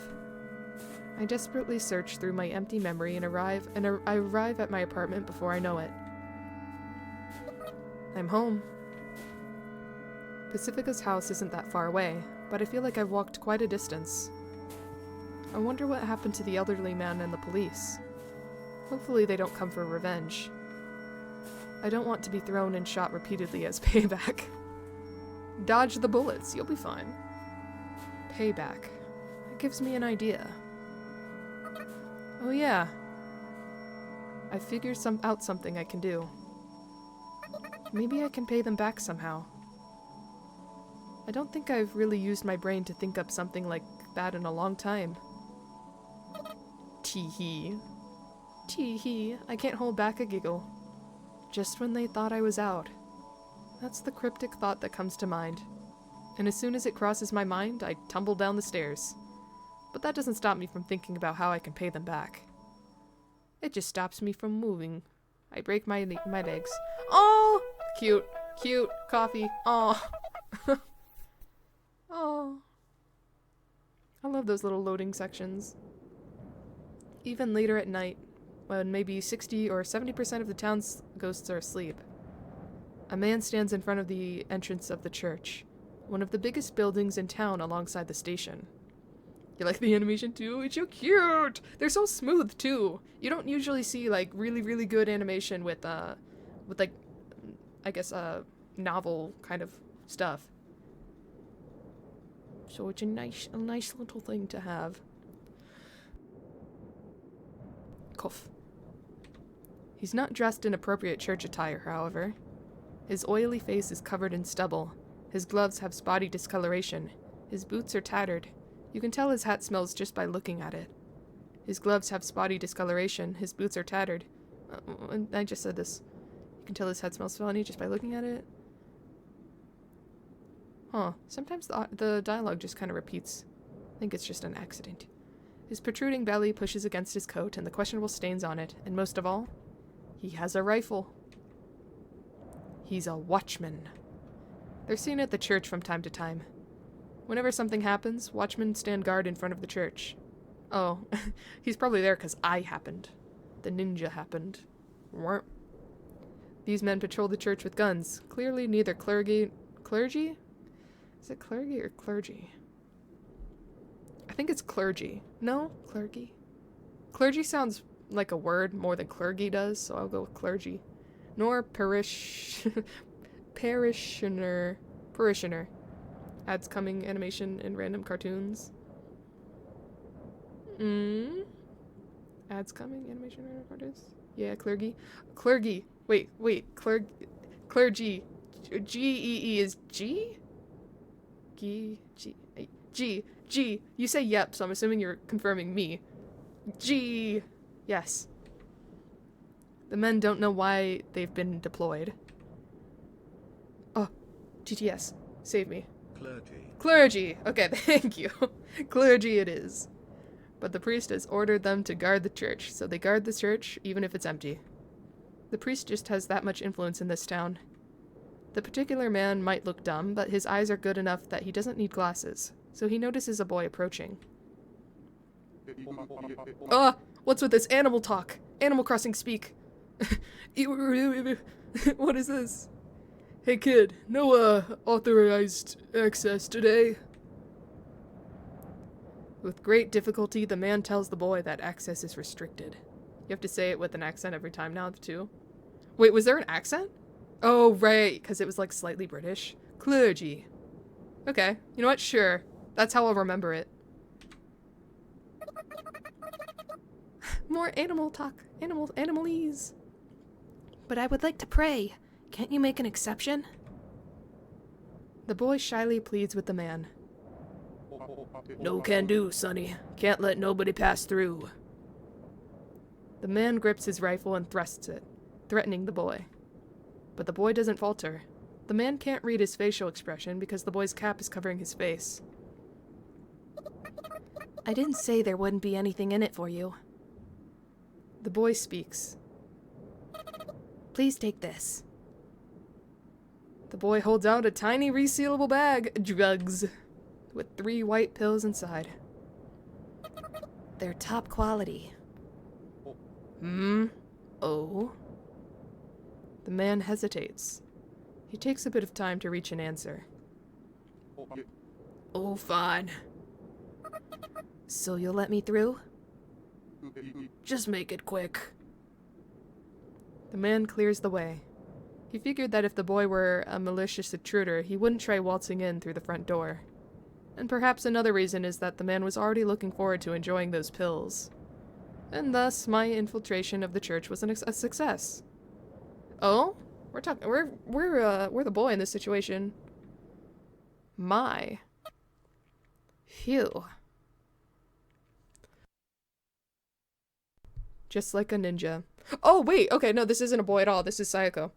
Oh, I see. Just a little disguise going on, just like a ninja. That sigh must have broken my concentration. Because my disguise, a coat, mask, wig, and other things I picked up from the garbage dump, instantly disappear. So do the remaining mint-flavored tablets, and though I only took 3 of them to put into that bag. Ah, false drugs. We are an upstanding citizen that beats up old men. No worries. Her disguise worked on you? It did. I won't lie. No, you're right. I thought she arrived at home, I thought she was sleeping, and then they changed it over. She fooled me. Good, it makes it a good disguise then. Just for formality's sake, I should apologize to the recycle shop for stealing the clothes and whatnot. Looks like I can carry fewer things than most ghosts can. Though I guess maybe I've only forgotten the fact, and I am now remembering it. But I don't have time to get lost in my thought about it like I usually do. Because I hear someone. Or rather, I hear and see someone at the same time. And just the sight of that someone alone is enough to make me sick. Oh? What brings you to the church this late at night? Ah, The big bad. There stands the priest. Priest is Pooh. Pooh is priest. Are you the priest? It'd be stupid to ask that, so I don't. This priest matches the priest in my vague memories, so this priest must be the priest. He reminds me of a long-dead lion. His swept-back hair looks like a mane. His eyes have the sharp glint of a carnivore. His voice is low like a growl, and he carries himself confidently, like a true king of beasts. Though he's more like a king of ghosts. This king, who appears to be around 30 years old, stands like a priest, with his hands held behind his back, and he talks to me gently. How strange. I believe we have already closed for worship today. When the priest moves, I smell the scent of dust and burnt-out candles. While I hate the church, I don't hate this smell. They let me in because I had some business here. I see. Rules are rules, and upholding the rules is a watchman's job. So I can't have a watchman helping someone break the rules. He must be reminded of these rules. Oh, did I say the word rules too much? You did! You said what I was thinking. You said rules one too many times in one sentence. Thank you for catching on. The priest laughs. I can't help but laugh too. What is this feeling? He looks at me with composure and magnanimity. This feeling. Yes, he's like a god. I heard you got quite violent downtown today. And that's something about him that I hate. Huh? What is this? Boss music? Why did you leave your room? As soon as the priest says that, his composure and magnanimity disappear. It's like a switch has been flipped. He's ready to take on the ninja that killed an elderly man and the police. I killed them? I thought I just beat them up and... Oh wait, I guess I did shoot some guy's kneecaps out. And then used one as a body shield. Yeah, I guess that would be a death. But they're ghosts, so it's fine, right? Imagine, it's all a delusion. No one's a ghost. Sayako just thinks she's a ghost. Cough, cough. Everyone's just acting along. It's like a switch has been flipped. Right, I already said this. Composure and magnanimity. The two things I've stolen from him. I'm just a little bit happy. A friend suddenly came for a visit. I tell him the plain truth. I thought something like that would never happen again. I thought I had sealed away the evil. The priest keeps staring at me. I don't think he intends to take his eyes off me for a moment. Not even to blink. And at the same time, it's like he's looking through me, and back to that day. I wish I could see it too. I wish I could reclaim my past. There's something scary about the existence of an unfamiliar me. You've changed quite a bit since the last time I saw you. For a moment, I didn't recognize you, but I surmised if anyone was going to pay us a visit, it would be you. My chest hurts, like a tooth cavity, like a long drawn-out pain that'll deprive me of sleep. Oh, I'm just realizing, the stained glass in the background is of the missile that's in town. Wonder if it's like, they don't worship God, but like it's more of like a cult? Where they I don't know, worship this missile some way? Need to know more about this religion. So that must explain why Pacifica and Anya seemed hesitant to get in touch with me. I've changed, and probably not for the better. Pray that it doesn't explode today. Yeah, I guess so. What if it's not a dud? I'm sure it's faith that keeps it from exploding. Absolutely. Makes sense. Those two are nice, so they won't talk about it. I didn't notice. Those two have been watching over me, and the current me has been taking advantage of their kindness. The me that those two talk about is just my empty shell. They'll embrace that shell, put on smiles, and explain things that should be common knowledge. Ah, this pain. Is it my heart? I heard someone say that the heart has no sense of pain, but that can't be right. But something has to hurt for me to feel this pain. Where is the pain? I can't tell where it is. I can't heal it. I hate this. The new ghost is here, right? Give her back. Are you going to join the missile cults? I don't know. I need to know what the incentives to join are. Do I get benefits? You know, these are important things to ask. What do I get? Or is it just the safety of not exploding? I don't know. I would need to be persuaded. I speak in a firmer tone. I want to get out of here as soon as possible. Give her back? But she's not yours, and you've never had her. She's dangerous, maybe even more dangerous than you. I need her. That's a bold thing to say about something you've never met. For what purpose? My friends need her in order to help me, so I want to help them get her. It's a strange thing to say, I know. Maybe I'm broken, but this is the answer I've come up with. So please don't interfere. I see. The priest says in exasperation. He's probably stopped trying to understand where I'm coming from. You get one of the detonators to blow it up. If you don't worship hard enough, air energies blow up. I see. It's less protection than it is destruction by your hand. I cannot allow you to take her. She is a witch, a disruptor of the town's peace. I must seal her away. Peace. What is peace? We're ghosts. We don't die if we're killed. Does peace even exist for us? If so, then isn't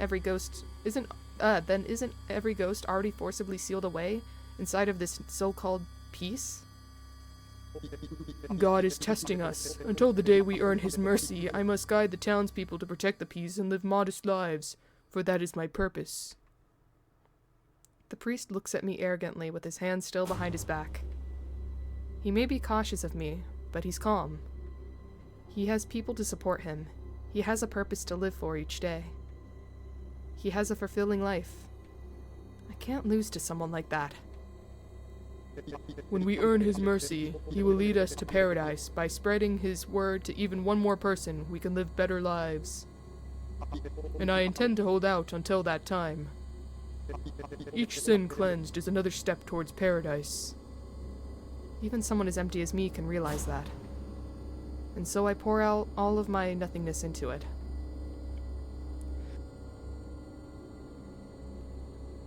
Ooh, little cinematic switch. That's unacceptable. Something lights up in my empty self. I flash back to Pacifica's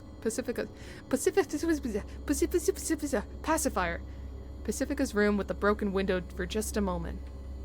I don't know if I heard it from who I heard it from, but someone once said that people respond better to anecdotes, that's how you pronounce the word, than logic. That's why smart people use tall tales to garner respect and amass fortunes. No idea when or where I heard that. As always. How annoying. That's probably what inspires me to talk back, interrupting the priest. His words are beating your ass. They always do. For as much as horrible I am as, like, reading aloud, I do a lot in games. I'll think of it as practice. There we go. I'll get better one day. Mark my words. Mark my spoken aloud words, I will. You can't sway me with a tall tale like that. I say probably because it doesn't really feel like I'm the one who said it. It's not a tall tale, it's the truth. All of it. I'm not just some suggestible little girl. But you can be, as long as that is what God so desires. How long will you make this out to be God's fault? Do you hate this place that much? Just give up already. There's no escape. Surprisingly enough, I laugh. A laugh that's a mess of different human emotions. Now that I think about it, people laugh all the time, whether they're happy, mad, and sad. But it's a different sort of laugh. That's probably why it's appropriate to laugh in just about any sort of situation. Who am I, anyway? Who's this girl who's talking? Some organ inside a body feels like it's been set on fire, and that fire's setting me in motion. The magma-like heat boils my blood and circulates through my body. Even my head becomes a red-hot lump of heat, lighting up every last nook and cranny of my thought process. Priest makes me feel uncomfortable. Need an adult. All priests make me feel uncomfortable. You know what? I think that's an instinctual response. Silence! The priest brings his hands forward, away from his back, revealing an automatic pistol, which he points at me, just as I suspected, I suppose. What's it with the people and their guns, and pointing them at this child? You're evil, a demon. Sorry, but there's no demons here, just ghosts. It's ridiculous that you pretend we're alive when we're already dead. Our souls are alive. I'm going to shoot you. Oh, I'm going to shoot you. Oh, I brought my gun too. Ha ha ha. You'll revive. Lives and souls be damned. It's just a universal rule. The same thing that happens to objects happens to us. I'm motivated by something more precious. The likes of you could never understand how I feel. The priest has completely lost his composure, his magnanimity, and his high horse. He's no longer a lion, just a man. He's just a man, which is why he must rely on a gun. A god wouldn't need a gun. I feel good, satisfied. Perhaps this is how it feels to rob someone of something truly precious to them. It's a dangerous thing to say. Sayoko, what's happening to you? We good? Are we the antagonist of this story? What's happening? Huh.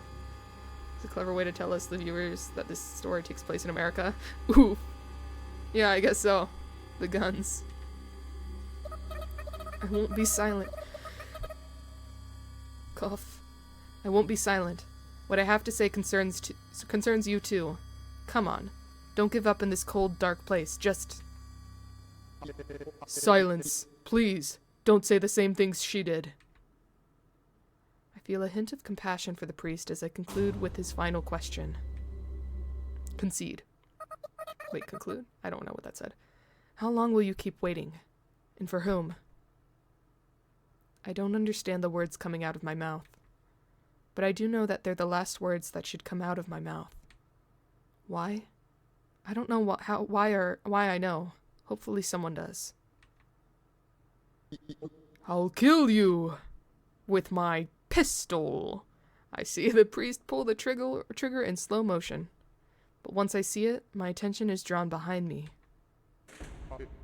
I dodge, and he shoots. Father!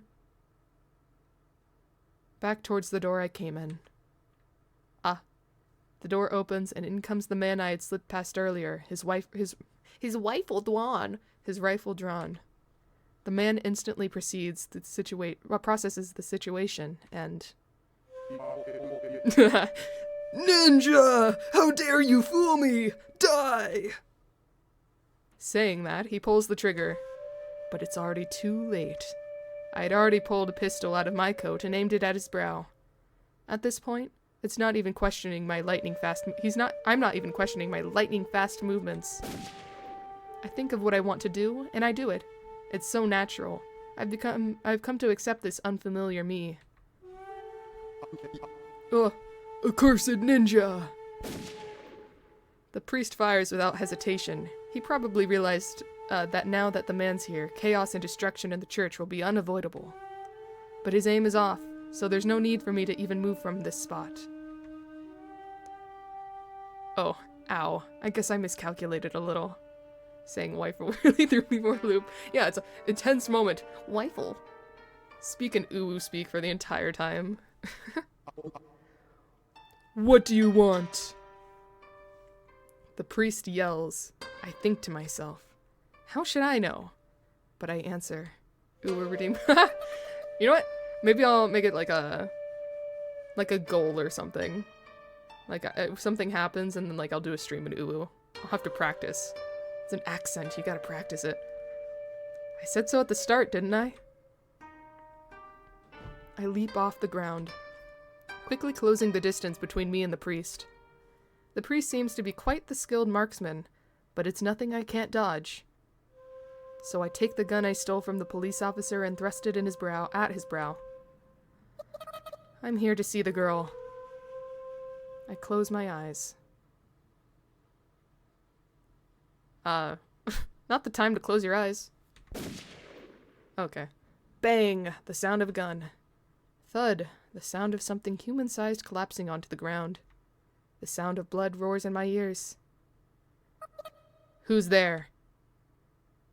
But I can still pick up the soft thud of footsteps. Ah! Ah! Are you the blue-haired one? Oh no! No, it's her! A perfectly cute voice, one that I remember. Looks like someone's in the darkness of the pews. Gathunk! I hear some sort of machine starting up. After a moment's delay, a siren starts to roar. Someone must have pulled a fire alarm or something. Oh wait, I forgot. She idolizes the priest, and I just killed him in front of her. Ooh. Uh-oh. I'm sure the police and the police and the priest's followers will come rushing in soon.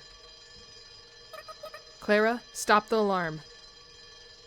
Right. If someone's in the church, it's probably her. I open my eyes.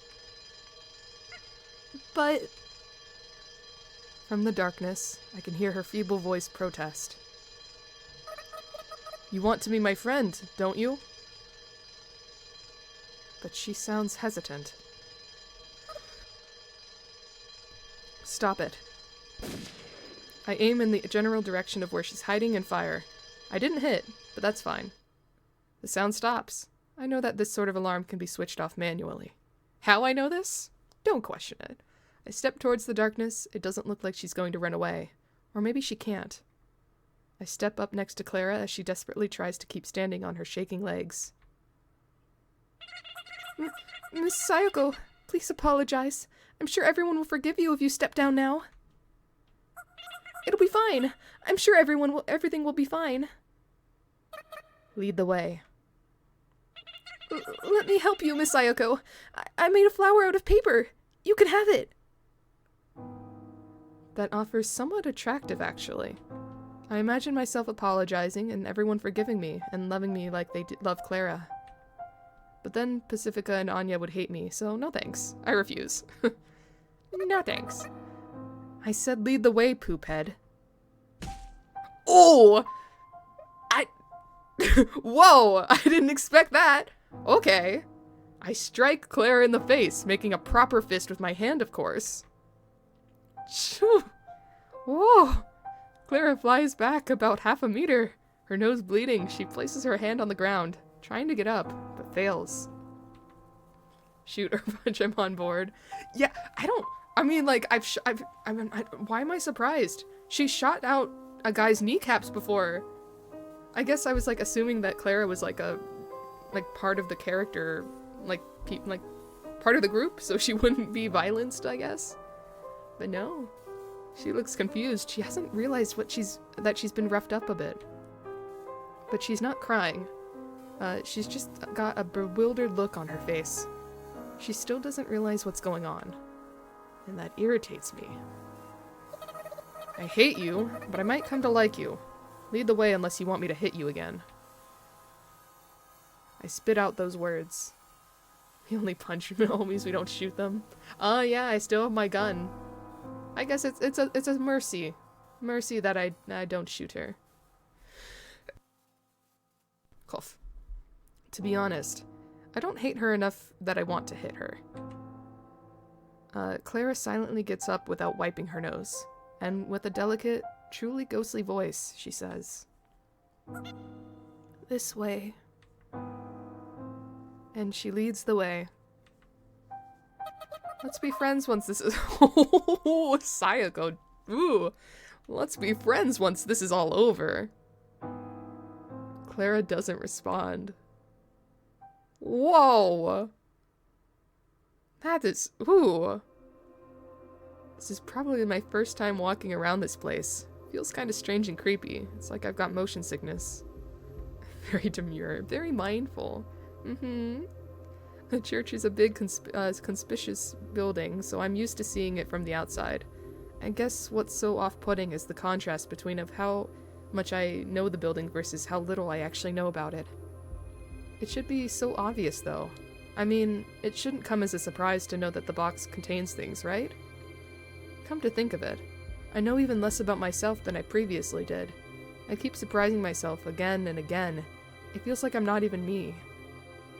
But looking at things objectively, maybe this is the real me. However, there's no way for me to know for sure. For some reason, I'm exhausted. I can't concentrate. That's not good. The gun I'm pointing at Clara feels so heavy. It's tiring to go up all these stairs. How many floors does this building have? 4. We're on the 3rd floor. It seems like this central staircase is the only staircase connecting all the floors, which severely narrows down the available escape routes. Looks like Clara's nose stopped bleeding as we were walking. We quickly advance forward. I've already given up memorizing our way back. Neither of us say a word. We're here. Clara speaks plainly as she stands by the door. She looks like a robot who's almost, but not quite human. Her current mental state must be what mine normally is. There's not that much of a height difference between me and Clara. Her hair is the same length as mine too, even though it's a different texture. If I usually look like she does now, I must really come off as a weirdo. You go in first. I think a lot of different things, but that's what I end up saying. Okay. Clara opens the door. She then puts her hands together and bows. After a moment's delay, I realize that it's out of deference to me.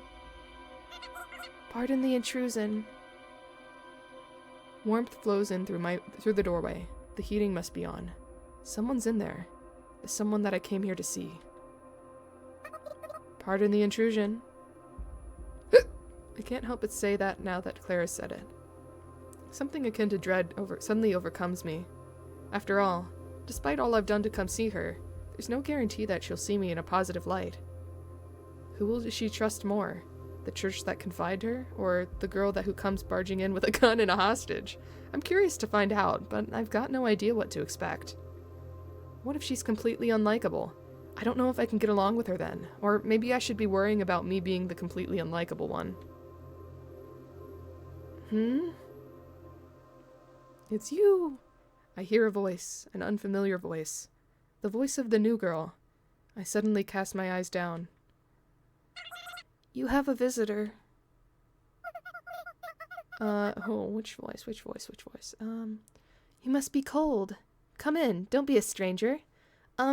Yes, you in the back too. I look up by reflex. In a single moment, I think about a lot of things, and in a single moment, I forget them. Like a sort of flashback.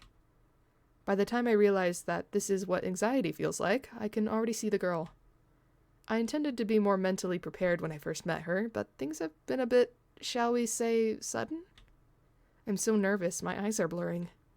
In my blurred vision, I feel like I can see many different things. Like rain. Or school. Or summer heat. Or laughing with someone. Ooh.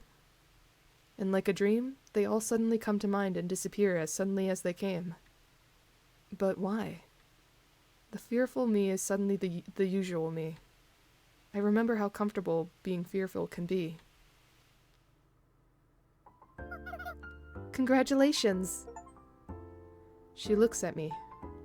At the very least, she's smiling. Sorry I had to keep you waiting. Cough. I give an odd reply, perhaps due to the tension. Ooh, this is nice. Jazzy music. Why would I say sorry to keep you waiting in response to congratulations? But for just a second, it seems like the proper thing to say. I just don't get it anymore. That might explain why I'm smiling, or maybe it's totally unrelated. I don't know. Either way, we both smile. I'm no longer afraid. I stare at her for a second. She's got big eyes, round, girly cheeks, and a smile that makes you happy just by looking at it. Change of pace, jazz music goes crazy. Oh right, what happened just before. Right. This game has a way of making you forget what happened a minute ago. It changes the tone so drastically. I feel like I came here to check on something, but I've forgotten what exactly. What's your name? I intend to take her back with me as soon as I learn her name. My name is yet to be determined. Oh, yet to be determined. Nice to meet you. Once I say to myself, I realize she's saying she doesn't have a name, not that that is her name. I'm a little slow on the uptake when it comes to things like that. Ah, jeez. I don't know how ghosts get their names. Do they keep their names from before becoming ghosts, or do they get new ones? No idea. So, hey, are you two free right now? No, I'm not free right now, but I'm trying to free you. Please run away with me right now. Ah. Oh, good. Oh, her name in the corner says Miss Yet to Be. That's funny. Really good at setting tones and changing them. Really impressive. I think music is a huge thing, but also visuals as well. This area is so cozy.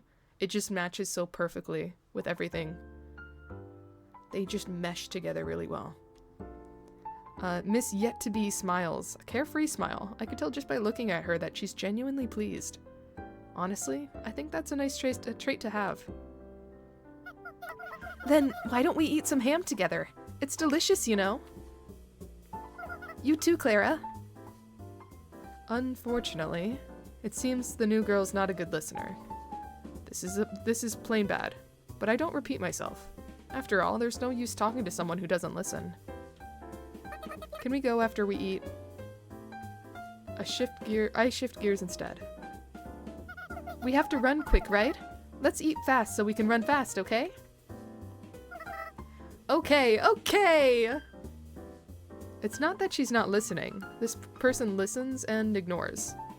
That's right, she's the type of person who's tiring to talk to. Does she even understand that she's being held captive? Or why I'm here? Okay, I get it. Let's eat. There were no rifle shots, just a few pistol shots. The alarm got shut off quickly. We went straight to this room. I made sure that Clara didn't take a roundabout route to buy time. Backup will probably be here before long, but it's not here now. There are many worries in this world, but I know that very few of these worries will actually come true. Clara. Yes? Eat, like your life depends on it. If I do, will you surrender?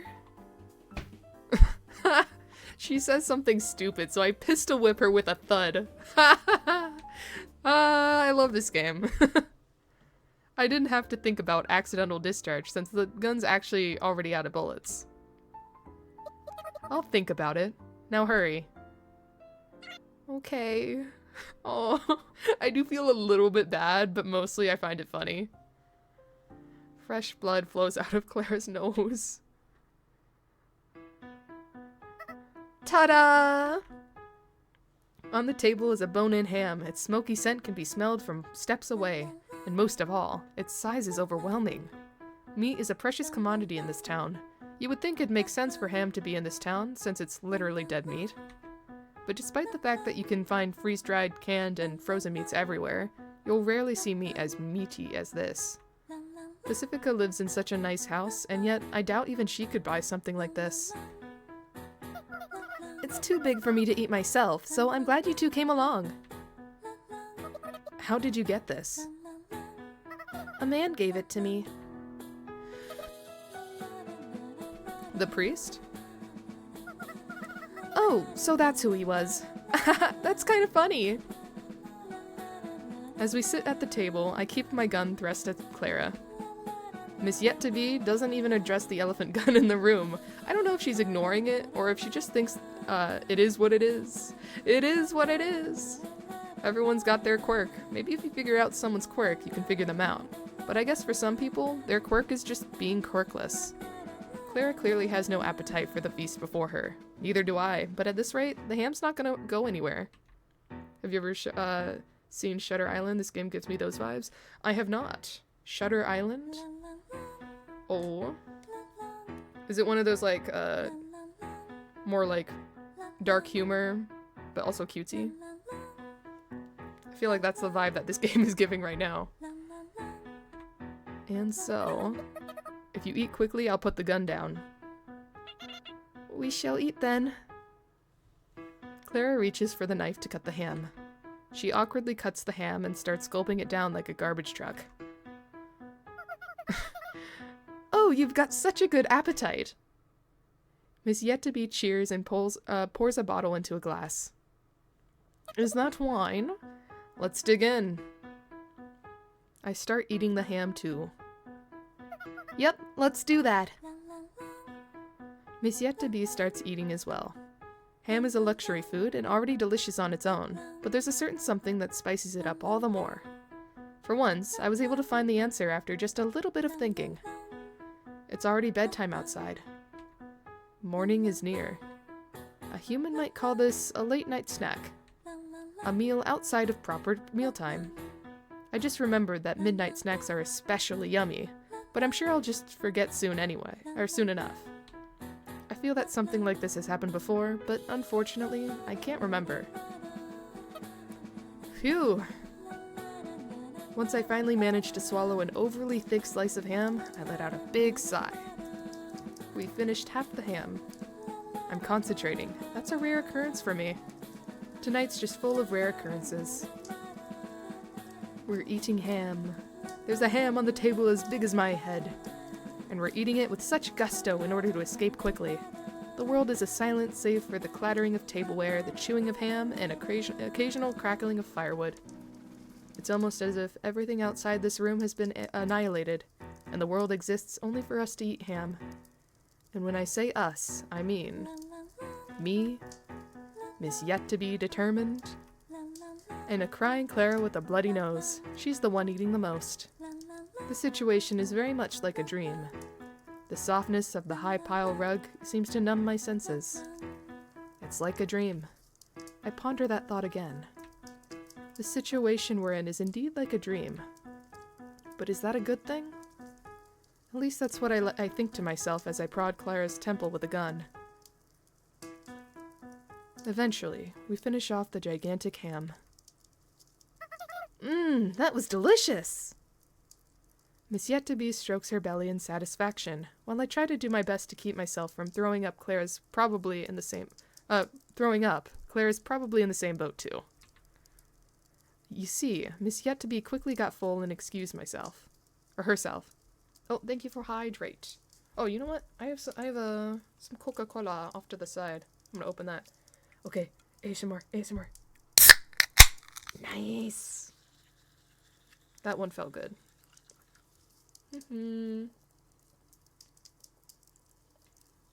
Thank you. Afterwards, she watched us eat and said things like, "You two really can eat," and "Is it good?" So Clara and I ended up finishing off the majority of the ham. That was a good one. Glad to hear it. Yay. Now then. Miss Yet-to-Be steps up from her chair and claps her hands together. Bring. Uh-oh. The stopped alarm starts ringing once again. Please wait here. Clara, if you run away, I'll kill you 9,999 times. I run out of the room and check what's happening outside. I don't sense anyone on this floor. The priest's corpse must have been spotted by now, and it should be clear that I'm the one who killed him. I think to myself, if I were the backup forces, I'd gradually go up the stairs to corner me. There's no time. I rush back to the room and take Clara and the new girl. Oh, my suitcase! Miss Yet-to-Be says that right as we're about to leave. No, it'll just hold us back. I'm in a tight spot here. There's no guarantee that I can protect her and the baggage. Can we come back for it later? I decide to lie. Of course we can. We can come back for it anytime. Okay then. Just a little white lie. Oh, I said that out loud? My bad. It's nothing. A gunshot rings out from the lower floor. They must have found the corpse. After the first shot, several follow after it, and I hear something break. Sounds like they've got shotguns. That's not good. I guess they must have mistaken something for me. They ought to keep a cooler head. Oh, or unless someone got framed for this. There might have been someone else walking about. Ho ho ho. But that just goes to show how much they fear the ninja. Good. Excellent. If you people want me to be the ninja, then I'll play the part. Being bloodthirsty is simple. It's kinda nice, actually. Makes you painfully aware that we're dead. The gunshots stop. I hear the man's voices. They must be arguing. Maybe they're pretending to clear the area, but I think they should keep it quiet. Sounds pretty dangerous down there. Miss Yet-to-be murmurs. Don't worry. I continue. We're going up. If we can't go down, then our only option is to go up. Quick! Welcome back, Luigi-o. Hello. How was the other movie? You come back at a prison break.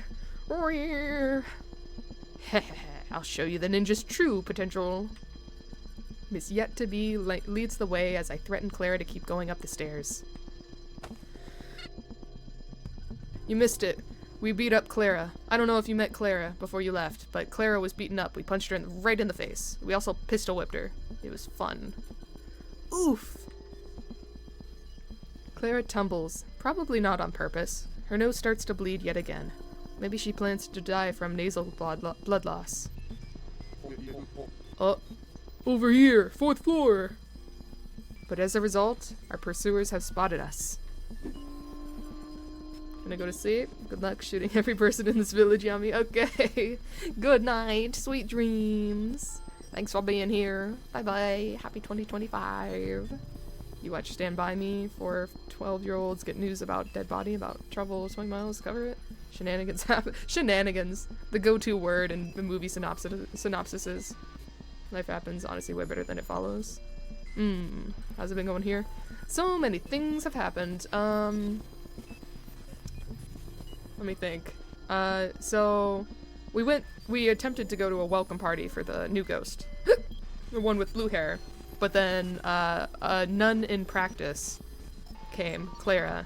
She came, crashed the party, and was like, oh, no, the priest locked her up for being a monster. So I went to prison break her out. So here I am, and Clara also came. I punched her, and she's coming with, as a prisoner. As my prisoner. I pick up one girl in each arm and dash up the stairs. I leap through the 1st floor to see without hesitation. They don't chase after us immediately. Maybe they want to be sure they can overwhelm me, or maybe they're thinking they just need to block the center staircase to corner the rat. The rat! That's an extremely logical thought.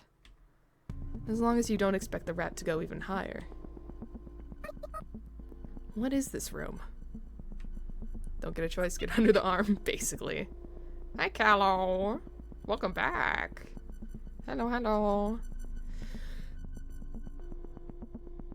It's the priest's room.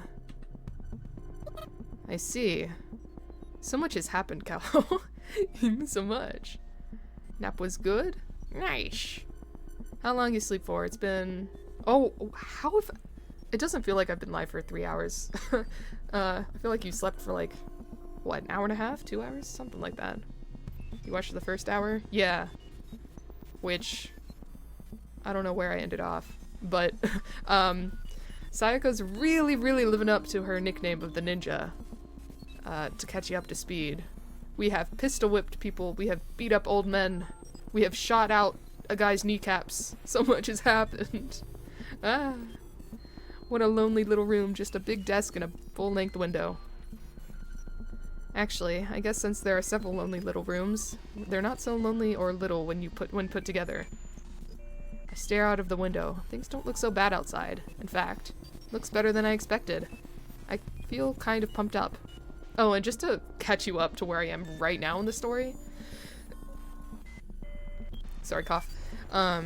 Basically, I went over to the friend's house, the redhead and the blonde. There was supposed to be a welcome party for this new ghost, the one with the blue hair. So then I went to this house to go to the welcome party.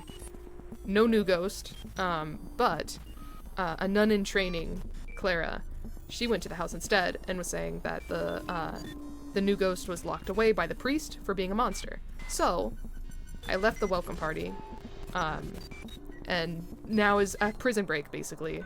Getting the monstrous new ghost out.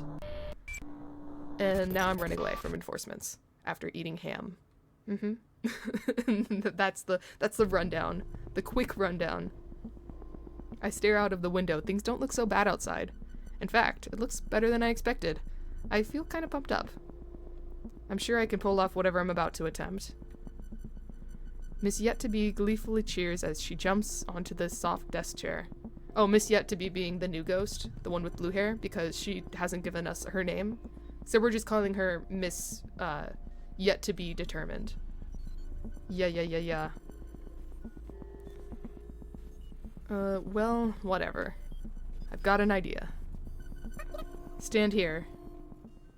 I place my hand on Clara's shoulder. It's not much of a height difference between us, so our faces are close. I look closely at her face. I'm sorry, Clara.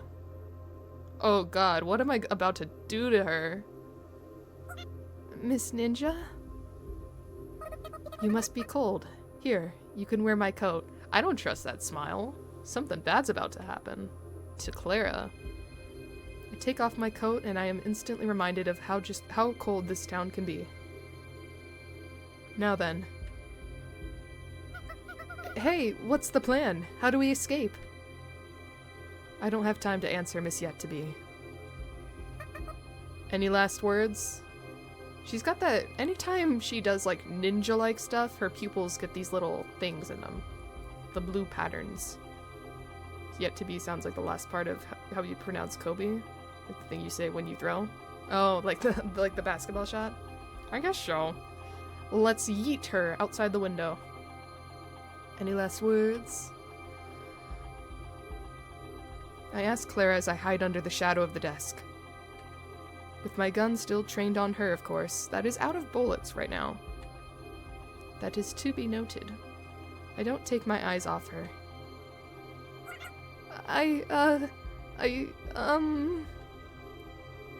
Clara tries to speak, but she just fidgets and fails to say anything in the end. Is this a memory while she was alive? No. They're all still, well, ghosts. Ghosts. But the way it works is they can still die. They can still get hurt. They can still bleed. But if they do die, they, like, disintegrate, and then they go back to the dumpster area. Like, where everything goes after it is used. So, like, when they eat things, it just returns to that junkyard. When they die, their bodies return to the junkyard. Death of the soul? But temporary death. They come back. Clara tries to speak, but she just fidgets and fails to say anything in the end. Time sluggishly crawls on. Miss Yet-to-be looks at me with concern. I want to give her some reassuring words, but what comes out of my mouth is anything but trustworthy. Everything will be okay. By the time I say that, the faraway footsteps are already upon us. There's already something between 6 and 8 men on the other side of the door, and they must be armed with rifles or other guns. Any last words? I swivel my head to face in my direction. What? I swivel my head to face in my direction. Oh, I guess she was turned around. Okay, gotcha. I'm sorry, but now we're playing on the same field. No, it wasn't me who swiveled her head. It's just Clara, dressed like me, and with a hairstyle similar to mine. Oh! Decoy. Ooh, I see. Smart. But the resemblance is uncanny. I'm sure we'll meet again. Maybe we can be friends then. She does look like me. I hope you'll understand one day. The hair? Oh, just the length. Just the length. What's she going to say?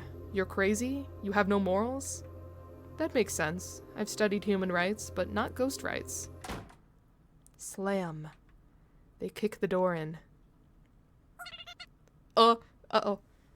I do have last words. Clara speaks. Poop head. What's that supposed to mean? I laugh. I don't think I could do anything but laugh. I guess maybe Clara really does understand after all. I hide my head under the stairs of the desk, or shade of the desk. I firmly push down Miss Yet-to-Be's head so it doesn't come back up. Guns. Gunshots. Not only can they take out your eardrums, they could very well take out your whole ears too. Oh, I know what this is! The substitution jutsu! You are correct. One of my many ninja moves. I suppose this is the reality according to those muscle-bound idiots.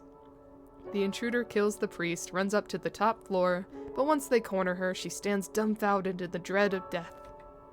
The men shoot me to death with their guns.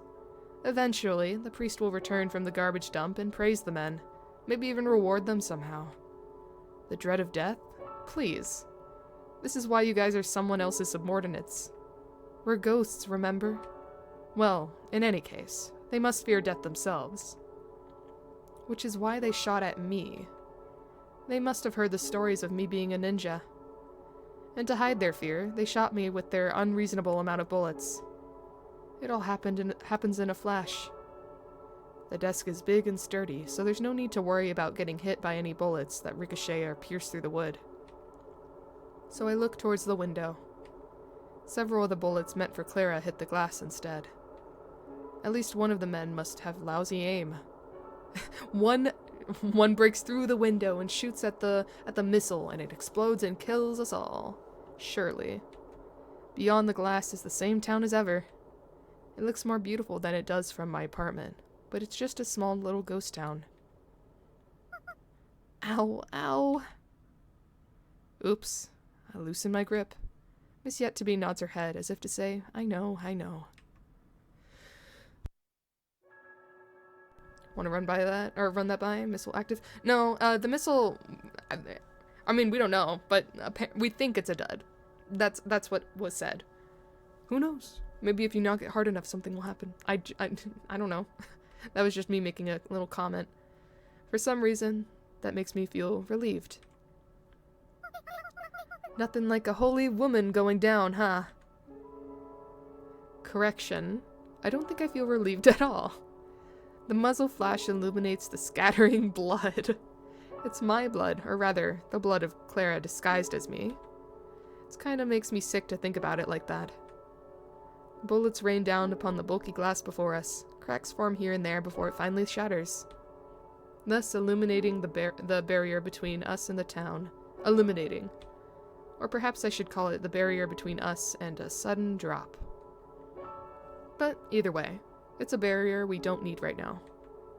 At the same time, I hear something collapse behind us. I don't want to look. She's not a nun.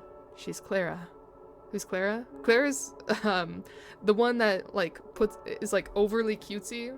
Like, nothing will get her down. She thinks everyone loves her, but she doesn't know it. So,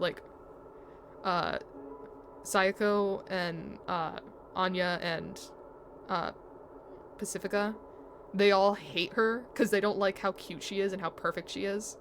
They just find her annoying. Don't think I met her. I think you were asleep.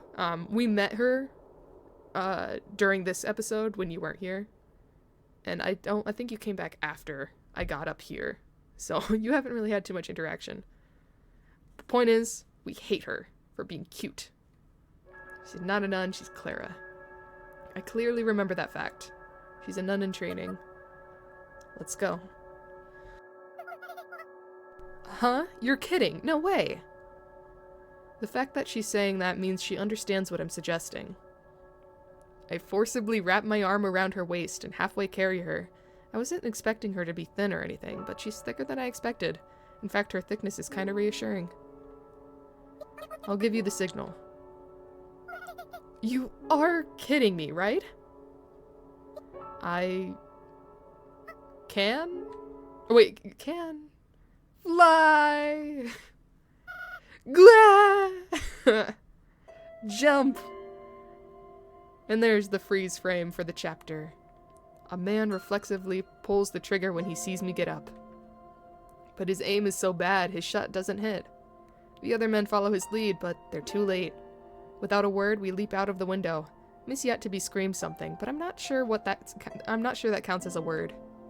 We leap out of the top of the church, from the window of the priest's room. We fall into the cold wind with some late, shot-in-the-dark gunfire behind us. It's cold. Something feels cold inside me. The me who was in me moments before is now gone. I start thinking irrelevant thoughts like, you shouldn't go outside without a coat. But the lack of a coat means I can better feel the warmth of the girl under my arm. This distracts you of from the moments that happened previously. Ha, ha. Ha, chaos. I'm so happy. Miss Yet-to-be says those words like a soft whisper. It's a mystery to me how I'm able to hear her voice through all the whooshing wind sounds. But it's enough to make me feel satisfied. It's astonishing, really. Just like magic. Maybe she really is a witch.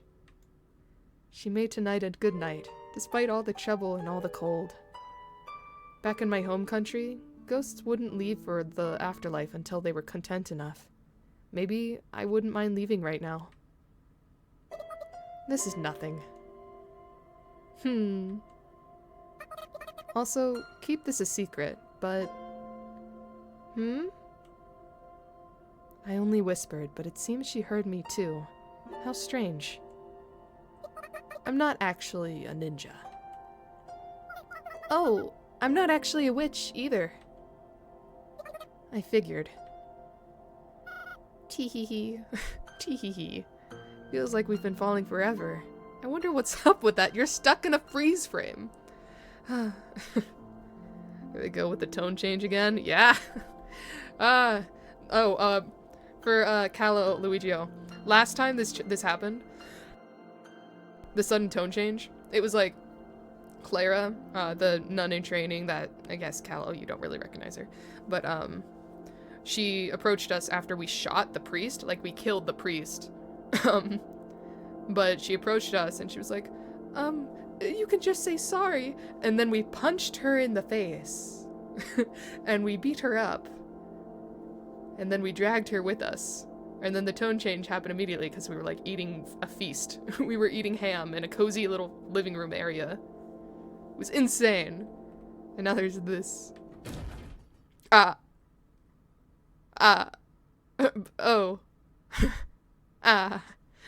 Another one. But obviously, we've got to land eventually. We end up crashing onto Anya's armored vehicle. Obviously, we couldn't just get up and walk away if we landed on a hard metal roof. But thankfully, Anya was considerate enough to fasten the sofa from earlier onto the top. As a result, we're able to pull off an exceptionally gentle landing. Wait, so I thought Sayoko snuck off in secret. I didn't realize she told her friends about this. The getaway vehicle. Yahoo! I'm one hell of a driver, aren't I? God damn, but those are some church shitheads up top. And unusually enthusiastic, Anya pops her face out of the driver's seat window. Watch your language. I hear a thud from inside the car. Anya groans. Get in, quick. Pacifica pops her face out of the passenger seat window and urges us in.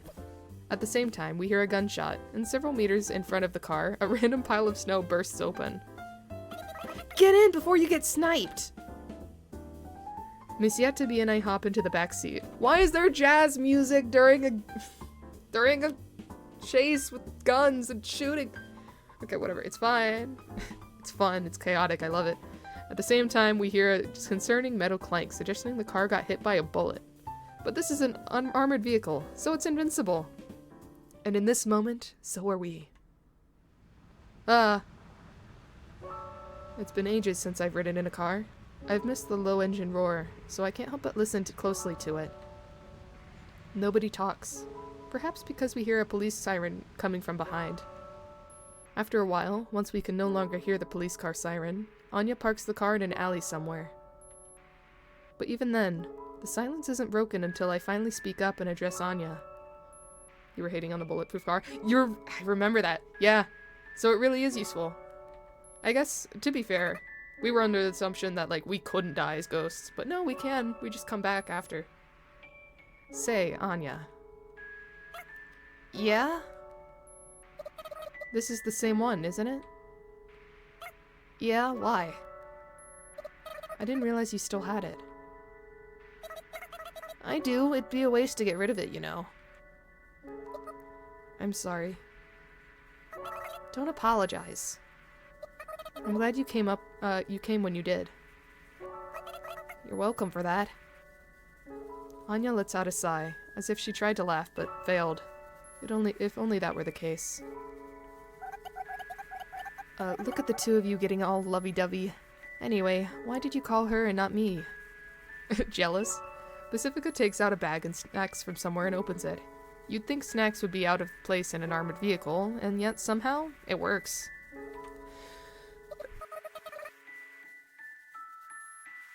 Sayaka's black hair and his blue hair, then Clara's with the yellow. Clara is the nun in training. Pacifica is this one. Pacifica's the one in the vehicle. But Clara also did have blonde hair. It was a little bit more yellow, though. If I remember the shade of it right. Ah, the static. I didn't know your number, Pacifica. You could have just asked Anya. You could have just asked Anya. I was in a hurry. I had to prepare a disguise, too. A disguise? I disguised myself and handed those mint-flavored tablets to a watchman as a bribe. Then I put a new ventilation hole into the priest's skull and turned the nut into a colander. Colander? Colander. Wait, what's... I don't... Wait, what? Why is... Miss Yet to Be?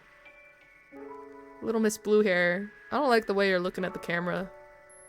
You're looking at the imaginary camera inside this vehicle. I don't like... Why? How did she move from the back? Oh, it's unsettling. I'm not a huge fan of that. It's not until after I finished talking that I realized, oh crap, I shouldn't have said that. What I did was a small-scale insurrection, far from what any normal person would call ethical. I don't think those two would easily approve of my actions here. I'm sure they were expecting something a little more peaceful. I get the feeling I should have lied about it, but I don't want to. For real? Good thing we're friends. Aw, Anya says that so casually. Thank you. Oh. So I casually respond. Anya grumbles something about priorities.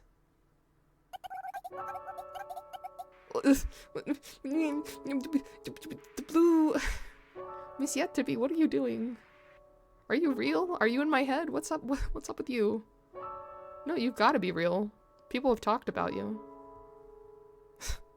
What is she doing? Hey Sayaka, you said. I'm gonna jump, so bring the car behind the church, right? After I'd gotten home from Pacifica's house, I'd called Anya on the phone. She's being silly. Yeah, that all chops down to that one reason. She's just a silly little gal. That's all it is. That's right, the phone is a direct line between me and Anya. Anya quickly picked up, and I quickly hung up. I finally understand why I keep avoiding the phone. I must be the type of person who's not good with phones. Did you think that Anya of Green Gables here would understand what you meant with just that one sentence? Do you know what she said to me when she came to me for help? There she is again. Just a silly little one. She's being so silly. Pacifica munches on the corn snacks quietly, yet angrily. Yeah, I said, what's that supposed to mean? Exactly. If we had did exactly what you said, we'd all be in jail right now. You understand? The face. Pacifica opens up a second bag. Miss Yet to Be reaches for the bag, only to get her hand slapped away. Eep! That's why I came to ask you for help, okay? And I'm the one who told you to tie the sofa on the roof. This girl was just going to bring the car as it is, you know? She's got poop for brains, remember? That's fine. No, it's not. Pacifica shouts. Miss Yet to Be finds some snacks on her own and starts munching on them, saying, it's not as good as ham, but it's okay now that I think about it. I figured Anya would come to you for help, and you'd catch on to what I was getting at, Pacifica. I was hoping that you would fulfill my request at least as stated, so, thanks for going above and beyond. We're gonna talk about how Psycho's absolutely no hinge. No, for real. Because she's gotta have, like, split personality or something. Or just incredibly, like, what's the word? Not psychotic, but, like sociopath. Is that bad? Yeah! She goes from nothing to, like, it's like she's possessed. She gets, like, things in her pupil, like little blue patterns. She goes from, I really don't want to talk to these people, to, let me shoot out your kneecaps and, like, flip over your head and, like, punch you in the gut and kick your ribs and break your shit. So, yeah. It's that bad. I see. Okay, well, okay then. Her voice is blunt, but somewhat tearful. I never want to make her cry again. No wonder the ninja thing. Yeah, no. She's proved, I think, 3 separate occasions, her ninja prowess, so to speak. We all fall silent for a while. I think it's because we're all feeling as if we had reclaimed something. Friendship mended. But that sure did turn out to be fun, didn't it? Indeed. Yeah. I agree. Also, question. Go ahead, new girl. Short time no see. Short time no see. Well, I mean, yes, well, where are we going? No clue. I guess none of us really planned ahead. Honestly, I only planned to bust the new girl out. I didn't think about anything after that. Where should we go, Sayako? Maybe the people thing is when she's in, the schism mode. I mean, yeah, it only happens when she goes, like, in those moments. Cough, cough. It also happened on that one scene where she was, like, dragging the bodies. And she was just making, like, a groaning noise, but she couldn't stop. She couldn't speak normal words. So, I don't know. Something's going on. Something. When she asked me that question, I respond with a relative ease. Outside of town. I can feel the air get just a little colder. For real? Well, I kinda get where you're coming from. I don't remember what happened that day, so I want to try going out of town to jog my memory, I guess. Huh? What? Their faces freeze. Ah, the incident. What's with those looks? We don't remember. We don't remember what happened or what made you go, you know. Well, actually, I do remember a little, but we figured you'd remember, Sayako. No, I don't remember. There are some things I remember, but they're far outweighed by what I don't remember. I'm shook. I'm shook, though I'm sure they're just as shook as I am. Miss Yet-to-Be currently looks at each of our faces. That's right, she's an outsider. We should probably explain things to her. Just not now. Alright, memory lane it is. Let's go. Oh, thank you for hydrate. I will sip. Thank you, thank you, thank you. Gotta wet the throat. Anya proclaims. Yes, let's go as far as we can go. Pacifica concurs. Okay. And I agree.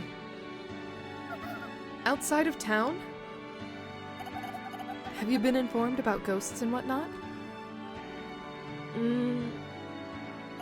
We're ghosts, immortal and unaging.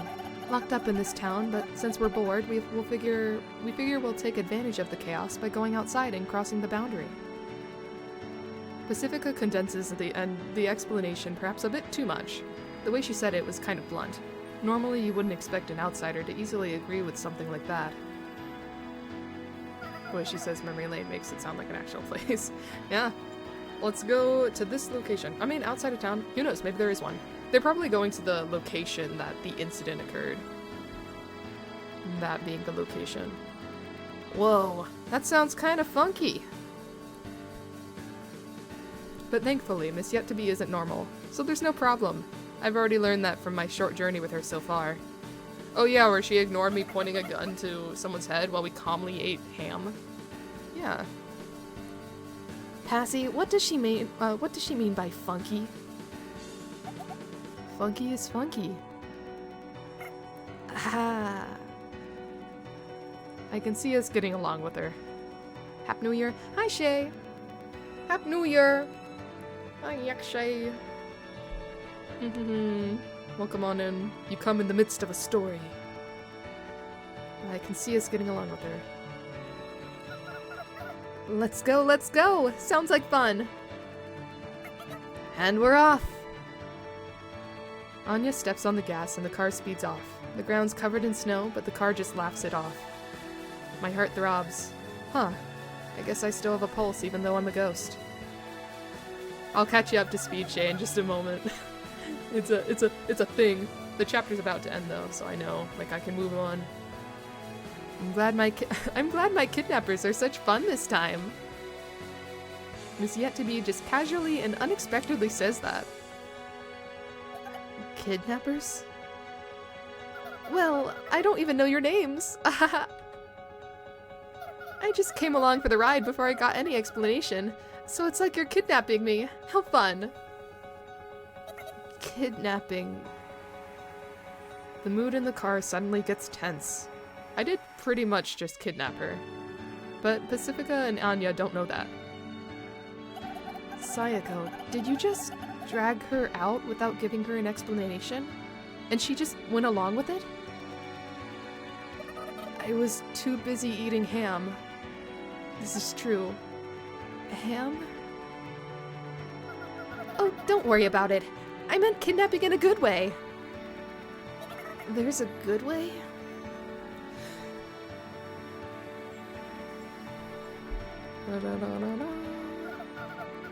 These church people wouldn't tell me anything about the town. And besides, it's more fun to be with other girls, and you all seem like nice people. Well, okay then. That's fine, I suppose. Well, as long as Miss Yet-to-Be is satisfied, that's fine, I guess. We all fell silent for a while. The view from outside the window gets sadder and sadder as the town slowly fades into a barren field of snow. Outside the town. When is it going to be the next chapter? I feel like it should be soon.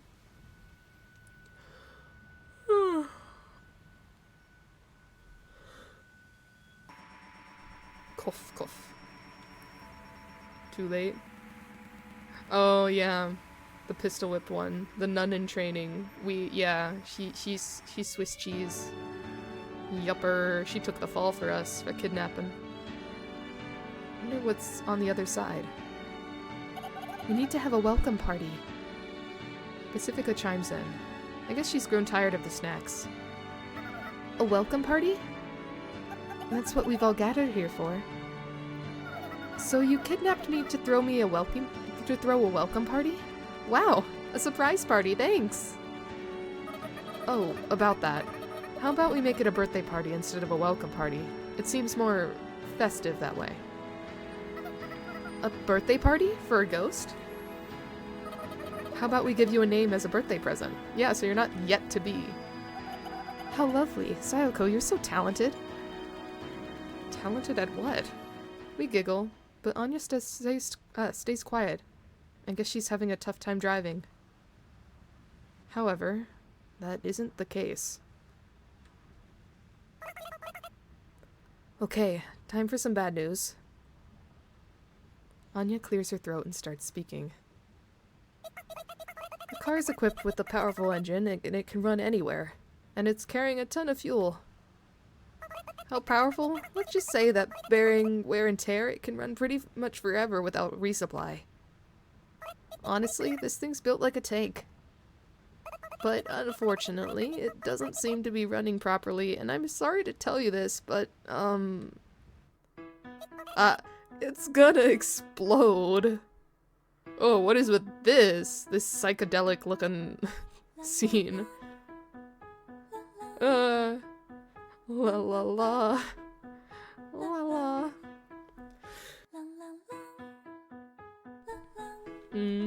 Oh, talking about the exciting news, Callow. Chose the name Clover, still go by Callow. Okay. I'll keep calling you Callow then. It's gonna explode. We need to run. We can't. We've got 30 seconds, and the blast radius will be hundreds of meters wide. It'll tear up the ground and spread radioactive fallout everywhere. That's an objective fact. As a practical solution, I propose we complete this birthday party within those 30 seconds. That's all the more reason to get off this thing. The blast radius is hundreds of meters long, Passy. I suggest you give up. 25. I understand. Let's move on with the gift giving then. 22. Your name is Ham. No, wait. 18. Yoru. Yoru means night. That's what the Yo in Sayoko also stands for, and we met at night, so Yoru. For something I came up with on the spot, it's actually a pretty good name, I'd say.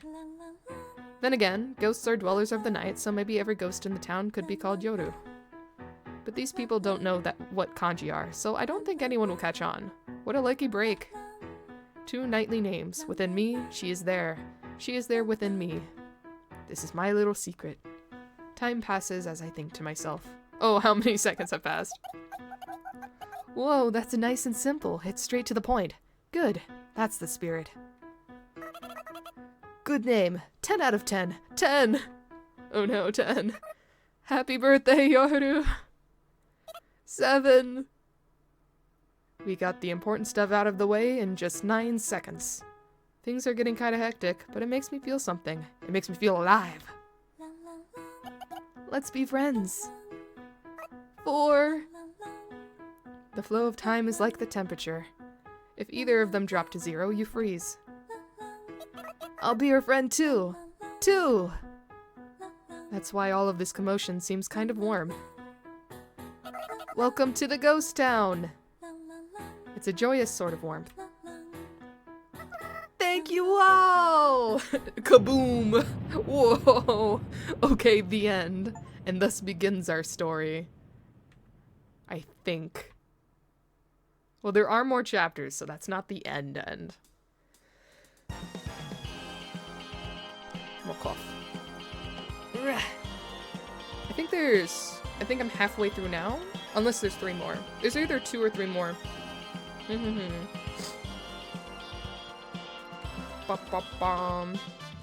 Okay, time to quickly give a small catch-up of what's happened so far, I guess.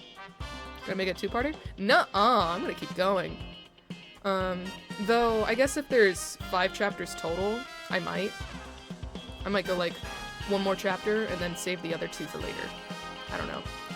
Think it's funnier not knowing? Oh? I can leave it up to you if you want to know or not. Gotta get those context clues as we go through. You know what? Sure. If you were up for it. Oh, I did notice she gave a little wave to the camera. That's the same scene I got after the last chapter. Ooh. Summer. It's summer everywhere you look. You can hear chattering voices everywhere. From the group of middle schoolers enjoying the breeze at the convenience store, to the elderly spacing out in the shade, to the elementary schoolers playing around the park. As I pedal my bike, I can feel my feet getting sore from the sandals that were given to me for days like these. But I figure I can just put up with it. After all, I'll be seated for the duration of the movie.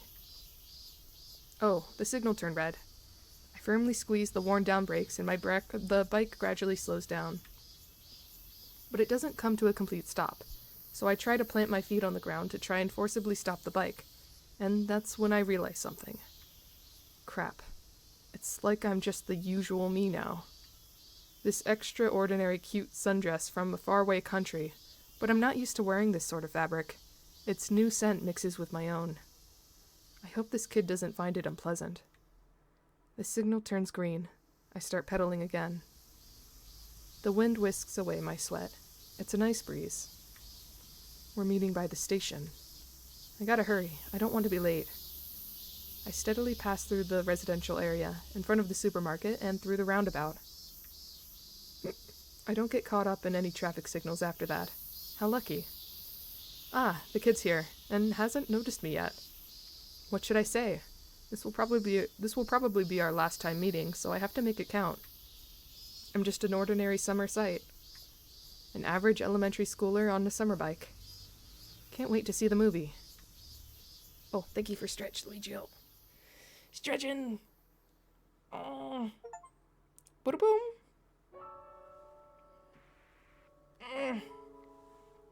Looks like there are 5 chapters. Whoa! New person. The day we found a workplace to work at. Ooh. Oh wait, so that means there is more... Wait, no, we exploded. I was gonna say there's more to life outside of that one town, but... Maybe we got exploded and ended up somewhere else? I don't know. I don't know. Must be the case. Because there's the new one. Yoru. Let me get a sip of my drink. Only one in this room feeling overly aware of his own skin? Not anymore. No, not that you said that. Wow. Was that an achievement for stretching? Oh, I guess it was timed pretty fun. Eh. Yes, I will say that. It's because I stretched. That was all me. Want to start reading from episode 3? I do. Wonder... I feel like the last chapter was shorter than the one before? I don't know. Ha! Mixing of languages. Konnichiwa, amigos! I'm pretty sure those are the first words she shouts upon running into my room. By she, I mean Yoru, and by I mean me. For a long time, so long that nobody even knows how long, this town has had exactly 1,024 ghosts. And now we have a newcomer, Yoru, who's wandering about my room and looking at things curiously. That's a pretty neat artwork.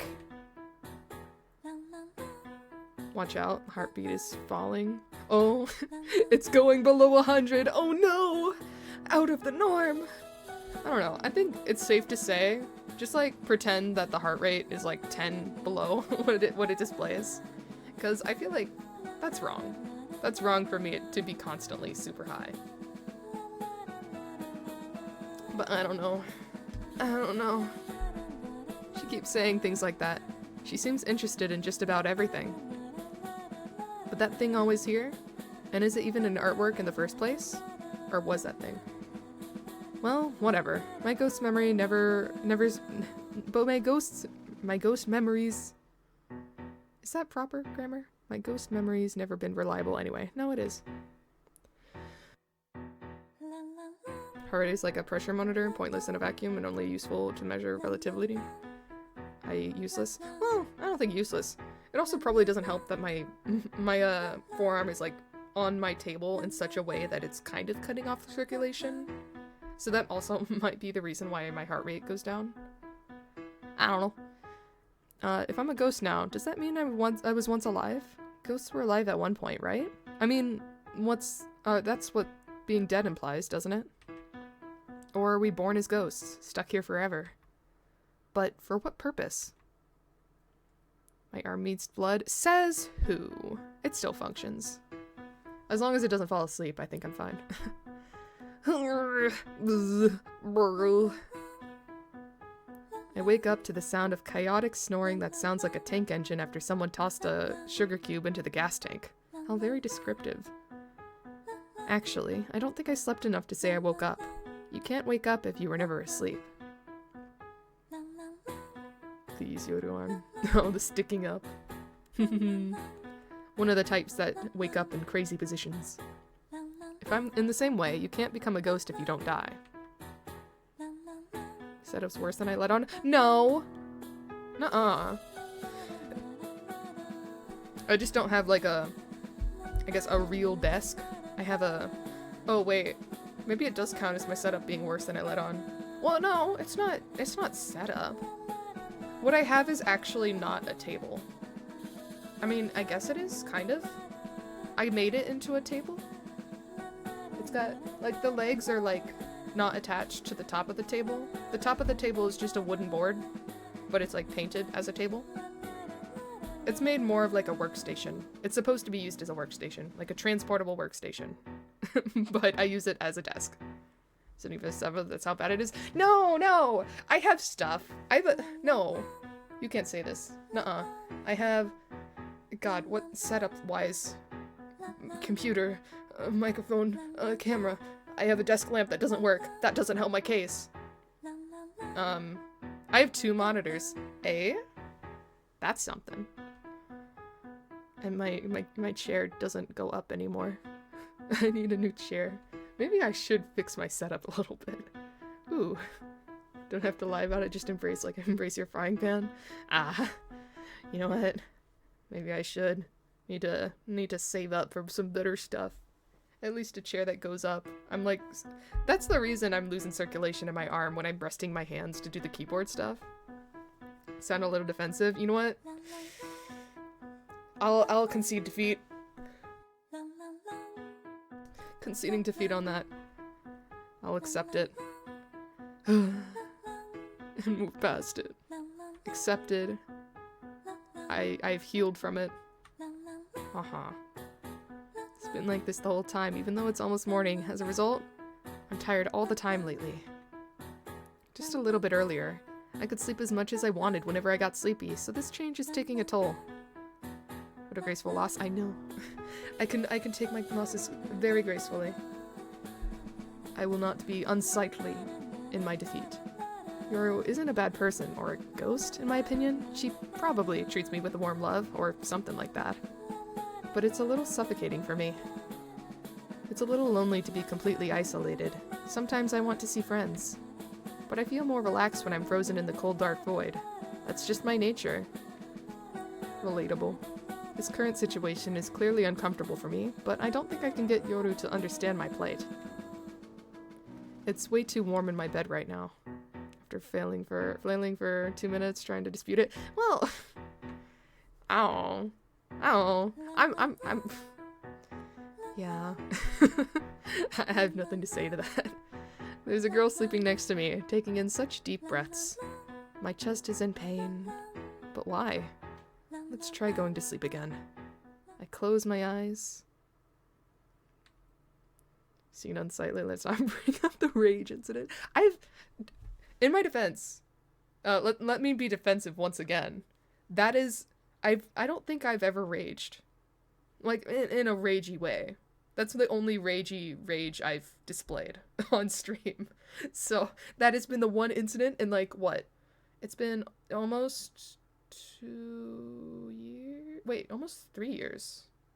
I think. They call you calm, yummy IRL? Yeah, I'm very calm. They absolutely call me calm. No one I've met, no one I've acted with me has called me, like, spontaneous and, like, unpredictable. I am the most calm.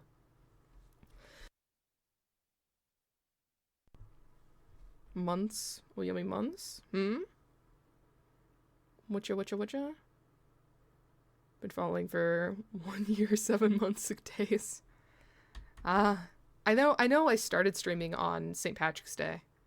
I know that exactly. Said you were stuck on Civ for 3 years. I never said years. What do you mean? Years? Wait, did I say that in the video? Did I say years? Oh, do I need to fix that? Ooh? You mean in the YouTube? Did I write years? Or did I say years? Please tell me. I need to note that. Rage incident? Oh yeah, Callie, you weren't there. In the vid months? Okay, good, in the vid months. Okay, I don't need to edit it. I don't need to take it back and edit it. Avoid stranger, battle, Callow. Are you fine with spoilers for that? I don't know. It's a battle I was on for almost 3 months. Almost, just about. It did not happen. Oh yeah, this hypothetical situation did not happen. I'm just explaining hypothetically how it could have gone for it to happen. Just something that I was stuck on for almost 3 months, and like it had such a simple solution that like I only needed to do one thing of damage and then it beat the whole boss. That's all. That's all.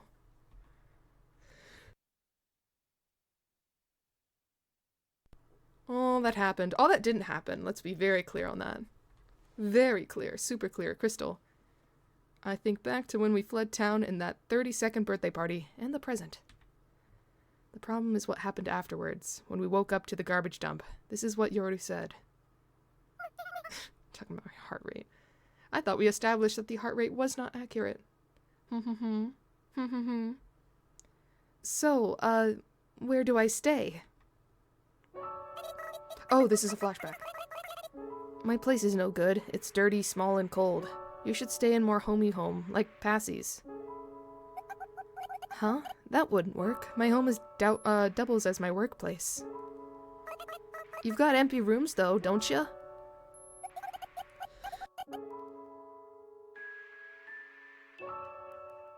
Just because they're empty doesn't mean I don't need them. What? Oh, she's kicking her. Okay, you piece of shit! Ow! Damn it! Ah, stop! Pacifica stomps on Anya's face. Yoda looks on curiously for a while before she turns around to look at me. Oh, I get it. I don't know why I was so worried. Because they blew up in the explosion, they technically died and they ended up back at the junkyard. Okay. I get it. It's not some big thing. Simple. Looks like I'm in a pickle, huh? She says just that. Her eyes pierce right through me. That's when I say something all too naturally, almost by reflex, and as if I had prepared a script beforehand. Why don't you stay at my place? Temporarily, I mean. Why did I say something like that? Even Anya and Pacifica both seem surprised by my proactive suggestion. I don't even know what I meant when I said temporarily, I mean. Anya, Pacifica, and I probably are all thinking the same thing. What does temporarily even mean? I can't look it up in the dictionary because there isn't one in this room.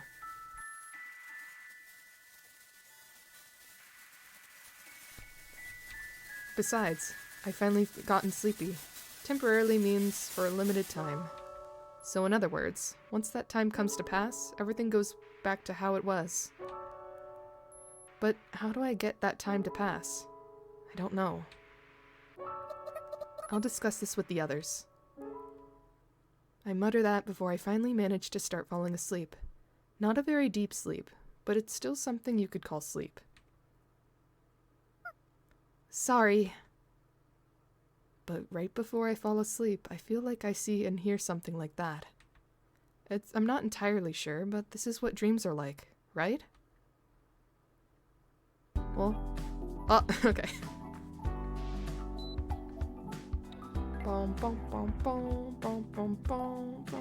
We can jam out to this again, briefly.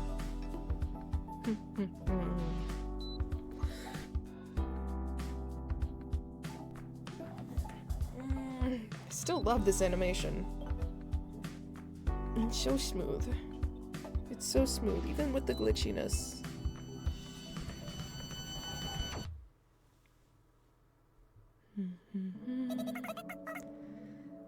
I'm gonna assume she says sigh. Sigh, I kind of figured. That's too bad. Achievement, start episode 3. In the corner of the plaza at the center of town, Anya kicks some snow to the side of the street, sending slivers of ice scattering as she says that.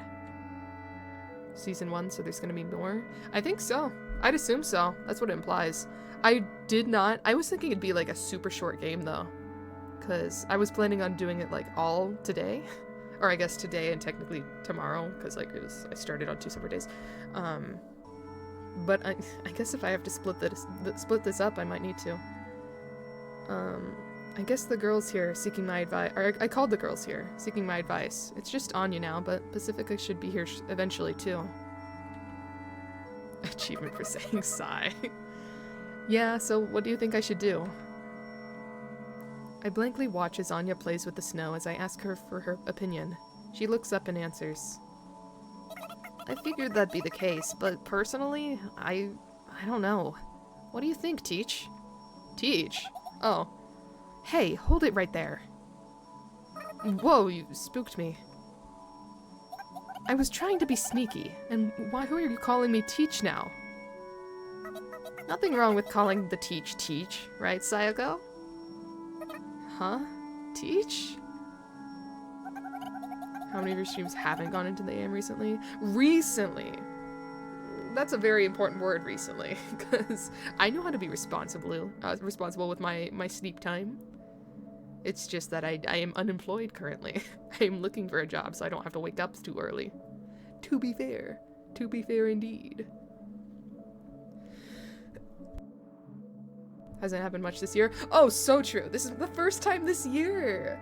I slept past midnight. Wait.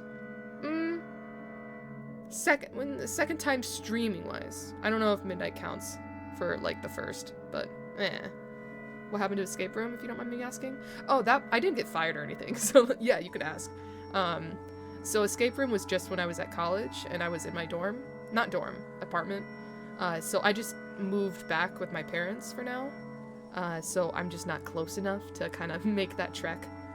So I worked for delivering packages for a bit, but that was a temporary position. It was seasonal for like December.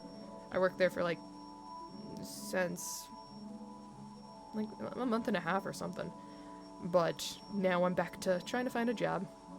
That means Yami graduate. Oh, that's another funny thing. Another technicality. Technically, I am not graduated, but I am. It's just that they didn't process my final grade. Something about like there being something went wrong with processing it when I went to study abroad and it never got through. So I had to submit like a retroactive graduation sheet so it could be accurate to when I did graduate. But they don't process them till after December, so they should get to it soon. Hopefully I'll be graduated. Full-time streamer for now I am. Riot. I'll march up to my college and I'll riot. I'll bring my pitchfork and everything. We will riot. It was that, and so many things have gone wrong. Like, I talked about this briefly when I was like tipsy and rambling during Pajama Sam, but the thing with the DMV and my license, I did go yesterday. Not yesterday. New Year's Eve. Wait, no, that was yesterday. Yeah, yesterday. Well, technically, it's because it's past midnight, whatever. New Year's Eve, I went to the DMV, like, early in the morning, so I could, like, figure out, like, getting my permit, like, getting a new permit, because that was the issue of, like, getting my license processed. I'm not gonna talk about the issues that happened before that. Just know that there were 3 months of, like, waiting time before I figured out something was wrong. You miss Pajama Sam? Just the second one. It's Thunder and Lightning ain't so frightening. Aren't so frightening, but I like saying ain't. But basically, when I went to the DMV, I spent 2 hours waiting in line. Then when I finally got called up, they told me, oh, we need proof of residence. Huh? I didn't know this. So I had it on my old card, like my old permit that I brought, but I needed a second proof, so I had to go back home. I had to pick it up. I had to go back to the DMV. I still had their little, like, appointment sheet that they give you that, like, has your stuff, your information of what you need. It was a thing. But I did pass flying colors. I didn't get any questions wrong on my, the little test you take to get your permit. So that should be coming. I told them about the license, and they'll send that to me, too. Refrain from Pajama Sam slander. Good. Yes, yes. You took that to heart, what I mentioned.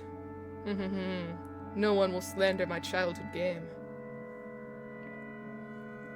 Thank you for hydrate. Left the stream as background noise, fell asleep, and fell from bed, so I'm blaming Yami on the blunder. Whoops, sorry. Hope you're okay. Did you bump your head? Did you eat a boo-boo? Hope you didn't. Pajama Sam was like your favorite game when Shay was super little Shay. Pajama Sam especially, like, that was one of the games where, like, when I'm a triplet. I've mentioned this before, but, we only had one computer to share, like me and my siblings. So we had this little timer that went on for 20 minutes at a time, which is far too short. But that's the way our system worked. So every time it went off, we had to, like, change rotation. so like the other person could get on the computer. But Pajama Sam was one of those games, so like we would be progressing through the game, like taking turns. It's also the reason I was, like, for a very short period of my childhood, I was a huge morning person. I woke up at like 5 a.m.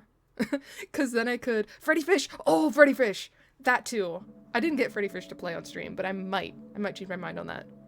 It was only one Pajama Sam and one Freddy Fish that I'm familiar with, though. But I was a very, very early riser for like a small part of my childhood, because then I was able to get on the computer for more than an hour at a time. That was the only time I was allowed to do that, because neither of my sisters were awake. But also our computer was in our parents' room, so I woke them up. So I didn't mean to wake them up, it's just like the brightness from the screen. But they were like, you know what? They'll get up this early just to do this. We don't wanna get in the way of that. Exact same reason. You feel me? And then now I'm such not a morning person. I will sleep till 2 p.m. So help me. But yeah, I wonder if it's because I got so much early mornings in as a child. Now it's just, I have such an aversion to them. The game with pajama in the name, helping fix my sleep schedule, incredible. When I was a child. Yeah. Though, to be fair also, when I was a child, I went to sleep at a normal time. I think it was only, like, middle to late middle school is when I started thinking sleeping, or, like, staying up was cool. Like, it was a cool thing to do for some reason. Because, like, you go to school the next day and it's like, crazy night, right? I didn't get any sleep. What about y'all? That's like how you got cool kid points. How late you stayed up. And all-nighters? You're the coolest. I quickly changed my mind after about, like, a year of that. I was like, oh, no, I'm so sleepy all the time. Anyway. Game. But maybe I will get Freddy Fish. So what did you need to discuss? Is that it? Or... what do you need to discuss? Is that it? No, wait. Let's take this somewhere warmer. Good idea. How about over there? Sure, saves us the trouble of walking since it's so close. After a short delay, I follow their gazes to find some sort of establishment. A cafe, I guess. A cafe. When I mull over the word in my head, I suddenly feel my stomach sink. On the other side of the lit window, countless shadows of ghosts. Is that redundant? Make a commotion, signaling to me just how busy it is inside the cafe we're about to visit. A death sentence. A death sentence. Middle school had different cool points than your school? Oh yeah? Middle school cool points. Well, middle school cool points can only be so cool. Where did yours go with, Villian? Don't worry, it's mostly just people like us inside. People who aren't too interested in their surroundings. It's also cheap, and they don't complain if you stay too long. Speaking of setup, release the arm. My left arm. Yeah, you know what? I'm gonna adjust. Is it because you saw my pulse going down? Is that why you say that? I mean, you're right. I'm in the corner is, like, cutting into my arm a little bit. I'm gonna adjust. My arm is gonna, like, jut out to the side a little bit. See, now it's not on a corner at all. Or corner edge. It's not on an edge at all. We're fine. Better yet, I could get a pillow. I could get super comfy right now. I could get a pillow, I could get a blanket. Ooh. It would only make it better if I got some tea. I'm gonna start doing that. Not now. What did you pin? What did you pin, Luigio? A cheap flavor, you just can't get it home. Please be comfy for New Year. I do need to use the restroom soon. Not now, but once I come back from it, I'll get my blanket and pillow. Hee hee hee. School went with being on the basketball or football team for cool points. Okay. I guess, you know, I'll concede. Those are pretty popular in terms of cool points. Though I guess that goes for anything. Like, elementary through high school, really. Into college, too, I guess. Pacifica urges me on, saying, let's go. Well, sure, it'd be rude to call someone for help, only to make them stand and talk out in the cold. We can't talk in my room, since Yoru's probably still in there, and it'd be shameless to talk in Pacifica's house. Plus, I do think it's an experience I should give a chance to, so I can't find a valid reason to refuse. Ah! New music. The sound of chatter at the cafe's background music. And the cafe's background music gets closer and closer. Though in reality, I'm the one getting closer to the sounds. Calm down, it's just a cafe. You've been in restaurants and shops and stuff before, right? Same thing. Pacifica and Anya reach into the noisy establishment. Or rush. Whoa, that's a lot of people. That's a lot of people. I'm pretty sure one of those is the cop I beat up, so that's fun. Reunion. Ow, ow. The moment I pass the threshold, the chattering stops and the ghosts all fall silent. Ugh, I hate that. Let's leave. I tug on Pacifica's coat and manage to let out that whimper. I can't do it after all. Pacifica and Anya might be fine citizens, but I'm a burglar who raided the church. If they're seen here with me, it could cause them trouble. Oh, why? Sorry, could you move that chair for me? Thanks. Oh, yes, that's good. Thank you. Pacifica pushes her way through the crowd of ghosts. Anya follows behind. I follow too, reluctantly. We all head the way to the only empty table, a round table deep in the back, by the bathroom. We sit down.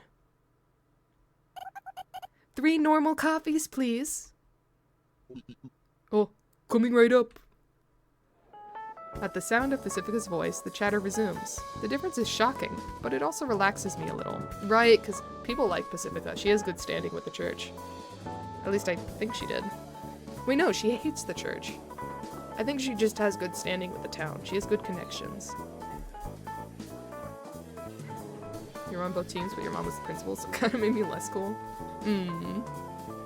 You got connections and high power, though. I think that makes you plenty cool, Shay. Or wait, no, Filian said that. I think that makes you plenty cool, Filian. Honored, you're cool too. Yeah, you're plenty cool. Everyone here is very cool. Not at all losers. No way. I'm not just saying that because that's me saying that about me, but no, everyone is very cool. At the sound of Pacifica's voice, the chatter resumes. Oh, wait, yeah, I said that. I'm sure everyone's lost interest in us. I suppose we're not that interesting after all. I still can't let my guard down, though. Sorry for the wait. Here it comes. Oh, well, if it isn't Anya from the repair shop. It's been 9,999 years, hasn't it, my lad? I'll murder you. I'll murder you. Long time no see, Mr. Patel. How's business? I've been working from home a lot lately, so I haven't been able to patronize your establishment. It's fine, is what I'd like to say, but profit margins are thin with just coffee. Can I interest you in some sweets? That sounds good. Get something we can all share. I appreciate it, and last but not least, it's been a while since I've last seen you too, miss. I guess these two must be regulars here. But was I a regular too at one point? Hello. For now, I bow my head. I guess that was a satisfactory for him since he turns around and skillfully weaves his way through the crowd of ghosts. Okay, I suppose we've settled in. So what did you want to talk about? Oh, should I get you up to speed? No, it's fine. I want to hear from Sayako directly. Pacifica gracefully sips her coffee in a dignified manner. Then she signals with her eyes for me to talk. She does kind of act like a teacher. And the smell of cheap coffee does make you think of a teacher's lounge. Really makes you think about where I came from. I'm sure if I was alone, I'd be thinking about it all the way until morning. But right now, there's more pressing matters. Oh, you just don't vibe with her. Psycho, eventually you'll stop coming home, and your family will collapse. Your children will stray off the righteous path. First they'll get addicted to drugs, and next thing you know, they're robbing trains. This isn't a joke, okay? They're taking this seriously, I think. They're just joking around to relieve the tension. So you two are living together, huh? That'd kill me. I'd agree. I'd say you seem more relaxed than you're by yourself. Are all ninjas lone wolves, or is it just you? How could she know, stupid? Ninjas even keep their personality secret. That's what makes them cool, you know? You make a fine point. Anya from the repair workshop, my lad. My lad. Oh, sorry. Right. We don't want to take turns housing Yoru in our homes.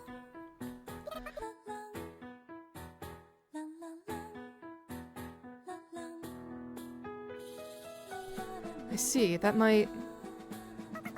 No, that wouldn't work. If it were me, it'd make me feel like I was being rented out on an installment plan.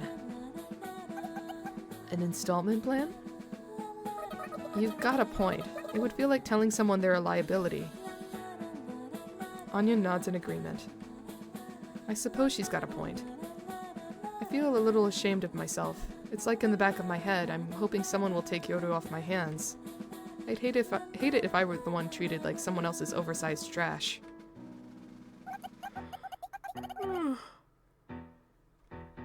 Okay, let's break down the problem. Little Anya here, take some notes. Aye, ma'am.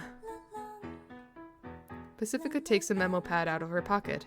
You have a pen? Yep. Anya pulls out a pen and seemingly out of thin air. But stop calling me Little Anya. So, first things first, living together isn't working out for Sayoko. Okay, Sayoko loves living alone. And Yoru doesn't have a place to call her own. Let's see, Yoru has no home. That's a way to put it. These two issues are intertwined, but they're actually separate matters, aren't they? But if you solve one of them, the other will naturally disappear. Oh? I can't help but let out a voice of awe at the brilliance of her logic. I'm pretty sure I'm no good at this sort of logical thinking at all.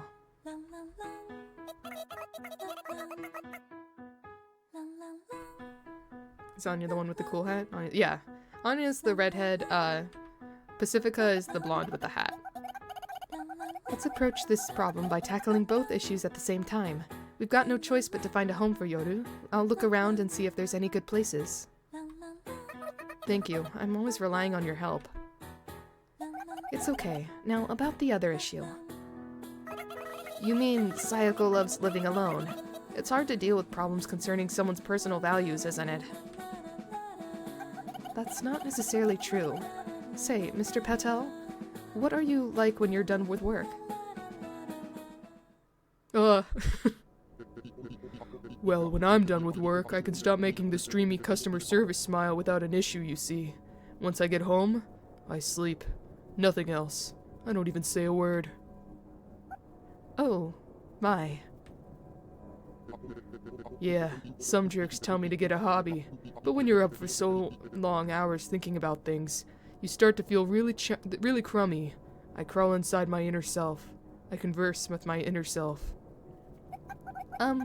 Thank you for your thoughts. That's quite enough, actually. No, please let me continue. When I close my eyes, there's a big pitch-black wall. I hear a voice calling for me, searching for me, but criticizing me. So I don't answer. No, I can't answer. As I said earlier, I don't even say a word. Hey, where's he going with this? I bear with it. I bear with it as I pray I don't go mad. I keep praying until the sweet repose of sleep finally claims me. Beats me. Before work today, I sat in my car and cried at the wheel for just 3 minutes. You girls should give it a try. Oh, and I'd really appreciate if you didn't realize that I'm late opening up on any given day. That's what I'm doing. I see. I'll give it a try. Please do. Anyway, here's an assortment of cookies for you. Enjoy yourselves. Dun dun dun! Back to the music. A little while after Mr. Patel leaves, it takes us a few moments of silence until we can ignore what just happened and move on. He needs medical help, preferably from someone patient and courteous. That enjoy yourselves almost sounded like a challenge. By the way, let me show you what's in the corner that I'm hiding. There's a little sprite. That's how I know who's talking. To clear up any confusion. I realize I'll let you see each of them because they're kind of cute. They don't change, so it's like one for each. That's Sayako. What are we talking about again? Well, there she is. There's Pacifica. Very adorable. Pork. And there's Anya. There she is. Maybe if you turn back to the old setup, it'd show. No, I don't think it well, actually, maybe it would. Okay, so apparently doing the scroll wheel on your mouse also makes it fast forward and go back. Alright, good to know. Let me see. I think it should be set up in my game that it shows normally. Hold on. No, it doesn't. Hold on. Game. This is just out of curiosity. Just out of curiosity. Will it show? No, my head still kind of shows. It depends on where my head is. If I'm like that, it blocks. Back to this one, though. I like this one better. Eee. Never go back? Yeah, not planning to. I really like this one. Oh, but the chat disappeared. Now it needs to reset. There we go. Wait, why was it going? Why is it going? Why is it going? Don't automate. Don't automate. How do I not automate it? Ah! Hold on. Auto, hold,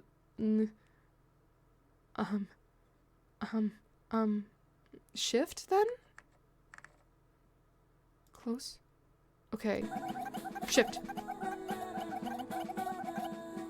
Okay. We're good. We're back. We're back. We're back. We're back. We're back. Okay, let me go back though.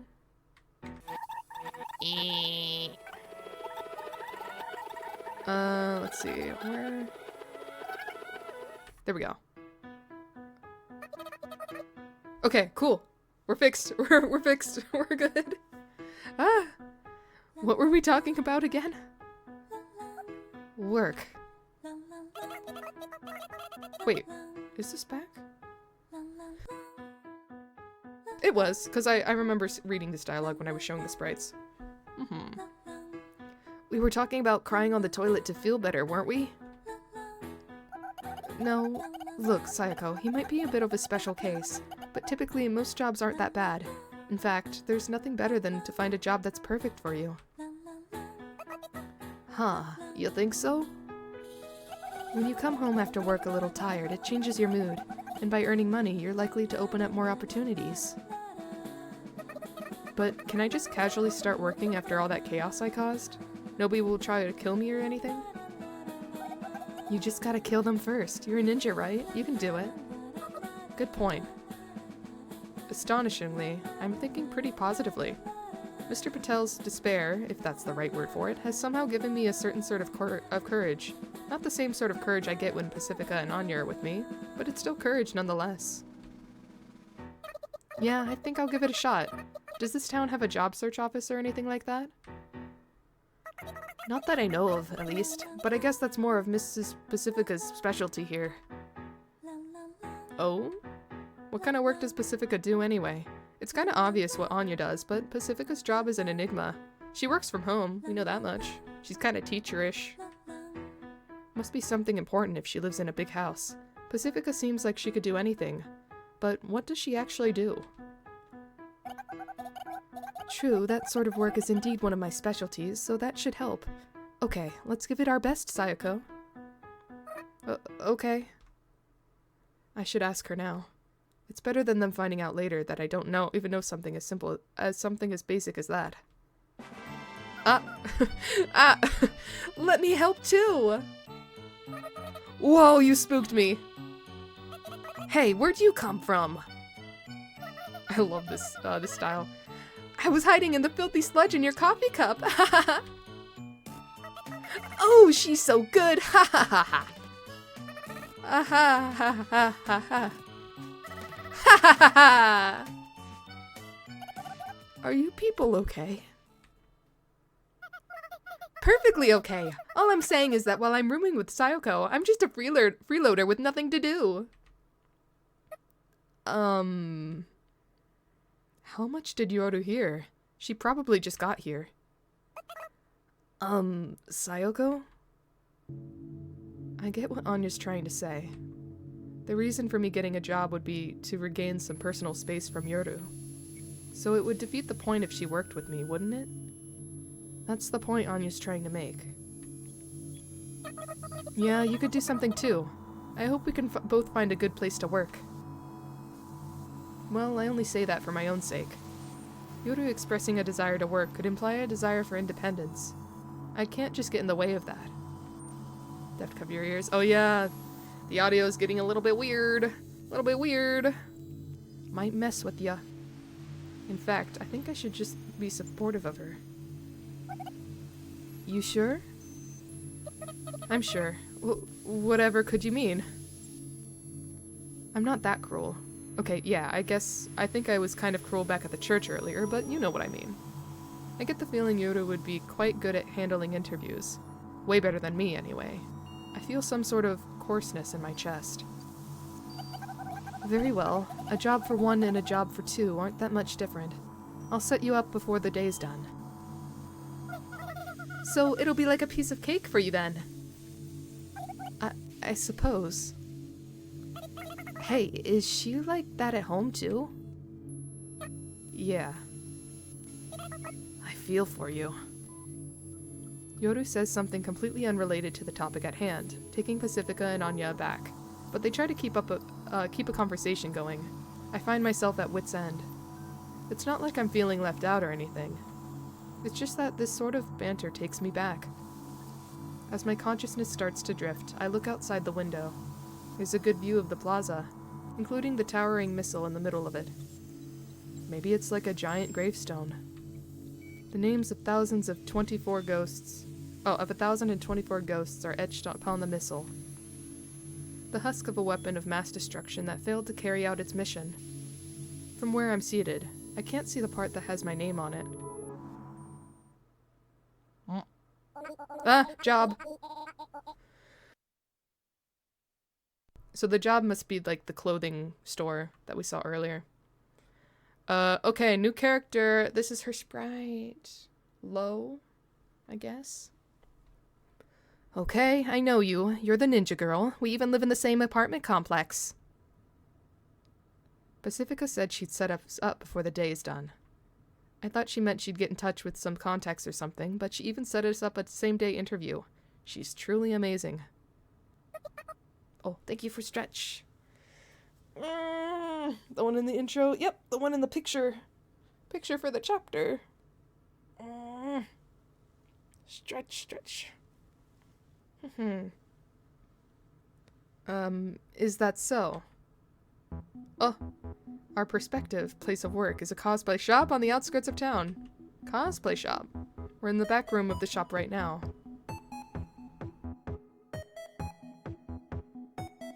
The employee interviewing us is a girl with a somewhat husky voice. Okay, husky. She seems kind of punkish, so I was really nervous at first. But she has a very gentle, somewhat familiar way of talking, which is kind of relaxing. Yeah, I haven't seen you around lately, though. You've been staying away from home or something? Anyway, you on the other hand, I don't know your name. My name's Yoru. I got it as a birthday present. I see. A present, huh? Good for you. My name's Lauren. Call me Lo. Yep, it sure is good. Thanks, Lo. Lauren, or rather, Lo, gets up from her seat. Now then, let's see. First, I'll explain to you how we bring in newly arrived stock and dispose of unsold stock. Yes, ma'am! Yoru follows Lo's lead and gets up. I get up as well, and then a bell rings. Now that I think about it, that must mean the store door opened. It made the same sound when we came in, after all. Oh, looks like we got some customer for once. Yoru, go greet them or something. Aye, ma'am! Lo beckons me deeper into the shop. You sure about this? Yeah, it's fine. It's much more fun to teach new recruits than it is to deal with customers. Lo peers into my brown eyes with her fair eyes. I can feel my heart throbbing for various reasons. Wouldn't you agree? Her slightly husky voice really matches her fashion sense. I think it's fitting and beautiful. I wonder how I can become more like her.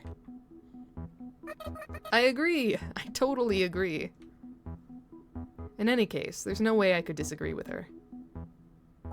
So, let me see. First of all, that box over there is newly arrived stock. Okay. And that box over there is unsold stock to be disposed of. You with me so far? Oh, question. Saka folds into these girls so fast. Yeah, the first moment of the game is, yeah, with Pacifica. There was like a little moment where it's like whispering in her ear and being like, oh, my ears are sensitive, you can't be doing that. Oh, question. Go ahead, ask away. They're both empty, aren't they? Ah. Yeah, I guess we rarely do receive new stock or dispose of unsold stock. Huh? Actually, now that you mention it, when was the last time we had either of those things? Maybe 9,999 years ago?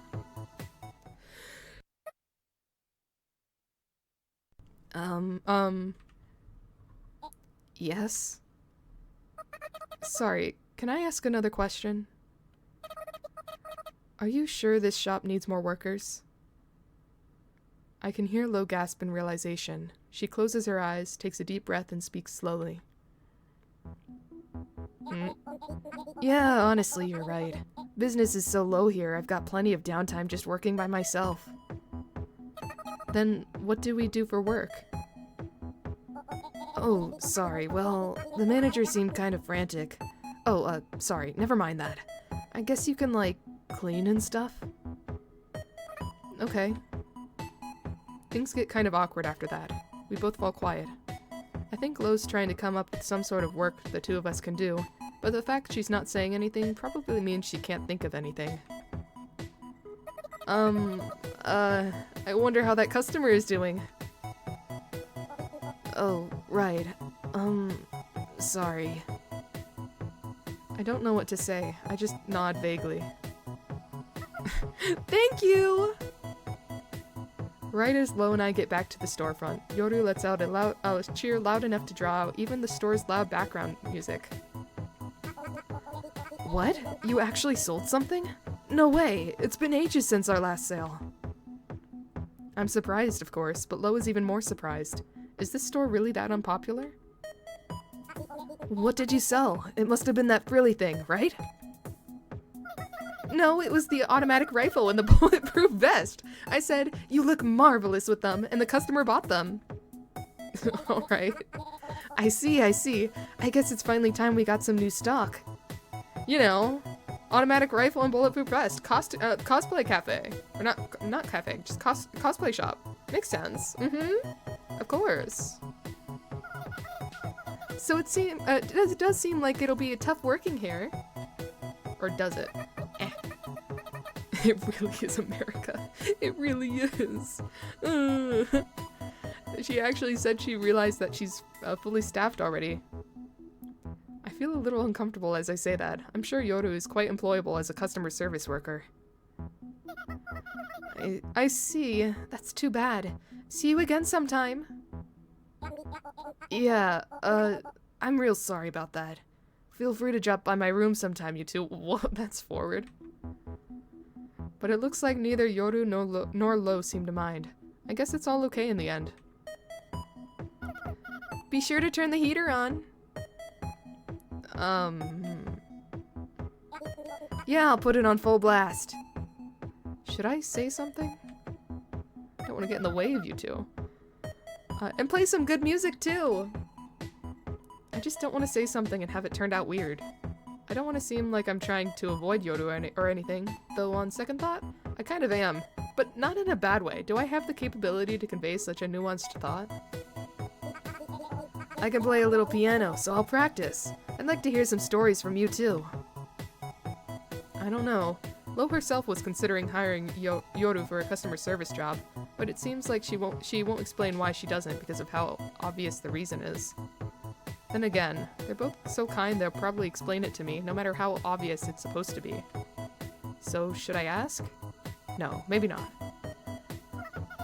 Okay, let's make it a night to remember. Bye! Sorry we couldn't help. Thank you for your time. Oh, folly. Game folly work. Snow crunches. I concede that these two have way better judgment than I do. So it doesn't make a difference whether I say anything or not. Just making excuses, huh? I'm sorry. I didn't mean to say those words out loud, but Yoru picks them up anyway. About what? I just felt like I've wronged you in some way, Sayoko. I'm kind of sad that since I don't know what it is. She's being just a bit too conscientious. You didn't do anything wrong, Yoru. It's getting late. There's nobody else on the streets but us. I'll do my best. Our conversation isn't quite lining up, and neither are our footsteps. This doesn't stop even as we approach the plaza. I'm walking ahead of Yoru, but my pace slows down even more, and Yoru overtakes me. I stop in place. I look at a certain something. Huh? What's wrong? I step up the pace and catch up to Yoru. Huh? Oh, nothing. The thing I was looking at, the missile, is missing Yoru's name. I'm a little bit jealous, but I feel like something's off about it. We keep walking back on the way home. As we walk, I think to myself, what would she want? Maybe I can just give the place to her. That's an option. You there, Sayoko? Yoru speaks up without turning around. I'm here. You can hear my footsteps, can't you? Please stay with me, okay? My chest is in pain, but the air I breathe is so clean I feel both painful and cleansed. All in all, I feel satisfied. If only I could go to sleep and just die right now. But that's impossible. I can't die if I'm not even alive. I'll try. There's no real meaning to this conversation. There's no real meaning to us either, I'm sure. Just meaningless ghosts walking around a ghost town near the break of dawn. We're almost home. Oh. Whomst. Important person. Ghost hunter. Ah! Ghostbuster! Who are you? Oh wait, no. Is that me? Nice! It looks good on you. You're meant for this job. Despite what Pacifica's saying, it's obvious that this outfit would look the same on anyone, no matter who's wearing it. She said she'd look for a job that always short-staffed this time, and this is the result. Salvaging. Searching the garbage heap for usable objects. Yoru and I are dressed in baggy yellow protective suits as well as we board the salvage truck. I silently curse these protective suits for being so hard to move in. It's the sus guy. I guess so. Though I think more Lethal Company than anything. The three other salvages are all somewhat buff men. Salvagers. We're wearing their spare suits, which is why they don't fit. They keep bowing to Pacifica. Pacifica really is amazing at what she does. I'm not sure what exactly that is, but she does it well. She's royalty. We're sectioned off in the back of the truck, with the men all sitting in the front on the bench seat. Nobody says a word. Looking for scrap? Oh, wait, that connection! No, you're so right. It's even more like Lethal Company. The outfit? Looking for scraps? Usable scraps? Come on. I can say more or less, or I can more or less see the backs of the men's heads through the window, but they're not even moving a muscle. They seem quite polite with the influential Pacifica, but when I get the feeling they'll be strict with newcomers like us. Suddenly, Yoru speaks up. Excuse me, can I ask a question? Oh, the sprites are like this too, look at them. Oh, I can see the name at least, so that's nice. Otherwise, I don't think I'd be able to tell who's talking. Salvager number 1. What? If you want us to explain, we can do it when we're there. What does this bus go? Or where does this bus go? Where does this bus go, you say? Things get awkward real quick. It's the awkward calm before the storm. You see, she's, Brah! That's so funny. Did you hear what she said? I heard. Where does this bus go? That's hilarious. Good one. Teehee. Well, you know, pleasure to work with you today. Yeah, no problem. We'll make splendid scrappers out of you. Aw, they're friendly. You mean super scavengers, right? Our official title is officially licensed garbage collectors. Ugh, that's boring. Okie dokie, artichokey. We'll be some real scrappy scrappers. You sure are a hoot. I can do nothing but watch as the scene unfolds in front of me. Actually, I'm not even sure if I can call it that. She's just too dazzling. She's amazing. Simply amazing. I'm not sure what's going on, but it's clear they're all enjoying themselves.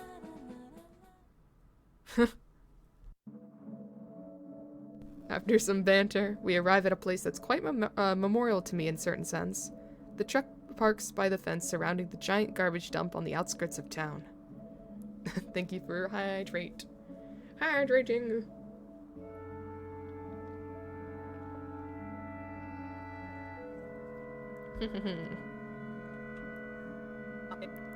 Baskets! I blink a few times before I realize what the man means. He's referring to the baskets made of aluminum or some other metal that we've loaded in the back of the truck with us.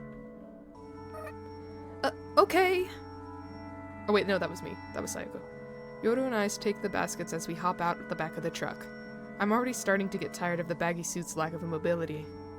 If we end up sticking with this job, I hope the first thing we do is get properly fitting suits. As I think that to myself, I tumble and let out a weird yelp. Are you okay, ninja girl? I'm okay. Thanks to that little tumble, I snap back to my senses. Do we need these suits? It's hard to move in them. Yeah, but... These are to protect against weird chemicals or radiation or something, right? But none of that really matters since I'm a ghost after all. It'll still hurt, you know, and, it still kinda sucks to die, even if you know you'll come back to life, doesn't it? Come back to life? I'm not sure that's the right phrase. We're not alive to begin with. I mean, we're ghosts. So it's weird to say we'll come back to life. Well, you've got a point, but this suit's too baggy to move around in, so it'll be hard to do work in it. So, do I have to wear it? I mean, I've been here in normal clothes before and nothing's happened to me. I'm sure they're just being overly cautious. Strip! In that case, I'll take mine off too. Whoa, whoa, whoa! This is what it means to be a man! Whoa! Well, miss, if you insist that it's perfect, then it's perfectly fine. Do the work you want the way you wanna. That's just how life is. I guess you can argue there. In other words, when life deals you cards, you gotta...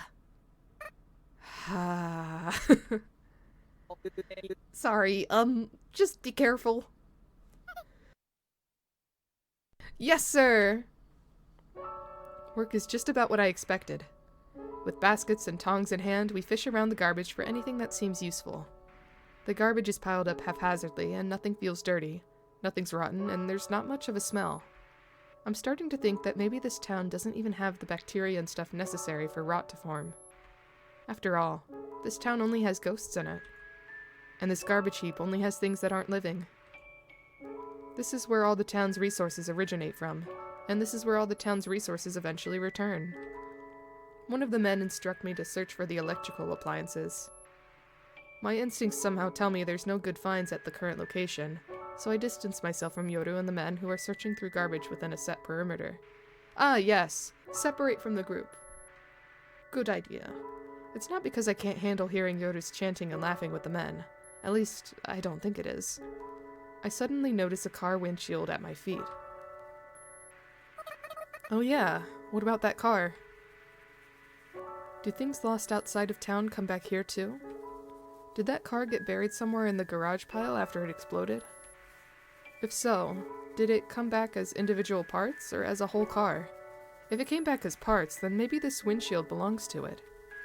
As I think that to myself, I notice that there's a microwave oven caught underneath the windshield. Wonder why I didn't notice it earlier.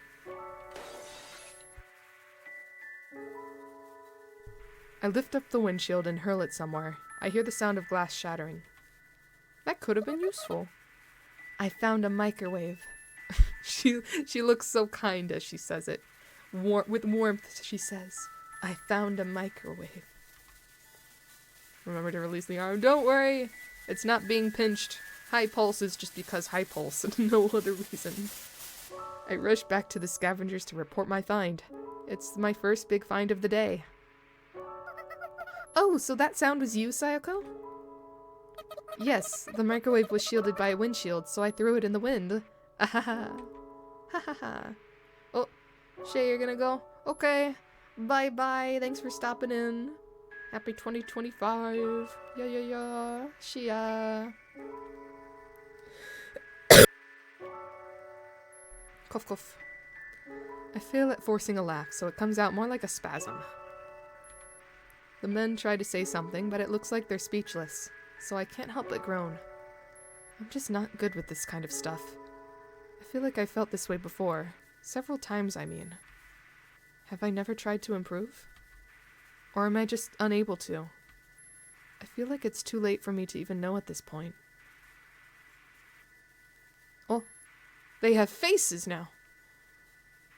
Once the truck's filled with the buckets of garbage, or rather, I suppose I should call them resources, now, it makes several stops in the outskirts of town. Scavenger offices and workshops, I assume. Today was the best. Thanks, miss. You're welcome. So what do you say, you two? Want to work with us? It's tough work, but we're happy to have you on board if you want. Sorry, but I don't think I'm cut out for this. My apologies. Thank you for your time. Aw. But they seem like good people. I see. It feels like they already knew what my answer would be, but they had to pretend they didn't. I have to uphold a pre-established harmony, I suppose. So, what about you, miss? Join us! We could play I Spy as we collect garbage! Hey, cut it out. It's her decision. I'm a little nervous. I'm sure Yoru's all for it. And if she joins them, that means our relationship will change. Which is what I thought I wanted, but now I'm not so sure.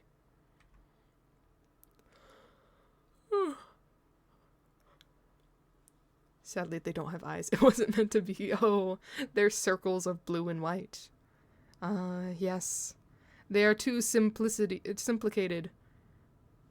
Cannot do. I take a deep breath and look at Yoru from the side.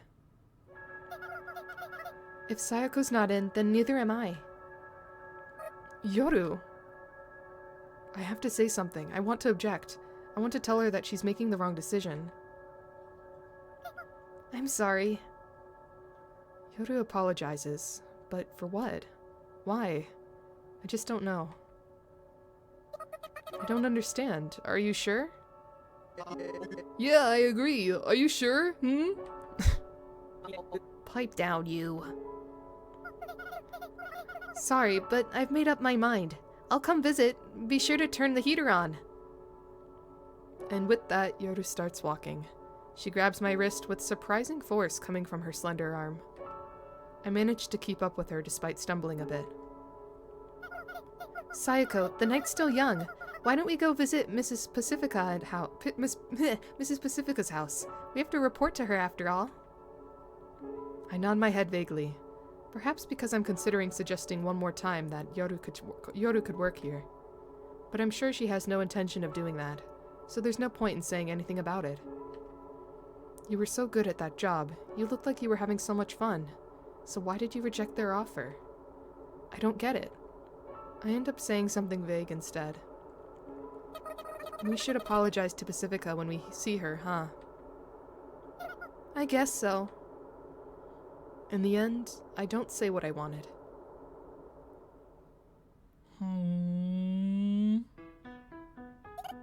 I see. Pacifica. I'm in Pacifica's good old living room again, facing her the same way a certain nun did once before. Ha. I'm sorry for wasting the time you spent searching for that job. I bow my head. So does Yoru. Sorry. It's fine, it's fine. The cosplay shop was kind of shady, and nobody wants to do garbage collection anyway. And those men are kind of dumb too. I can't speak for Yoru, but I can't say I see you doing that sort of work, Sayoko. When I look up, I see Pacifica's gentle smile. Thank goodness, she's not mad. She's perfectly calm. I'd probably be mad if I were in her shoes. I still feel sorry though. True! I just thought you'd have a plethora of options if we used my connections. Looks like this will be harder than I expected. Okay, good. I didn't mean to press that button, but looks like it's not an issue.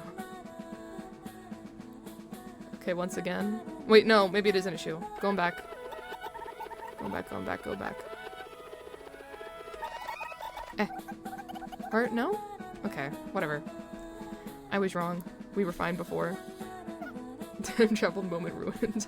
I'm sorry. It was a mistake. True. I just thought you'd have a plethora of options if we used my connections. Looks like this will be harder than I expected. Okay, once again.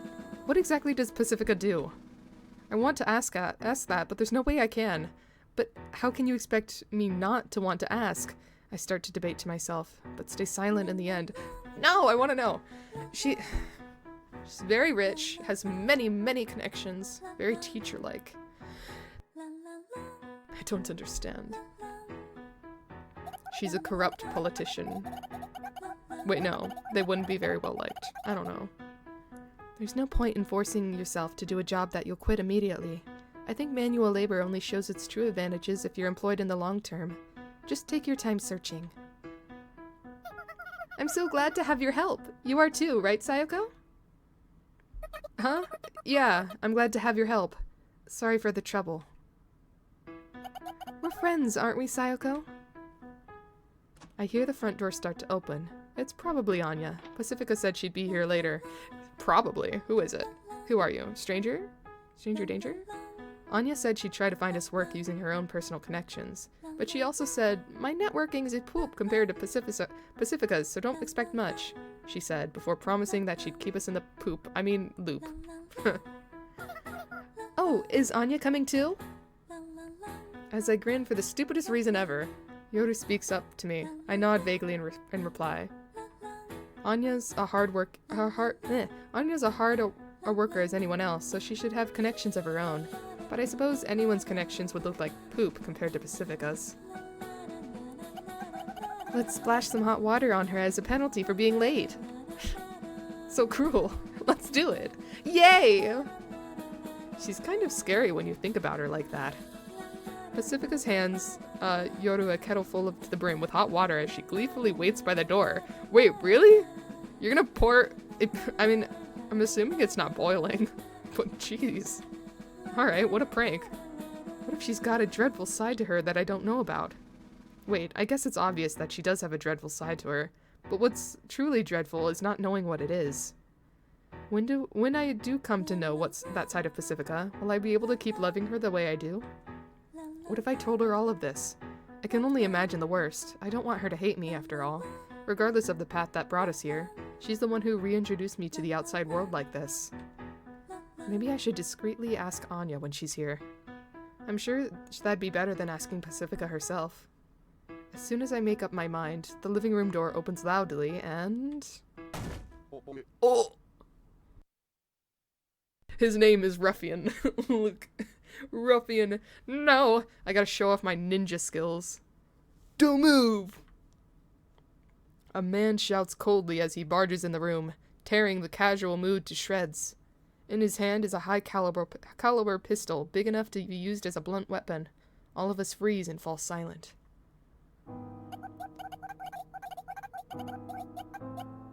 Oh? You part of the mafia? Hey, Mort. The only people who can come visit my office without an appointment are top priority clients and my friends. And I don't have any top priority clients yet. So that means only my friends can visit me unannounced. And you're not my friend. Please set up an appointment by phone and come again.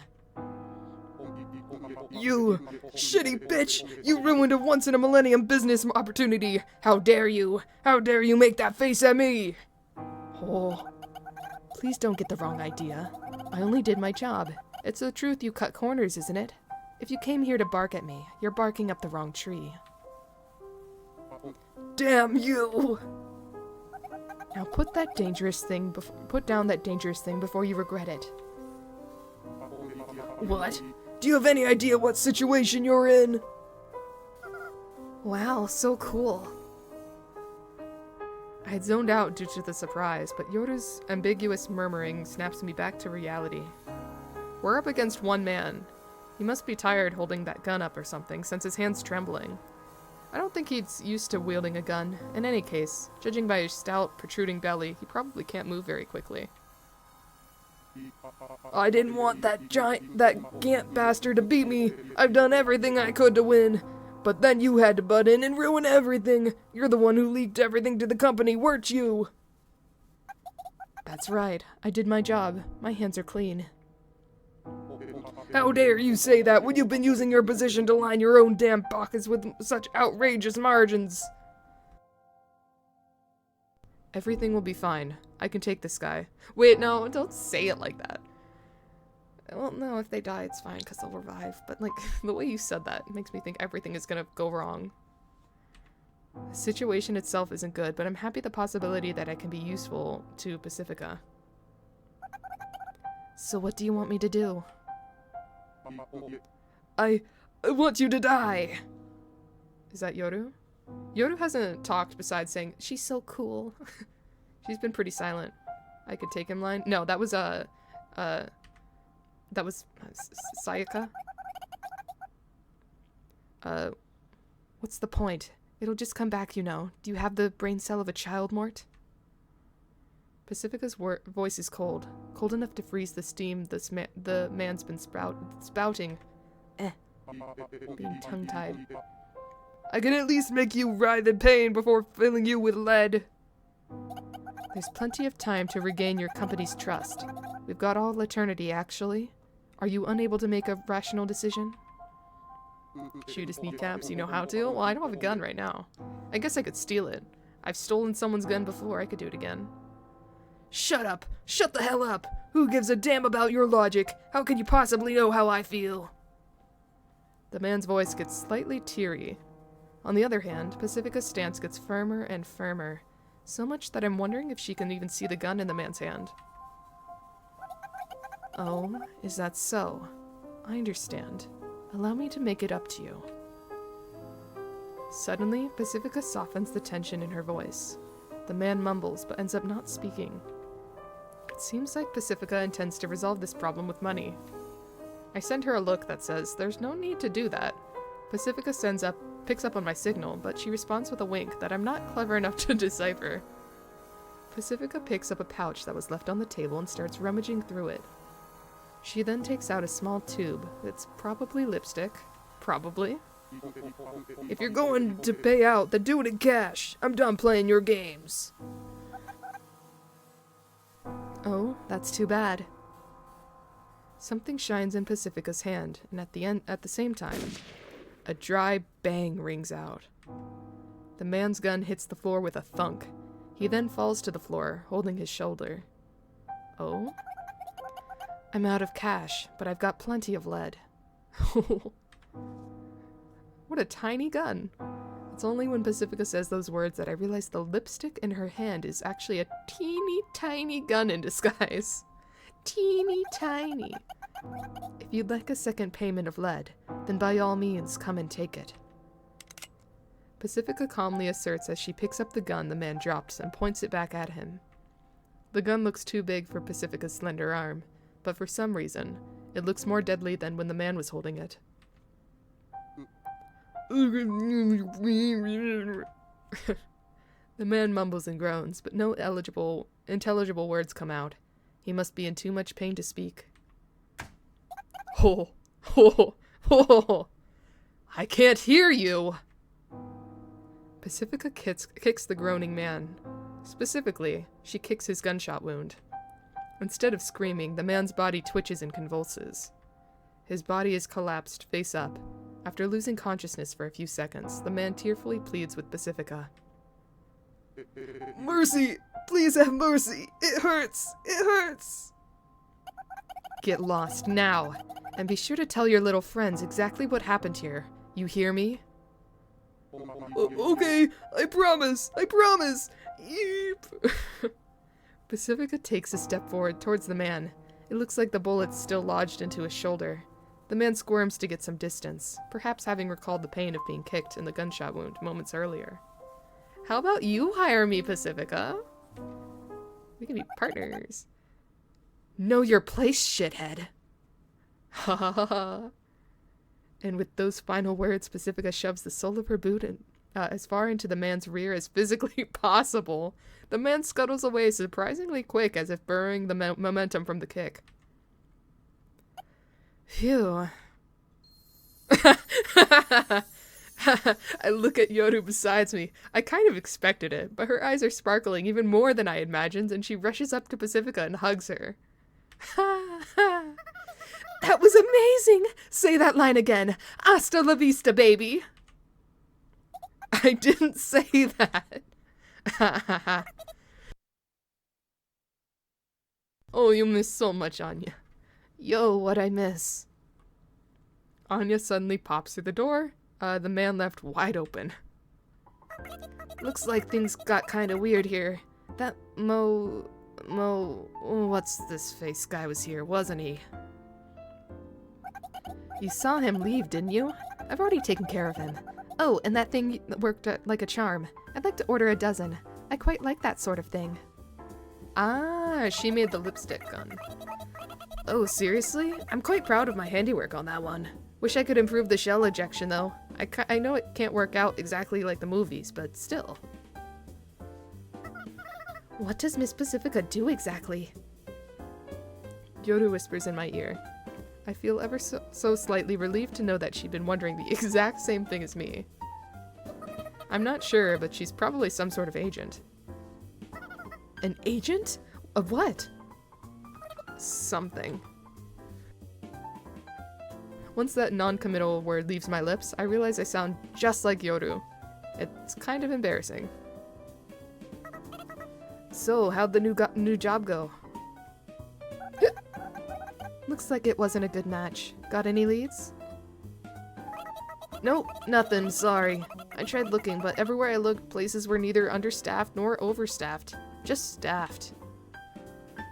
I see. I'm really sorry. No, I'm not blaming you or anything. I just think it's interesting. Ahaha, I know what you mean. This town just seems like a perfectly put-together machine, meant exactly for the number of people in it. Maybe the town's just optimized that way since it's always had the same number of people. 1,024. That's the ghost town's ghost population. With the addition of Yoru, that's 1,025. Of those 1,025 ghosts, 1,023 are employed. Yoru and I are the only ones left out. Oh, but I did borrow that lemonade stand. Oh, maybe we're not so unemployed now. Can a lemonade stand even make money in this cold-as-hell town? Are you sane? You didn't catch Claire's stupid, did you? Anya mumbles the story of how she originally made that lemonade stand as a set for a play, but it's perfectly functional. Sorry, I guess it's not useful after all. Maybe I did catch Clara's stupid. Coffee, please. Clara. I haven't seen her in so long. She's catching strays here. And with that, she throws herself on the sofa. I'm sorry. I don't say it out loud, but I apologize again in the silence of my heart. Okay. What would you two like some more as well? Yes, please. Hip hip caffeine. Hip hip caffeine. I'm not entirely sure what I'm apologizing for. I feel a vague sense of guilt, and it's not something I can solve by raiding the church again. I was powerless. No trip to Pacifica's house is complete without a cup of Pacifica's house blend coffee. her reintroduction has to be wild if it's not this game to have missed a chance. Oh, absolutely. She's gonna be crazy. It's gonna be a complete flip from her, like, all innocent and happy-go-lucky persona. We ruined that. We broke her. She's gonna come back with a vengeance. I know it. These two have a proper role in this town's small community. They seem so important. Wait, then what was my role before I became a shut-in? Well, in the worst case... Pacifica comes back from the kitchen after boiling some water and walks up to me with cups in hand. You can- Yay! That's what I was thinking before she pulled out the lipstick gun. I was like, oh, maybe we can be hired as her bodyguard, and then she quickly proved me she doesn't need one. But you know what? I'll take it. You can be my bodyguard. Being an agent is dangerous work, but with a ninja around, ruffians like that one should think twice before they show their faces. So... Okay. Relax. No need to make that face. Pacifica gently pinches my cheek with her fair, soft hand. Was I making that bad a face? I guess so. But why?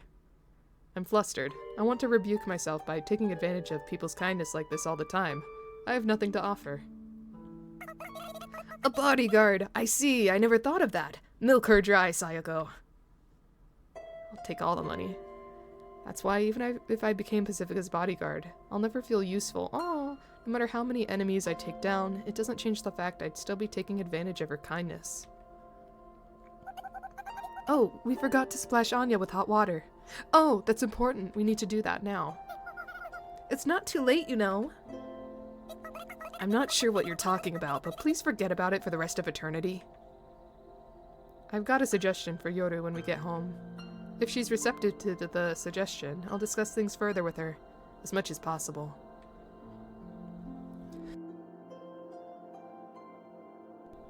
Does something bad happen otherwise? Oh, with like splashing the hot water? I don't think so. No, it's very important. That way, I'm sure even I'll be tired enough to fall asleep without having to worry about her snoring. With the hot water? No, not really. It was just a prank idea that they had that they didn't end up doing because of the distraction of the intruder. I think to myself as I watch Yoru brandishing the kettle. Aww. We'll work for money. We'll work! As soon as I give Yoru my suggestion, she energetically says, "Sounds good," in less than what I think is a second. We can't just take advantage of Pacifica's help forever, so let's do some job hunting of our own. That was the main point of the suggestion. Yoru said, if we're gonna do it, we gotta do it good. And then she made cardboard sandwich signs. No idea where she got the cardboard.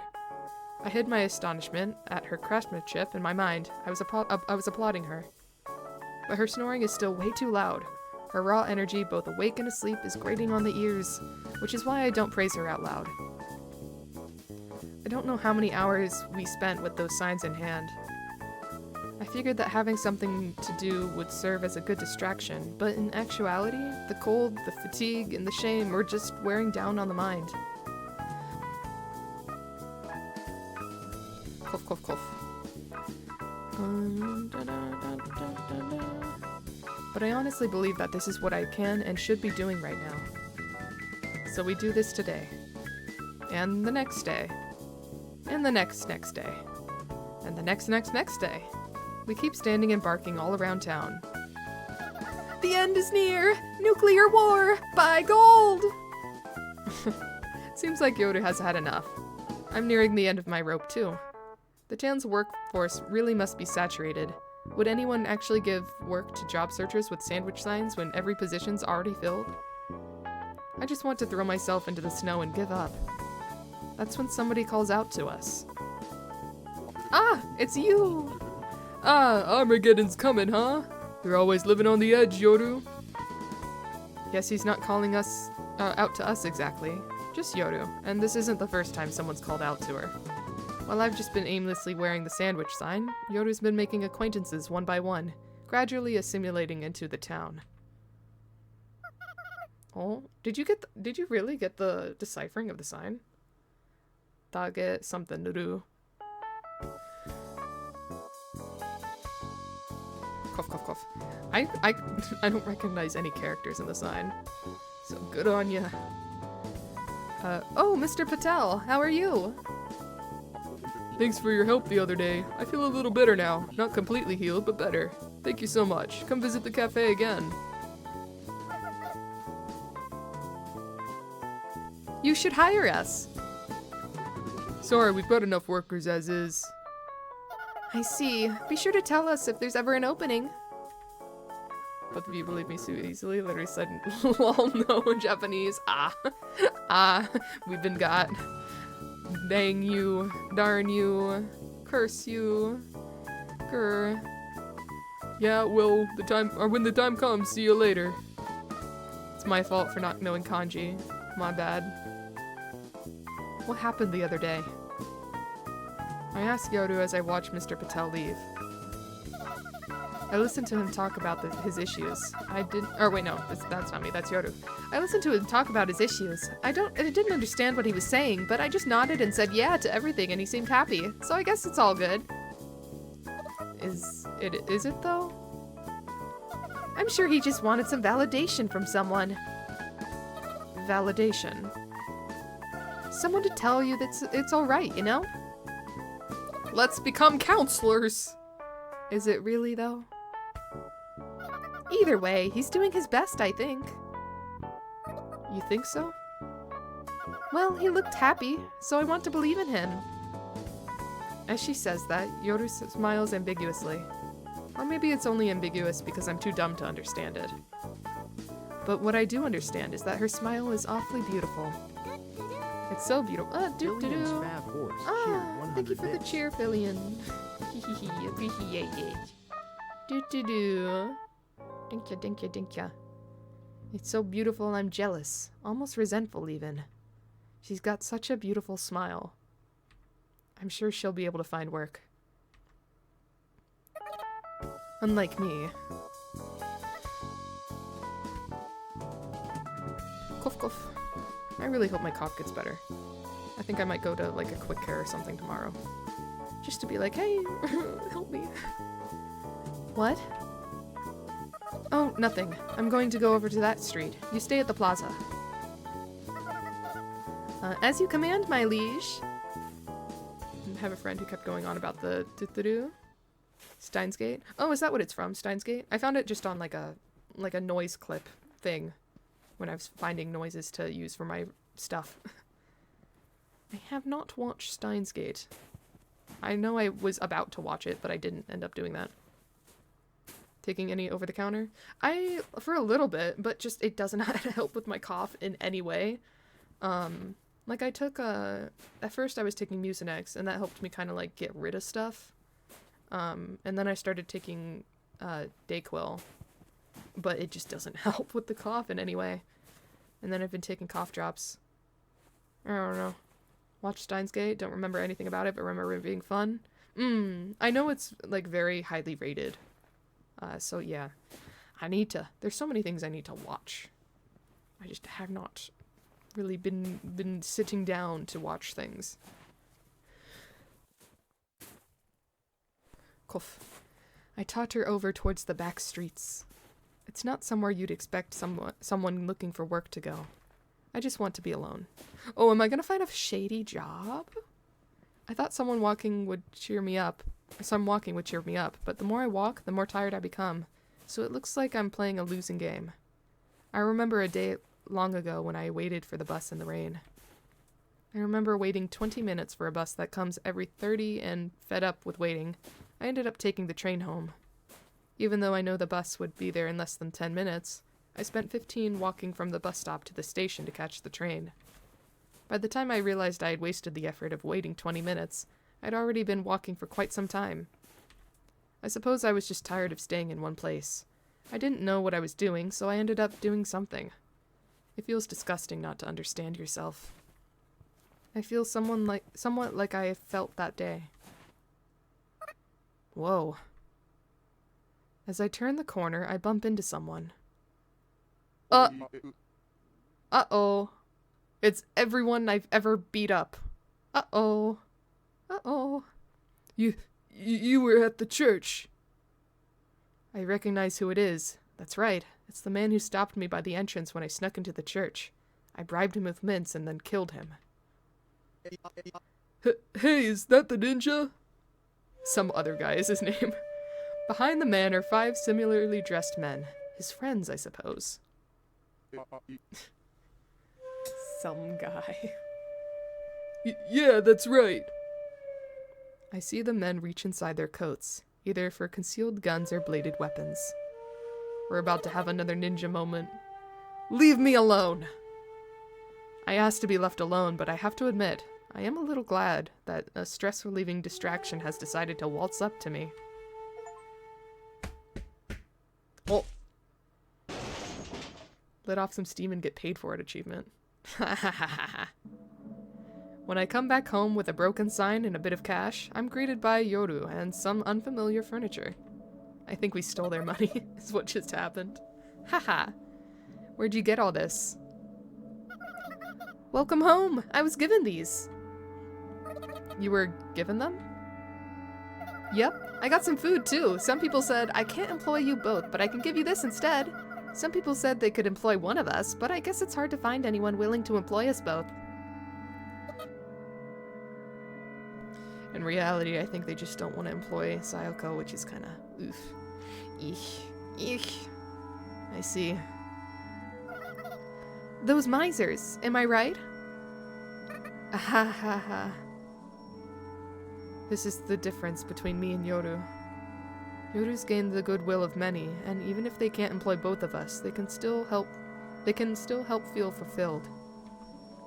Meanwhile, I killed someone I've killed before, and then I killed his friends, and I robbed their bodies.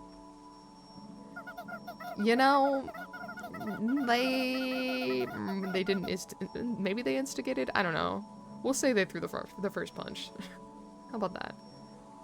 Oh well, if nobody will hire us, let's just start our own business. Sayoko, the Ninja Delivery Service. How about it? It's a service where ninjas deliver things, like, something. You don't need to stick around me anymore. Huh? I'm sure you can find plenty of jobs for yourself, Yoru. Lots of people love you, and as long as you're not with me, they'll gladly employ you. But there's no point unless I'm with you, Sayoko. Yoru looks confused and somewhat angry. I've never seen her make a face like that before, but I can't back down now. Look, there's nothing I'm good at besides hurting others. That's probably the one and only thing I'm better at than you at. There's work for you, but there's none for me. It's the truth that you're great, so what's the problem? But it won't do.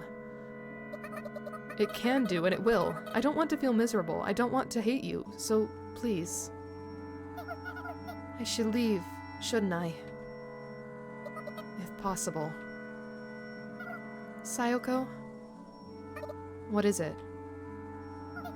Nothing. It's just, I've got a live-in job offer, for one, so I'm gonna go do that. That'd be for the best. Thanks for having me. No problem. Aww. That said, it's getting late, so the two of us sleep in the same bed tonight. Oh, wait. After that conversation. Okay. It's a little tense. I guess ending a relationship is more a sluggish process than what you see on TV. Yoru unexpectedly sleeps quietly, neither snoring nor stirring. She's pretending. See, you can do it after all. After becoming the worst woman in the world, I mutter to myself as I feel her warmth in bed. Oh. Got to see that little scene though. That's nice. I think that means it's halfway through with the chapter. Okay, thanks for having me. You're welcome. Kathunk. Chapter over. That was no, yeah, not yet. That little cutscene is kind of like the midway point, or maybe more than midway point. It's not the end though. No worries, no worries. The door shuts. It doesn't seem to shut in slow motion, and the sound of it shutting doesn't sound particularly sad either. Feels like relief, actually. I guess I really am a cold woman after all. Sigh. It may have only been for a short while, but Yoru and I ate together and slept together. And yet I feel nothing now that she's gone. I space out for a few seconds, and then... maybe I should have at least walked her out. Oh, the loneliness is creeping in again. I whisper an idea that comes way too late. But it feels like I'm lying to myself. If I walked her out and waved until she faded into the distance, it'd be so sad to look at her footsteps in the snow. At the very least, it'd be weird for me to do that when I'm the one who kicked her out. It'd be almost hypocritical, like I'm hiding my true feelings or something. My true feelings. That's right. I wanted Yoru to leave. It's not like I particularly enjoyed how I lived before Yoru moved in, but it's way better than living with someone who's loud all the time. After being in the negatives, I just wanted to return to zero. And now that Yoru's gone, my life is back to zero. For some reason, I felt like I needed to find a job, but I don't really need to. In short, the end goal was to get her out of my room, and now she has. The end. I didn't kick her out buck naked. I kicked her out after she had found herself a job and a new place to live. I'm sure I'll see her again in a town eventually. We might even drink coffee together at Mr. Patel's cafe again. Maybe Yoru would vent about work. Maybe Pacifica and Anya would be there too and sympathize with her. And maybe the three of them will laugh. Maybe I'll even join in and laugh too. I imagine a future like that. Yep, we've settled everything peacefully. Congratulations, you've reached the most optimal solution. I'm sure it is. It probably is. Yes, yes. I close my eyes and nod my head, trying to give myself validation. Yes, yes, yes, yes. The repeated nodding of my head makes me want to go lie down for a bit. Really struggle when people IRL do what Sayako just did. Just let me be your friend. Oh. Honestly, if anything, I don't push people out, but I'm definitely more like Sayako in that aspect. It's hard for me to reach out to other people. So, I'm more sympathetic. But also, yeah, that's a scummy thing to do. The repeated knocking of my head makes me want to go lie down for a bit. Yes, you should go to sleep. Maybe that'll cheer me up a bit. That's right. Once I cheer up, I can go talk to Pacifica and Anya. Yes. Just be honest with yourself. Be honest with yourself and talk to people. Speak your mind. Communication. My eyes snap open when the doorbell rings. It's already up. I'm already up on my feet before I know it. Yoru? Oh, no. No, she's missing her. Oh. It's definitely not Yoru. It's probably some punks trying to get payback. I know it. I feel irritated even as I reach out for the doorknob and open the door. Ah, it's the old man. Exactly. I don't think some people were here for this. Exactly what exactly? Standing here, there is the elderly man from way back when, which, as expected, is exactly the opposite of exactly what I expected. I can barely remember things about Pacifica, Anya, and even myself, and yet I quickly remember this elderly man. Because he wanted me to be his daughter, maybe? He was being creepy, maybe? I feel like it's hard to forget him. Thank you for stretch. I'm doing that. Stretch, stretch, stretch. Stretch, stretch, stretch. Okay. I can barely remember things about Pacifica, Anya, and even myself. Oh wait, I already read this. I know it's due to recency bias, but it still stings. I'm here to apply for the position of a roommate. Oh no. Nah, I'm not that lonely. I'm lonely, not that lonely, dude. No thanks. He smells like dirt, sweat, and a tinge of excrement. I furrow my eyebrows at the sudden affront of my lungs. Simply put, I heard that yer was opening in this room. It's dangerous for a girlie to be living all on her lonesome, so I'm moving to help ya. No thanks. It's clear that he's not in the right mind. Plus, he's got a knack of getting under my skin. Luckily, he doesn't seem to realize it himself. What's the matter? You hate strong men or something? For what I reckon, handsome old men get tax benefits. Act now and I'll throw you one of those cricket things. Cricket things? What's that? He pulls some weird giant spatula-looking thing out of his pocket and starts swinging it around, only for it to slip out of his hands. I see it fly towards the stairs out of the corner of my eye. Like cricket ball? Huh? Whole thing a communication issue, not wanting to say something. Yeah, communication is such a fix-all solution. Well, not fix, but like, fix in one way. Doesn't necessarily fix issues that arise from it, but it's like, fix the root of the issue, usually. Sympathize with her for sure, people like that. Struggle with people who don't say what they actually want, but get it's tough for some people. Yeah. I guess it's like the anxiety over like, oh, if I say this, they'll hate me forever. That kind of thing that just prohibits the honesty. Oh no. Pulls out a weird giant, okay, read that. I originally lived by myself, so I don't need a roommate. I need to drive him away quickly before this becomes another bad experience. I've had enough of those. Punch him! I know that, of course. The elderly man suddenly softens his speech. Uh-oh. This isn't the screen I want to see for a heartfelt speech, you know? Back up a bit, dude. I knew you were all by your lonesome this whole time, little missy. And I know you were no longer alone no more. You changed for good. I don't know what I'm doing with his accent. I thought it was crunchy, but now it's switching to something weird. There ain't no going back to how you were, little missy. Now that you know about the holes in your heart, you can no longer resist by your lonesome. It's like a Kermit country. The elderly man speaks matter-of-factly as he strokes his beard. He accurately describes my current situation objectively and without emotion. He reminds me of one of those my old college professors. I wonder how he's doing. Wait, have I even gone to college? Well, memories. I think you're just like me, little missy. Your holes are my holes, and I've come to fill your holes. Let's not word it like that. Let's not word it like that, man. Holes? You mean... yes sirree, your holes. He suddenly shouts and makes an exaggerated gesture as he continues. I don't like what these holes are exposing.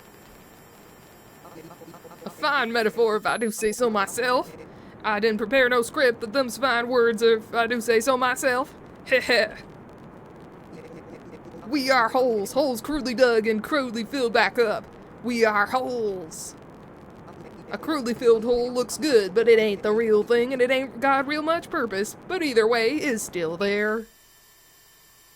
Holes. Well, sure enough, I do feel some holes have been poked into me. I have to admit, I do feel pretty hurt. Even if getting filled back up doesn't fix anything, everything is still a relief just to exist, ain't it? I understand, you little missy. The two of us ain't that different after all. I'm very, very afraid right now, and the truth is, it'd be really reassuring if Yoda was by my side. Why did I open my big mouth and drive her away? Wait, no, all I did was pout a bit. Honestly, why was that enough to make her leave? Damn it, that ingrate. Shit, I'll give her a piece of my mind. Don't go blaming her now. Sorry, I paused a little bit. I muted a little bit too late on that one. No, I don't mean that. I don't mean that at all. You really don't remember where you're from, little missy? That's another hole. Don't get too many more holes than that, Grandpa, okay? Please don't leave me by myself. In other words, the only thing that can fill your holes is someone with holes like me. That way, I can fill my own holes too. If being a loner is my style, then I should at least repent and ask for forgiveness. Can't you get yourself to see her again? Wait, get yourself ready to see her again? I quickly back away and I realize the elderly man's grabbing my shoulder. I thought I'd shake him off, but his grip is stronger than I expected, so I just end up stumbling slightly. Let me go! I need to see Yoda again. No, I ain't never letting a go of you again. Cut it out already. Well, when the man gets up in my face, I can't help but shut my eyes. What does he want with me? If he's here, then that means he knows where I live. Which means I've got no place to run. My beloved precious! Yoru, come save me. Someone. My friend. If this goes on any longer, I might as well. Ah, hello. Long time no see. What's that? Okay, it's another language for sure. Dampfnell. I don't know. Marzipan! Whoa. I opened my eyes at the sound of the elderly man's death throes. Looks German? Yeah, I think it was German. I just have no idea what it said. What's with this old man and filling holes? If you're that lonely, then fill your holes with pudding cups or something. Before my eyes is the elderly man, bleeding from the head and low holding a bat of some sort. It hasn't been even been a week, so I easily recall her name. I'm honestly glad that I still remember. Oh, it's Lo, remember? I do remember. That's your nickname, right? And you live in the room above mine. I didn't know she lived in the room above. Oh, that's why she was like, come visit my room, because it was right above. Okay, that makes more sense, looking back. Your tyrannical goat in the Discord. Oh, right, yeah. I'd forgotten her real name, but I guess that's no big deal. It's Lauren! I remember it. I'll remember it for you. Oh, right. I mean, I wanted to say thanks. I failed to thank her properly, but I'm used to being a failure. Oh, no, don't say that. In any case, the most important thing is that I'm free from the elderly man now. He'll come back for sure. Are you okay? He didn't hurt you or anything, did he? I'm A-okay. I try to show her just how energetic I am, but it comes out awkwardly. Lo giggles. Well, I guess that wasn't a complete failure then. Seeing Lo's smile cheers me up a little too. Good. Be careful of perverts, okay? Oh, don't worry. I'll do something about him. He stinks. Okay, thank you so much.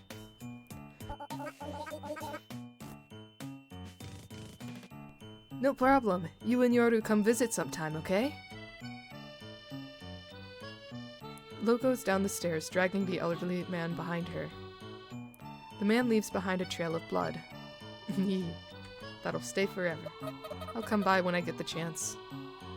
Used to be your name on Twitch until you switched to this ridiculous one as a meme. Well, you don't have to, but changing names on Discord, changing the nickname for the server to match username on Twitch, does help out quite a bit for everyone to know who people are. You don't have to, but just a suggestion. I murmur a small reply. This house resembles Pacifica's house, but it's even bigger and somehow a little intimidating. I know the price of land is cheap here since it's a rural town, but I think you'd still have to be pretty rich to live in a house like this. This house is where Yoru works now. It apparently belongs to an elderly woman named Margaret. Obviously, I don't know a thing about her. I don't have the guts to ring the doorbell. I guess I should have expected that. Instead, I pick up some snow by my feet and play around with it. If I ring the bell, I figure it'll either be Yoru who will answer it or someone else who can fetch her for me. I want to see Yoru and apologize to her. I want to tell her that I don't regret letting her live with me at all. Yeah, but that's just self-serving. It'd only be doing that to make me feel better about myself. So what should I change about my approach? Maybe if I tell Yoru how I feel, she'll cheer up a bit. It's not like our relationship can get any worse. Maybe it's worth a shot. But what if it's not? What if I just make Yoru feel even worse? Now that I think about it, interpersonal relationships don't bottom out at 0. They often run into the negatives. Once the snowball in my hands is as dense as it can be, I chuck it away. If that's the case, then she might snap at me and ask why I'd say something to drive her away. I'm scared. I want to go home. but I can't just leave. So I pick up some fresh snow and pack it into another snowball, and hurl that one too. And then I make another snowball, and I bring it with me so I can hurl it at her face, break the ice. Break the ice of the snowball on her face. Are we friends again? Now there's no more snow at my feet. I consider picking up dirt and making a mud ball, but that's when the door opens. Oh. Oh, hi, Sayako. Oh, hi. I haven't mentioned it. I love Sayako's smile and the little art. It's so awkward. It's so, like, I love it so much. It's okay, I'm doing perfectly fine. No need to worry about me. And everyone else is just so natural. No, that's not why I came. After some insistence, I got paid in advance, so I'm good with living expenses. Like, that said, I don't have much in terms of living expenses since it's a live-in job.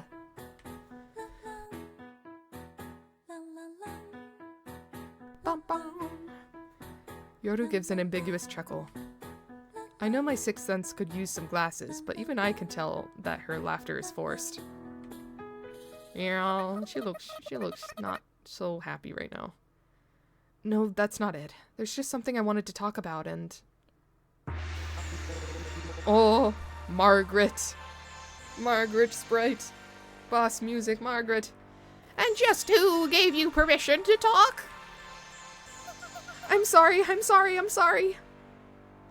The elderly woman lets out a hoarse voice. Are you distracting her? I've paid good money to hire the pet sitter, so don't you try to make a fool out of me. Don't mock me. Rawr. She comes snapping at me, almost pushing Yoru to the side. So Yoru's a pet sitter. She does seem like she'd be good with animals. I'm not paying her to talk on the clock. Are you going to pay for her lost time? Don't mock me. Sure enough, Yoru's holding a leash, but the pet on the other end. I'm sorry. Wait, what's the pet? Is she the pet? Is Margaret the pet? Is she the pet? I hope Margaret's the pet. Very well. I'll let you off the hook just this once. Don't take me for a fool. The elderly just love giving me an earful today, huh? Are all the elderly town ghosts like this? I don't have much experience handling the elderly, so all I can do is apologize and regret coming here without a plan. The elderly woman, or rather, Margaret, looks like she isn't finished talking, but Yoru cheerfully chimes in as if to interrupt her. I'll go take Rocky on a walk now, okay? Aw, she's not the pet.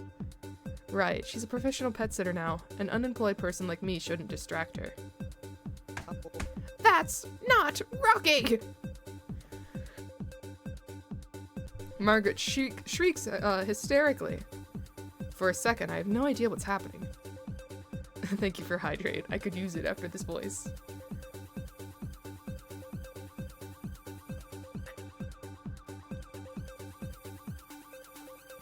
Thank ya. Or rather, I do realize that Margaret just hit Yoru with a cane. Ooh, but my brain freezes for seconds, processing why she did that. The violence seems to come to her all too naturally. Margaret hit Yoru in the face with her cane as if it was the most natural thing in the world. But that's only half of it. The other half has to be because of the pet I see on the other end of the leash. Both my brain and body freeze into place. Why do I think it's a person? You mean Macready? I'm sorry. No, that's Biscuit. Are you blind? Can't you tell the boys from the girls? What is your problem? Don't take me for a fool. Or maybe they're invisible. Oh! It's a brown lump of clay tied to a rope. Ooh, probably because maybe animals didn't become ghosts. So maybe that's her long dead pet. I'm sorry. Why can't you tell just by looking? That's clearly a girl! It's clearly a lump of clay, a genderless, inorganic lump. Anyway, we'll be going on that walk. I won't accept any slacking off, okay? And I'll know. Put your heart into it. The heart is key! I think she's insane. I refuse to have any other possibility. Yeah, I think she's gone batty. Her mind's gone. She's too old. I don't know. Gone senile. If it weren't for Yoru whispering, "Let's go," I probably would have been stuck standing there in shock from the bizarre situation. Oh, right. What's with the gnomes? I follow after Yoru once she's walked several steps, dragging along Biscuit. Or rather, the lump of clay on a string. Gnomes?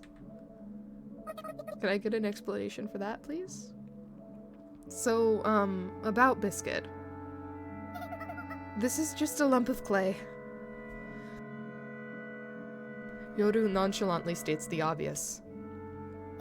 There are others like it, but Miss Margaret says she can tell them apart. There are others? Yeah, Miss Margaret takes care of about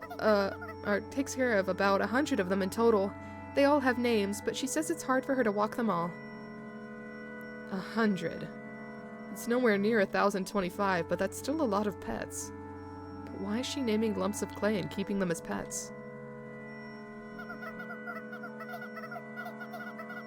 They don't eat, they don't poop, and they don't bark either. What's a groundbreaking pet these pet clays are? Ah. What was I thinking out loud again? I'm psychic. Yoru playfully continues.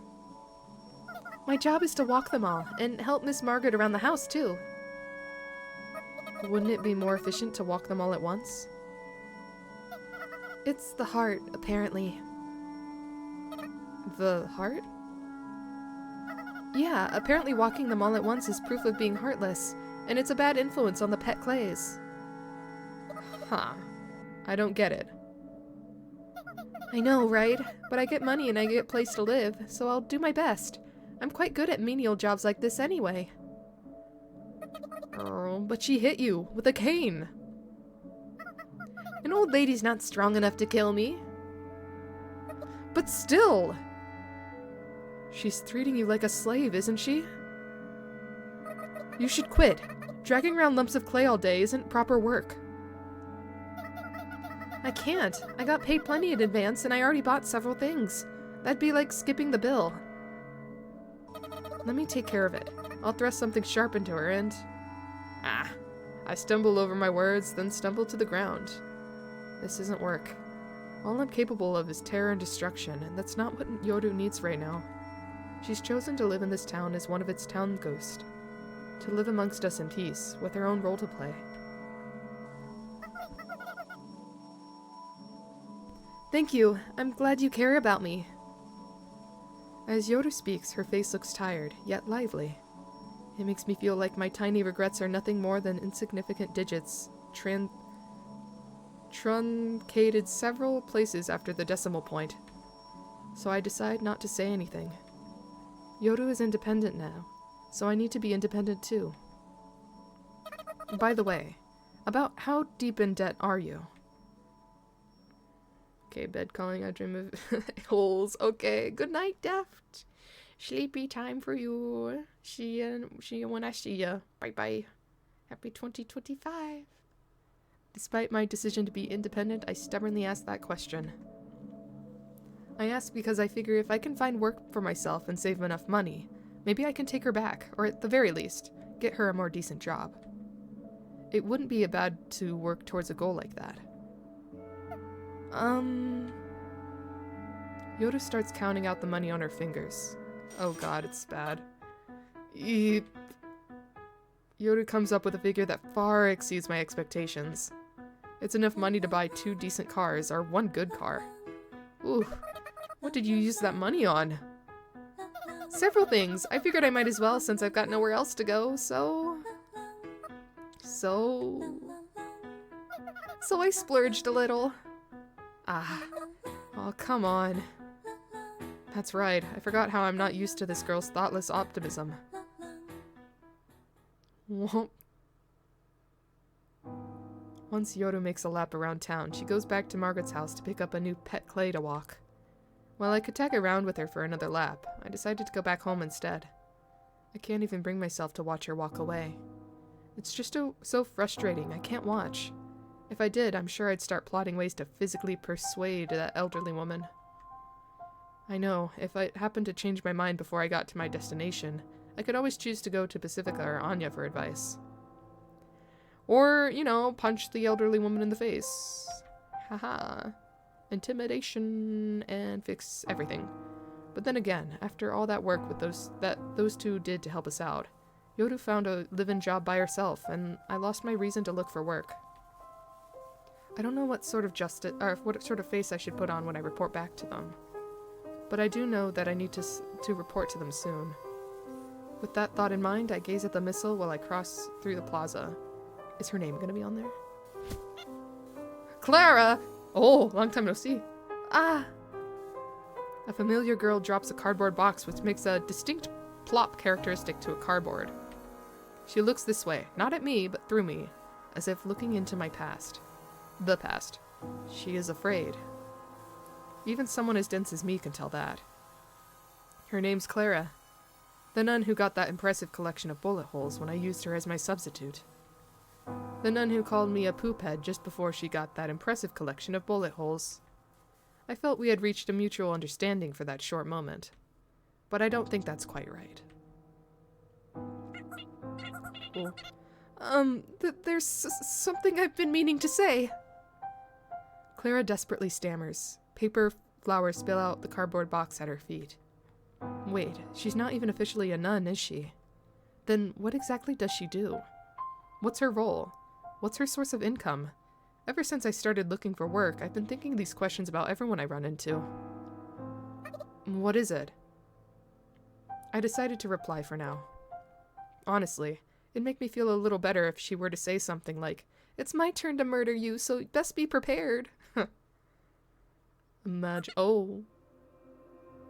I'm sorry. Ah, don't show that face, it's too cute.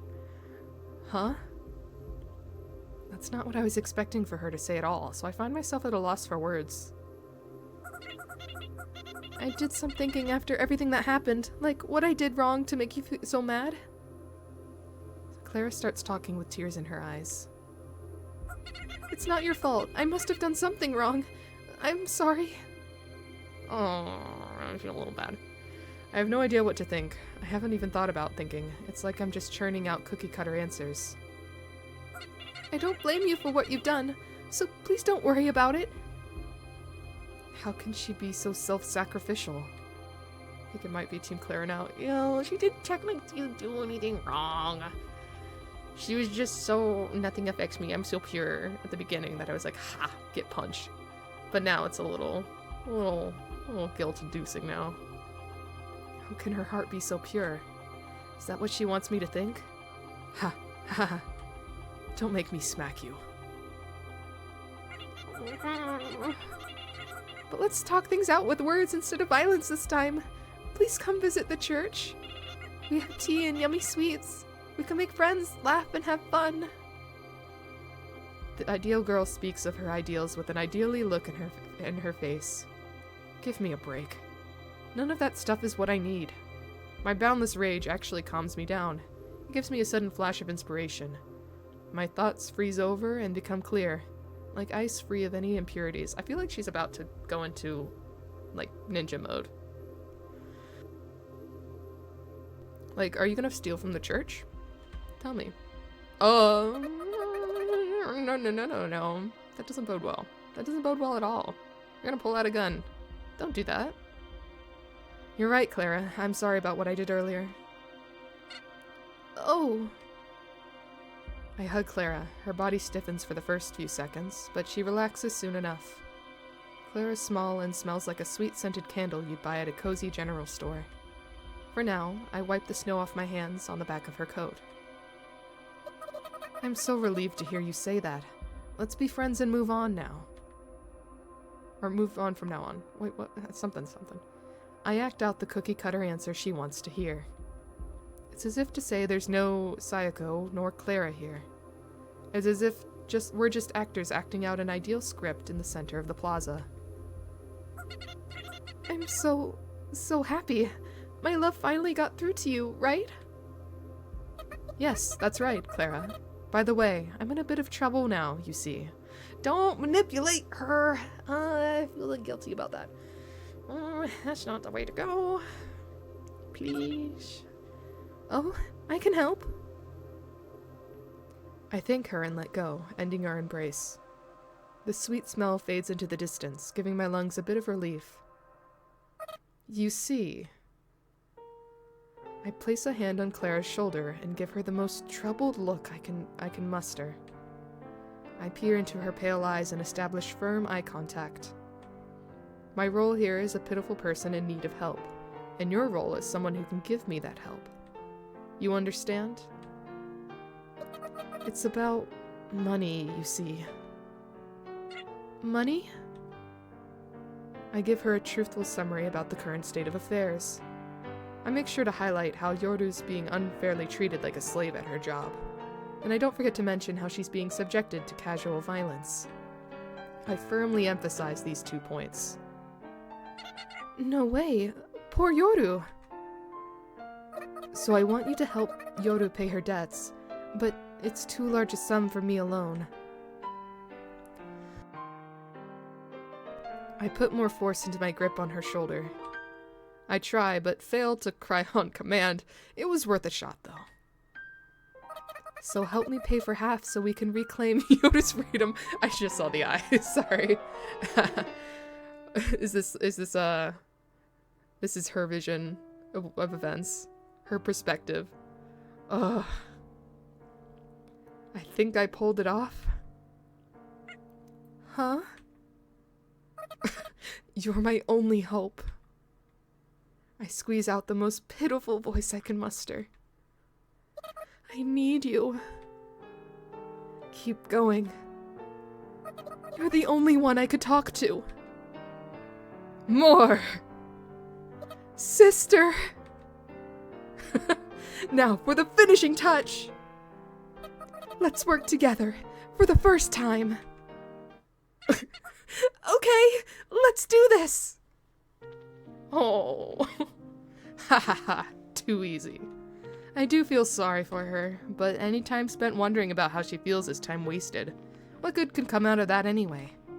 You wouldn't wonder about how the numbers you type into a spreadsheet feel. Same thing. She is like a sociopath, for sure.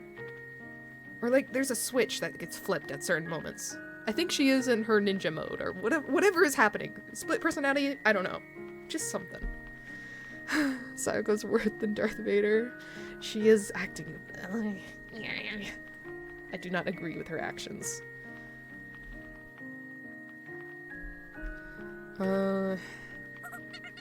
Treating people like numbers. Grumble, grumble. No, no, no.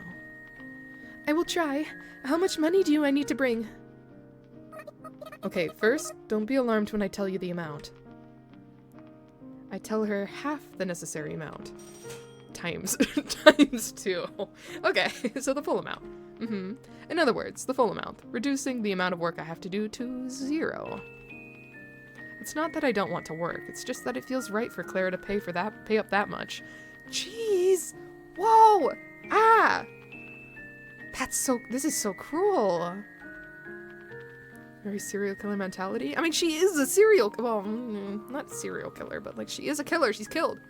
I'm sure if I told Pacifica and Anya about this. Nice. It'd be even nicer if you doubled the amount. You're a friend I could be proud of. That's... Yep, that's what the Pacifica and Anya in my mind are saying. Is this a malicious scam? Perhaps. But Clara must think she's reformed me and that I trust her enough to share my concerns with her. And what's the ideal response for an ideal girl should make? I'm sure you know what you must do, Clara. I understand. Also, don't tell anyone else. This is for your ears only. It's our little secret. But wouldn't it be better to get a lot of people to help? We can't. Listen, if you betray me, I might get violent again like last time. Oh, I don't like that. I don't like you saying that. Ugh. Okay. This is such a... I think I feel Clara's shoulders stiffen when she hears the word last time. She hasn't forgotten the terror. I think it's far easier to forget things like love and happiness than it is to forget terror. Terror dulls your decision-making skills, and Clara's already dull as it is, which I guess is why I'm able to handle her so easily. But I don't have that much money. We really should get more people to help. Don't say a word to anyone. I shoot a piercing gaze through Clara's big, bewildered eyes. But I've never seen that much money. Oh. Clara? No, it's nothing. That money is off limits. I hug Clara tight as she murmurs these words, just like Pacifica once did. No! Okay. I then whisper in her ear. Say, Clara. We're friends, aren't we? We've forgiven each other. We're almost the same age. We're true friends forever, aren't we? I randomly say whatever words might make Clara happy, as if I'm trying to find a specific website on a search engine. We sure are! Clara's body trembles slightly. I don't know if it's what I said, or if my breath simply tickled her ear. Either way, it doesn't matter. Once this whole incident is over, let's plan out the things we can do together.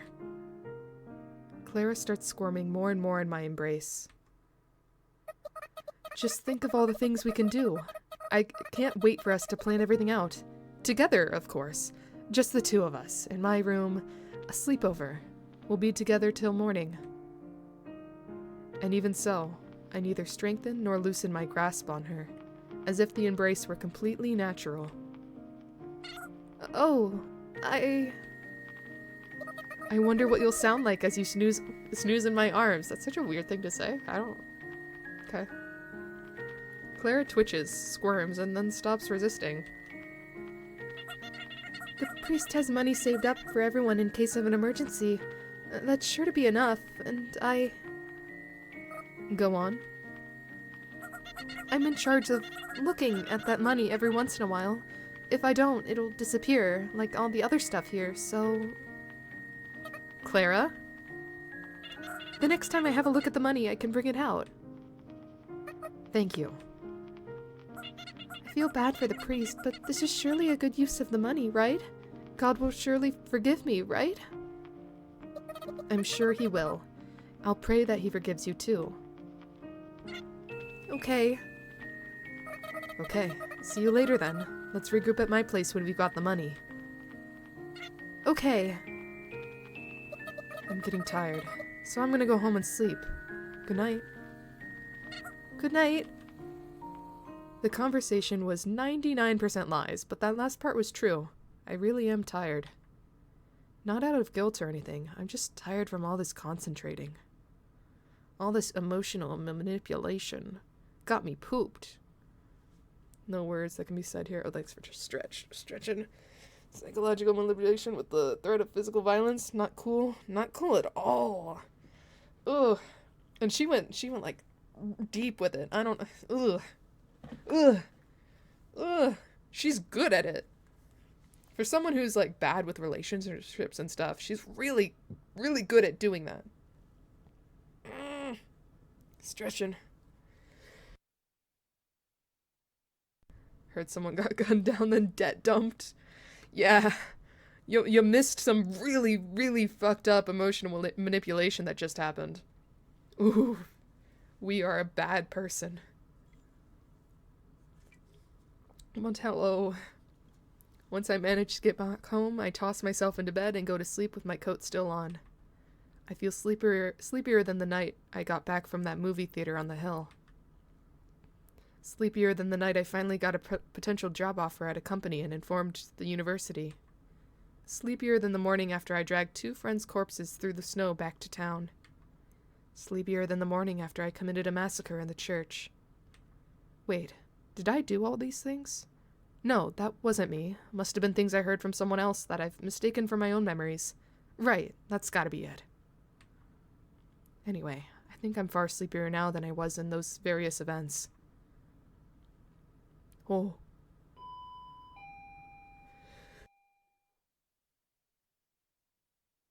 Got to do some role-playing today. Oh. In what kind? D&D? Oh yeah, I know you said you were gonna play D&D. Clara's big crime against humanity was being kind. Oh, sad. Oh, she did nothing except be too good. Be too good and too cute. Can you recount the bit about Sayako punching a priest in the face? You mean it was it was Clara, the priest that I was talking about. Um, I shot up the actual priest in the forehead. That was different. Sayako, maybe I should stop saying I don't want to be I don't want to be the I in this situation anymore. But Sayako, she stormed into the church in order to free the new ghost, the blue-haired one. I'm forgetting the name when I don't have a reminder. But she stormed in there, confronted the priest, shot him. Then his bodyguards came and we killed him too. And then Clara just kind of comes out from the darkness, pulls the alarm, and she's traumatized by what happened. So she's like, "Oh, you can still be forgiven if you say sorry. We'll forgive you." And then Sayako just fully punches her in the face and beats her up a little bit, brings her with her as a hostage, essentially. Make sure she doesn't pull the alarm and snitch. And then people come, find out, and then Sayako essentially dresses Clara up as herself to use as a body double. So she everyone thinks that they're shooting down Sayako when they're actually shooting down Clara. That's basically what happened. Very, very messed up. She didn't do anything wrong for this to happen. Clara, all these people are ghosts. Yeah. Everyone here, if they die, they do come back, but they do feel pain. They feel pain, they die, and they disintegrate into dust before they revive at the scrapyard. 2024 lets you take any pact as a invocation now. Pact of the Blade because of the recall, but I'm going with the Fiend supply. Oh, talking about D&D. I admittedly don't know much about the roles, the details, but I do want to play eventually. When the doorbell rings, the three of us packed into my room get excited. Pacifica, the pizza's here. It took them longer than 15 minutes, so they gotta give it to us for free. So, Sayako. On it. It's not the pizza. I don't know who it is. It's not the pizza. The two of them hide behind the bed where they can't be seen from the door. I shoot them a glance and open the door. Oh. Uh-oh. I can help you get into D&D. Or you can be my gateway into D&D. I'm interested. Here it is. Ah, this is not good. This is not good. Clara's standing there with a glimmer in her eyes. They're glimmering a little too much, actually. It's not like her. I guess her body must be all riled up from the naughtiness of betraying her people. I'm pretty sure adrenaline or whatever would do that to you. There's a big travel bag by Clara's feet. Really? Wow, let's see it so I can count. With difficulty, Clara picks up the heavy bag and hands it to me. So have we come to understand each other? Are we friends now? Don't you dare shut it in your face. Oh no. Oh no. Oh no. Oh no. I suppose you could say that, but you must be tired, so go home and get a good day's sleep. This is your home, right? I don't have any other plans today, so, Clara's eyes moisten slightly, as if she's expecting something. Several somethings, even. Sorry, but I can't live up to those expectations. Oh, I see. Should we go hand over the money together? Clara looks at me with upturned eyes as if she tries to read my facial expression. The elderly man, the elderly woman, Mr. Patel, and just about every other town's ghost is a little bit lonely. Even with her social position and her community, Clara's no exception. That said, I guess it'd be kind of ironic for a ghost to live a fulfilling life with lots of friends. Who? Building a world of my own now, having fun. That's a thing you can do.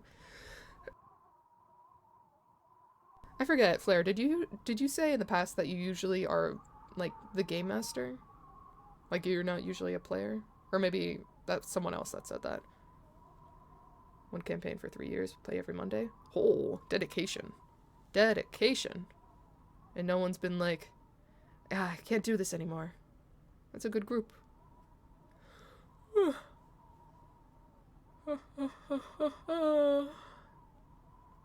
play, you never DM'd? Okay. I must be thinking of someone else then. I know someone else was in stream like a couple months back and they were talking about how they made their own world and we're talking about the rules of it and stuff. That said, I guess it'd be... Okay, I read that. Oh, I think that's a good idea. But, well, we ninjas work alone. You know. Maybe next time. Good night. Well, whatever. There's no point in pitying someone you barely know, right? For just a moment, I think about what'll happen to her standing now that she's handed over the community's money to the enemy. She might lose her position as everyone's beloved nun in training. Oh well. I think about it for just a moment. And then I shut the door. I hear cheering from behind me. Ooh. You guys aren't the best people, you know? I really liked you, and I still kind of like you. I just think you're kind of shitty at the same time for treating Claire like that. Oh. That was some real rock and roll stuff there. You totally broke her spirit. I give 10,000 out of 100 points. Oh, you guys are good people. That's 1,000 times more than the maximum score, Teach. Mwahaha. It's 100 times more, you absolute poophead. Anya and Pacifica were watching? Yeah, but they're, like, they also hate, Clara. They were the ones that persuaded Sayako into hating Clara. Also, I don't know what's up with her sprite. I have no idea what Sayako's wearing, but it's a different sprite. Wearing a bandana and, like, something else? I don't know. You shirtless? What's happening? Was that okay?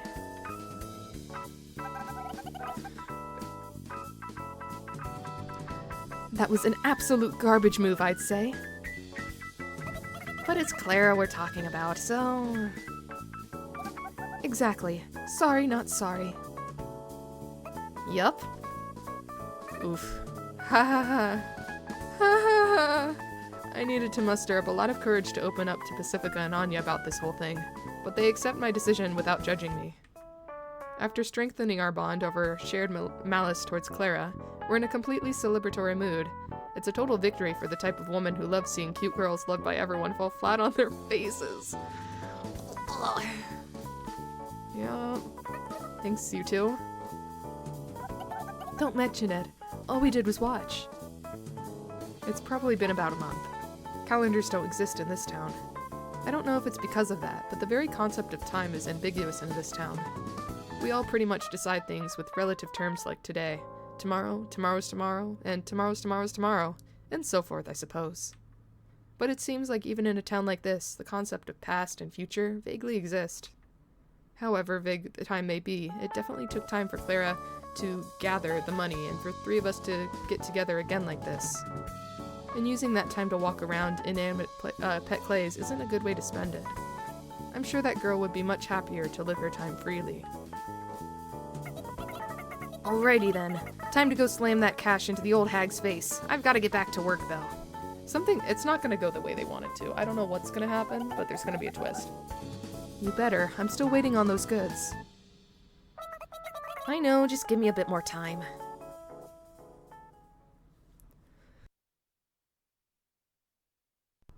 Pacifica and Anya part ways at the entrance to the apartment complex. I'm the ninja of justice who will save Yoru. Ninja of justice wouldn't do what you just did. Hate to break it to you. On the way to Yoru's workplace, I murmur conceited one-liners to myself. I'm just that elated right now. So elated, I forget to pay attention to my surroundings. What's happening? What's gonna happen? What's gonna happen? Hey, are ninjas normally for justice or evil? Whoa! Whoa! I'm so distracted, I forget to even consider the fact this town's small enough that Yoru might be nearby on her pet clay walk and hear me murmuring to myself. Gonna say it, these three are just haters who are jealous because everyone loves Clara. Because she's so nice to everyone. Yeah, because they were, when they initially, like, brought her up, when she was initially introduced, they were saying, like, oh, everyone loves her. She's so cute. She's so well-mannered and everything. Don't you hate it? So it's 100% jealousy. It's 100% that. They want to see her fail because they think she's too perfect. Hiccup. Does Yami have Terraria? I do have Terraria. I haven't played it, but I do own it. So I could play at a given time in the future. Well, that's for the future.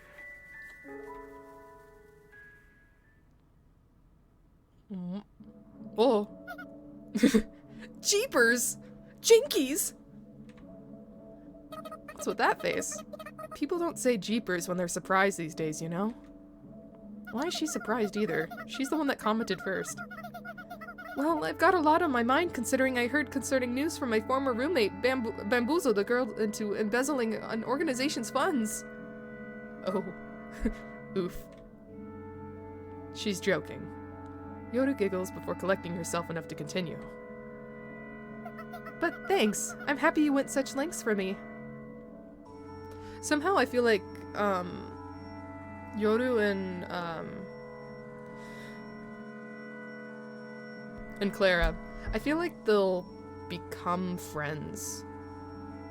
I believe. Part of me believes that, and that they're going to go against me. Maybe. That's just a small little inkling of a thought that I have. It could be wrong. It could be completely wrong. But I don't know. I don't know. Thanks for hydrating. Hydrating.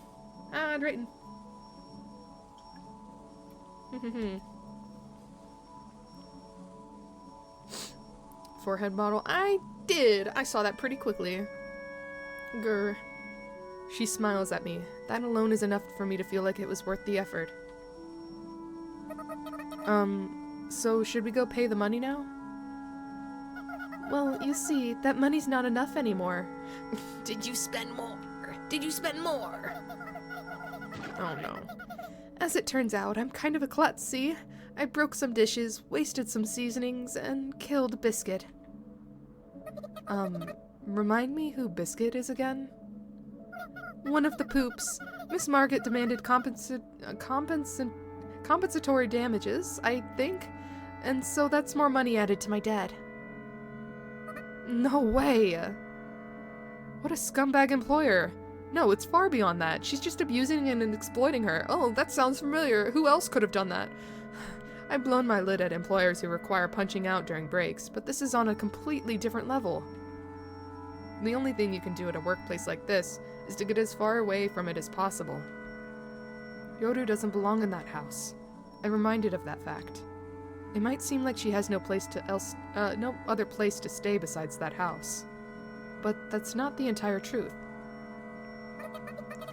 I understand. In that case, allow me to ask a hypothetical question. Hmm?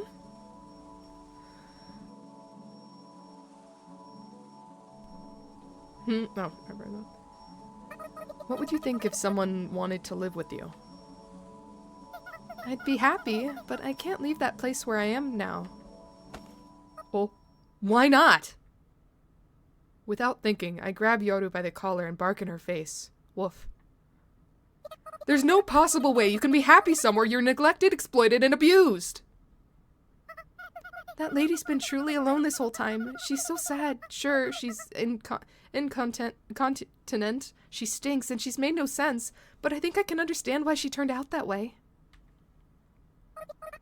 You think you can fix that person? No, I don't think I can fix her, but even if I can't heal her, maybe I can alleviate her pain. In that sense, I don't think it's entirely meaningless for me to be there. That doesn't solve anything! Now instead of having one unhappy person, we've got two! There are tons of unhappy people. What difference does one more make? That's not the point!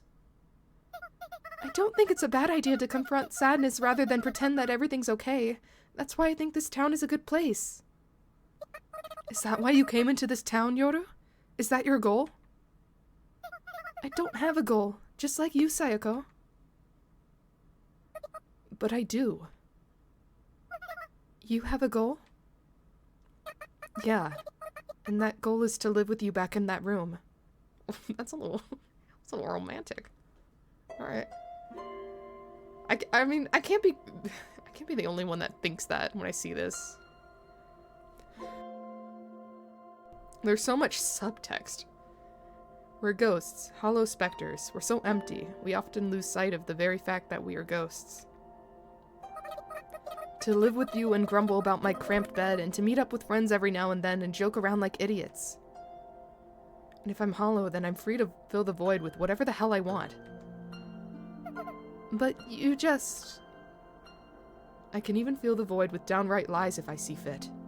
I gently place my finger on Yoru's head. That's right. I just made up that goal on the spot. I also made up your name on the spot, so it's a little late to sweat the small stuff like that, you know? Yoru smiles awkwardly and giggles as if she can't find a reason to argue with me there. Looks like you finally admit it now, huh? Yoru copies me and places her index finger on my forehead as well. That's kind of cute. If I tell you to get down, okay? Huh? Oh, hello again. Hello. Smile does go for romantic subtext. I feel like every single girl Sayoko has like come in contact with, she's had like thoughts about them that have been like, that's a little questionable. That's a little fruity, you know?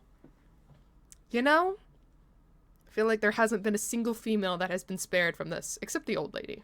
But she's an exception, you know?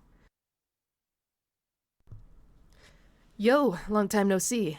Actually, I guess it hasn't been that long at all, huh? I feel so old. My sense of time has been so vague lately. That was just a close one the other day, huh? You okay? I need guns. I need guns. Give me guns. Huh? Lots of guns. Oh. I say that just as I slam the blood and mud-stained paper bills I stole from the usual men onto the counter. Why do I get the feeling you're just using blood money to spill more blood? Do you hate that sort of thing? Lo lets out a big sigh, but it doesn't feel like a sigh of disgust at all.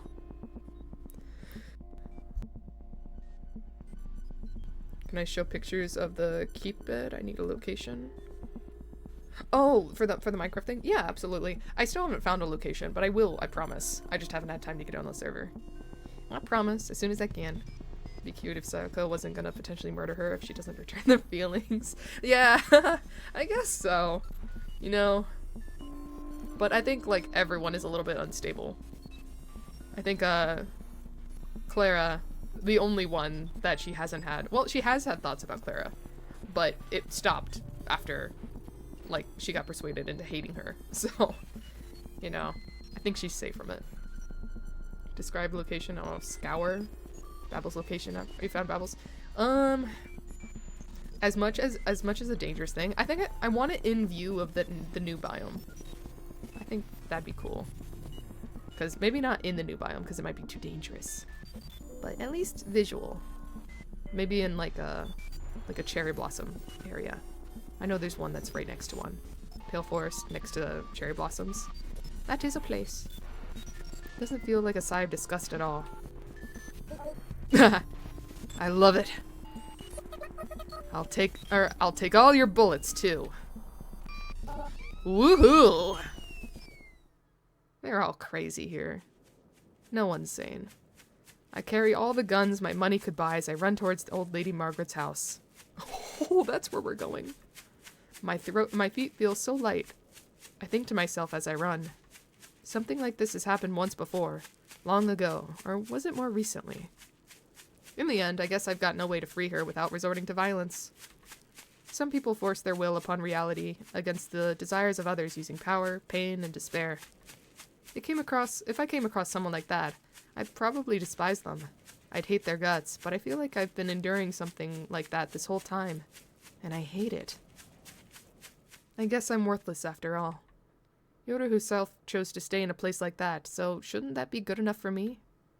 I noticed that I've stopped running. How long have I been standing still? I spend several seconds cursing myself for not even knowing what exactly it is I want to do.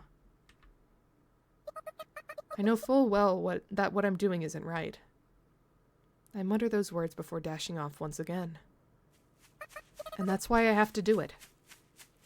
I don't slow down. In fact, I speed up, but my feet feel incredibly heavy.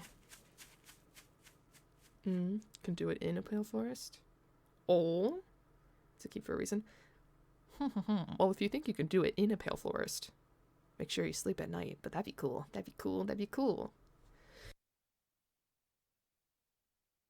Though I did find one closer to spawn, not the one that's like 1,000 blocks away, so I'll let you know the coordinates when I can. Thick curtains are drawn on the other side of the window. They probably serve to protect the inside from the cold, but they also prevent me from seeing what's going on outside, or inside. But regardless, this is the optimal point of entry for a home invasion. That's the conclusion I've come to after scoping the house out for a bit. This is probably the living room living room window. If Yoru's right, then this is where Margaret watches TV all day. I shout and shoot the glass window. What if I miss? Okay, I gotta finish things up in a second or less. Ceremonia. I break through the cracked glass and jump inside. The air is humid and contaminated by the stench of a human waste and clay. As soon as the foul odor hits my nose, I'm already yelling my next line. Get down! When I pull the trigger, all I experience is a loud sound and the force of a recoil. Huh? What? But what anyone on the opposite side of the barrel experiences is a horizontal sweep of a fully automatic gunfire. Oh! Kiwi! Oh no. I mean, you'll come back, I guess. Eesh. How long did you stay up on New Year's? I didn't stay up too late. I think I went to bed like around, like 2 o'clock? Something like that. Oh, come on! When I see Yoru fall down to the ground, or fall down with holes blown into her guts, the first thing I feel is rage. Frustration that things didn't go as we planned in advance, and if one boy simply didn't sing at the choir competition, as if one boy simply didn't sing at the choir competition. Though I guess I didn't sing either. Why should I even sing out loud in front of other people? What's even the point of choir competitions? I don't get it. To vent my frustration, I kick over a table, sending a lump of clay into the air. When it smacks Yoru in the face, she goes bleh and stops moving completely. She sounds so goofy, it makes me laugh a little. If only Yoru was still around to hear herself. I'm sure she'd be laughing with me. If these weren't ghosts, this would be such an insane moment. So, okay, yeah. They've all gone a bit kooky in the head. Things go silent for a while. And then my honed senses are barely able to pick up the sound of running water. And flushing toilet, actually. You! What did you break this time? You thought I wouldn't notice? Didn't you? Don't take me for a fool. The door to what seems to be a stairwell opens out and out comes Margaret. You! I fire at her feet. The elderly woman screams and pitifully falls flat on her face. I don't even want to think about where the bullets landed or if they pierced all the way through. Run! Run away! Don't just space out! Who? She's actually showing concern for Yoru, urging her to run. I guess she can't see Yoru's corpse from where she's fallen. Oh. You treated her so roughly and now you care? You don't understand! I was raising her with love! She's either lying to me or she's lying to herself, like the senile elderly woman she is. Either way, I ignore her. Do we know for sure Yoru is a ghost? Her name isn't on the missile? That's true, but also she was in the car when the car exploded, and then we all ended up at the scrapyard. So I'm leaning towards yes, she's a ghost, but I'm not entirely sure, because there's a chance like she jumped out of the car before the explosion, because she was kind of moving about a lot during that time. So I don't know, I guess we'll see. Everyone has their own definition of love, which is why conflicts and misfortune happen. That's what I think anyway. She was such a kind, gentle, good girl, always by my side, the first kid I ever wanted to succeed me. I'm sure she could inherit my generation's accomplished. By sharing my hardship, she could become just like me. I wonder if, like, because of her senile state, like, maybe she forgot everyone's ghost? That could be possible. After saying that, the elderly woman bends backwards as far as she can to lift up her upper body and lets out an anguished groan, as if she's trying to get her voice heard by someone. But she can't bend backwards for long. I guess the pain of being shot is far too much for her to bear. Also, we've seen blood. Yeah, we've seen Clara, she coughed out blood when we punched her in the face. So we know the ghosts bleed. We know that for a fact. So we don't really know at this point. She could be a ghost, she could not be a ghost, but I'm leaning more towards ghost. I see how people do 24-hour streams. Oh, what do you mean? Is it because I'm already at 6.5? I didn't mean for it to go on this long. If I completed the game, it could turn into a 12-hour, but I do need some sleep. Just a little bit, because I need to get up in the morning. How dare you speak of love when you've never even considered how she feels? I look down upon the woman both literally and figuratively as she groans in pain. I guess I'm getting emotional because the extraneous thought of if anyone were to see my attempt of rescuing Yoru, they'd have a hard time understanding where I'm coming from. Do you think that girl had any chance to accept my love? Doesn't help that you start stream so too late. I couldn't help it. Thank you for the cheer. You don't need sleep, you're so right. Oh, you're so wise. Thank you for the bits. I could, if I wanted to continue, I could. I would just need to take an energy drink, because the only reason I need to get up in the morning is because I have a haircut scheduled. Don't know yami me. Don't know yami me. Nay. What if yay, though? What if yay? What if hey? Hey! What if yay? The elderly woman creeps up the floor as she speaks. That girl only has me, and I only have that girl. The meaning of those... Oh, Ami. What do you mean, oh, Ami? That's not my name. Do it. We'll see. I'll finish this chapter. I will stretch, though. Cough, cough. If I do, I will need to get some more liquids, though. Because I know if I don't constantly hydrate, and if I stream for so long, that's going to put a strain on things. But we'll see. I've gone 24 hours, and my voice wasn't too hoarse the next day. The meaning of those words catch me off guard a bit. And probably not in a good way. Oh! She's got a gun! The elderly woman pulls out a gun out of her pocket. A shock runs through my body as I fall backwards. I half-consciously pull the trigger on my rifle. Every sound seems delayed as it reaches my ears, though perhaps my senses are just oddly sensitive. Around the same time as my shoulders hit the carpet, the elderly woman lets out a groan. I guess I actually hit her with that shot in the dark. I feel something soft underneath my head. At first I think it's poop. But maybe it's just clay. Or maybe it really is poop. Gross. There are several things I want to make sure of right now, but it doesn't look like I can. And that's because I'm quickly losing consciousness. I'm close to death, even. That elderly woman's got some skills, huh? I guess every woman in this town is tough. Every last one of you takes me for a fool. But you know what? I've got a mind of my own. I take proper care of my pets. I even pay my taxes. I hear her shrill voice ranting and wheezing. I bet before long she's gonna die of blood loss herself. Oh, thank you for stretch. I'm gonna do that. Oh.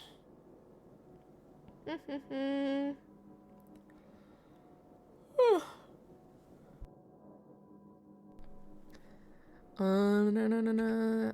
But my death's gonna be overwhelmingly quicker than hers. The voice from above must be heard. You think you can be a big shot who can defy the missile's voice from above? Don't take me for a fool. You're the fool, you damn criminal. If I experience any sort of death I can imagine, will that allow me to escape from this place? That strange thought comes to mind, and as soon as I think, yeah, no thanks, my consciousness fades away. Do you like to crack your neck? Like is a strong word. Sometimes I need to. You get the pressure build up and only a crack will release it. It's not healthy, but it helps me. Ha ha ha. You see, I've been vaguely awake for a little while, but my consciousness only starts to clearly form when I hear voices talking from far away. Voices. I know these voices. Don't make it a habit and now it's inescapable. Yeah, that too. Because, the habit is what made it, like, the pressure build up. And now I need to do it. Before, it was like, I have a vivid memory. I was walking around, like, in middle school one day. And, like, people were, like, cracking their knuckles and stuff to be like, cool. Like, cracking their knuckles inward, so, like, making a fist and go, like, rah, rah. You could hear me, but you couldn't see me do it. But, and then I had thought in my mind, I want to be, like, those cool, like, mobsters that, like, just tilt their head to the side and then it cracks their neck. That'll be so cool. Everyone will think I'm so edgy and awesome. So I learned it, and it was the worst decision I could have made. It's probably the reason I have, like, neck problems occasionally. Can tilt it both ways, and it is crispy. Ooh, crispy cracks. They snap like a glow stick. Yeah, sometimes I need the assist. I need to, like, use the palm of, like, my opposite hand and, like, tilt my head. And then it, like, there's one. There's one. But other times I could do it hands-free. It depends on how tense it is. Oh, let me continue. You see, I've been vaguely awake for a little while, but my consciousness only starts to clearly form when I hear voices talking from far away. I already said that. I realize that the voices belong to the scavengers, and that realization serves as a spark, or an electromotive force, or something that sets my thoughts into motion. Oh, you're awake. Yoru! No hard feelings? She is a ghost. Yay! Yay! We didn't kill her. You can make your spine snap like a glow stick. Ooh, spine is a scary thing to snap. But it also probably feels very, very good. When I get up reflexively, but slowly, Yoru's there. If I tell you to get down, okay? That's why you ended up getting hit. Oh, right! When we were walking with Yoru earlier, I remember Sayoko was like, when I tell you to get down, get down. And then when we burst into the window, we were saying, get down! So really, it's Yoru's fault, not ours. Absolutely. I grumble a complaint. Oh, that's what you meant by get down? What else could I have meant?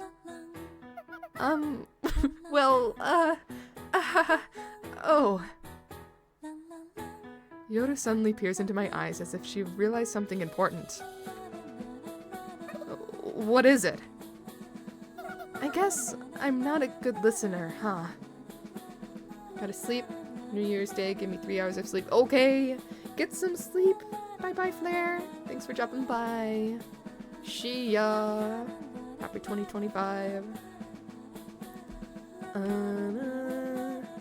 Ha ha ha. I let out a dry laugh, but not in a bad way or anything.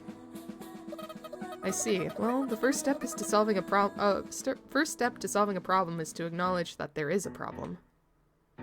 It's the next day, so I capped at 3 hours yesterday. Eesh. So you only got like 3 hours of sleep. That's not good. Yeah, catch up. Catch up now. I demand it. Well, not like I can demand you when you're already intending to do that. I'll pretend like I did. Oh, you sound like, just like a counselor, Sayoko. That's not Yoru's voice. Hee hee hee. Thanks to Yoru, I'm able to let out a proper laugh that time. Oh, heh. She laughs too, honestly. I think we're acting a little lighthearted for people whose hearts just stopped. The scavengers wave and call out to us when they notice our voices. They seem a little spooked at first, but Yoru smoothly tells them we're just on a walk. She's an amazing talker, just a terrible listener. I think you missed it, but Flair said he stayed till lunch for New Year's. Stayed till lunch for New Year's? Stayed up till lunch. Gotcha. Wait, like, so stayed up until the next day and then just kind of crashed at lunch. Ooh, that nap must have been good. Unless, oh, I hope you, like, fell asleep and stayed asleep until the next morning. That would have been a good sleep. I interrupt before any idle chatter can start again. Can you give us a ride back home when you finished with work? Sayako. Yoru tries to interrupt, but I keep going. And by home, I mean our home. Yoru looks at me like she can't believe what I just said. A look of surprise mixed with joy. I feel a sense of desire. Desire for what exactly? Material wealth? Food? Attention? Maybe something else? I do feel a little proud of myself, too. Yeah, I don't mind, but... The leader seems a little hesitant to continue. I really ought to learn their names already. You'll help us finish that work, right? Of course! Yes, of course, we'll help. The other two cheer behind their leader. I feel like cheering with them, but it's a little embarrassing, so I cheer silently. I cheer in my mind. New Year's Eve I was up till midnight, and then awake all lunch, or night till lunch, where I ate, then crashed, then woke up again after 3 hours and played more games. That's, your sleep schedule. It's off the charts. Get some, now. Banish you. Sleep time. Hit the hay. Hit the pillow. Fall. Sleep. Slumber. With work safely squared away, we sit in the back of the truck as it sways to and fro. I feel pleasantly tired, so I start to doze off, like Flair should be doing. Say, Sayako. Do you think, Anya still has that lemonade stand? Since she interrupted my nap, I answer a little rudely. I guess. Let's use that to start a business. Selling lemonade? Of course not, silly. Huh? What's it gonna be? What's it? Oh. Perhaps that's your imaginary little sister. Look at her little sprite. She's wearing a doctor thing. Oh. It matches with her setup now. Thrusting her finger at a patient is Yoru wearing a white coat. Oh, I get it. Oh. Is this a reference to Charlie Brown? Like the lemonade stand, but like the counselor? I feel like that's a reference. Maybe. Or it might not be. I don't know. I don't know. Okay, next! There's a long line. Please pay here. I beckon the patient. Thank you, I feel so refreshed. He drops some coins into the palm of my hand. It's about enough to buy 2 cups of coffee at Mr. Patel's cafe. But the time I put the money in the register, the next patient's exam has already begun. Whenever I wake up, I hear a man crying inside a car parked outside. Every single day. It's driving me mad. Perhaps that's just an imaginary man. I see! Okay, next! Please pay here. The payment is a flat sum. It's not expensive or anything, but considering the length of the line and the speedy service, it clearly adds up quickly, and it didn't even cost anything to start up. Despite the dirt cheap prices, not a single patient has doubted the authenticity of the medical exam. I suppose not many are brave enough to raise a complaint in the presence of the ninja who single-handedly subjugated the whole church. Oh yeah, I did do that. Or she did do that. Oh, how are things going, Miss Bodyguard? Pacifica. Who knew there would be a demand for such a service? It seems like I've been blindsided by your entrepreneurship. Well done. It was Yaru's idea. There's no point selling something as low demand as lemonade. You have to sell something more essential. And that was Yoru's basic idea. The town's ghosts are all alone. It's like they've got nobody to turn to for counseling. So you think you can make money off that? Will anyone pay? Or will anyone play? I do, and they will. That's the feeling I got as I interacted with the old lady. I summarized the conversation to Pacifica. But Sayako, won't listening to everyone's concerns make for a stressful job for her? Nope, there's no need to worry about that. She just doesn't listen and says yes. I think she mentioned, like, make non-committal answers, being Oh, that sounds tough. Oh, that's the cut and dry answer. I guess I can appreciate her tenacity, at least. No, it's not that she's tenacious or anything. I smile somewhat meanly. It's that she doesn't listen to others in the first place. That cut out like a cartoon. Oh no, and that's the end of the chapter. Bum, bum, bum. Bum, bum. And that's all, folks. Is it though? So that's chapter 3, right? Yeah, that's chapter 3. So there's 2 more. End of chapter. Anytime the chapter ends, this is the screen that pops up. Not sure if that'll change, but so far it's been the case. It's been pretty consistent.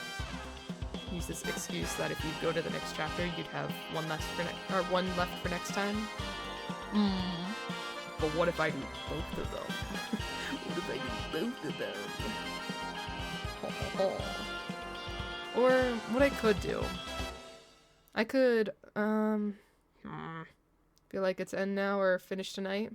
Yeah, it's either or. I'm not gonna do one more chapter and leave it. Oh wait, no, there's gonna be this part. There's a little, like, ending sequence that plays. So, chapter not finished yet. Not yet. There's just a little scene here. And then I'll talk about what happens after. I might just end it and then, like, after my haircut tomorrow morning, I might do the other 2 chapters. We'll see if I have time. I don't know exactly what I have planned for the day yet. That kid and I talk about various things as we pedal our bikes. We have to shout in order to hear ourselves over the clamorous cars and screeching cicadas. She talks about minor scandals between classmates, popular celebrities, clothes she wants, and other things like that. Topics that don't really feel relevant to me. It's like we live in 2 different worlds, huh? She's popular, even with the boys. During break time, she talks so loudly with my friends, it's almost like a competition or something. While nobody ever steps up to anyone in her group, her voice in particular is especially influential. It's almost like any kid who opposes her gets immediately crushed by her followers. At school, she's like a mafia boss straight out of a movie. I don't like her, and not just because of how cute she looks. And yet, she invited me to go to the movies with her. But she's the same kid I've been with ever since kindergarten. The same kid who was so happy we were put in the same class when we moved up to elementary school. We used to get along since we were so alike, but before I knew it, our speech patterns and our social standings in class completely diverged. One day, when we were on cleaning duty together, we just so happened to get thirsty at the same time, and went back to the classroom for bottled water. That's when she invited me to go to the movies with her. Just you and me, I asked? Yes, she nodded. And that's why I'm riding my bike now. I somehow managed to keep up with her in my cute new sundress and sandals.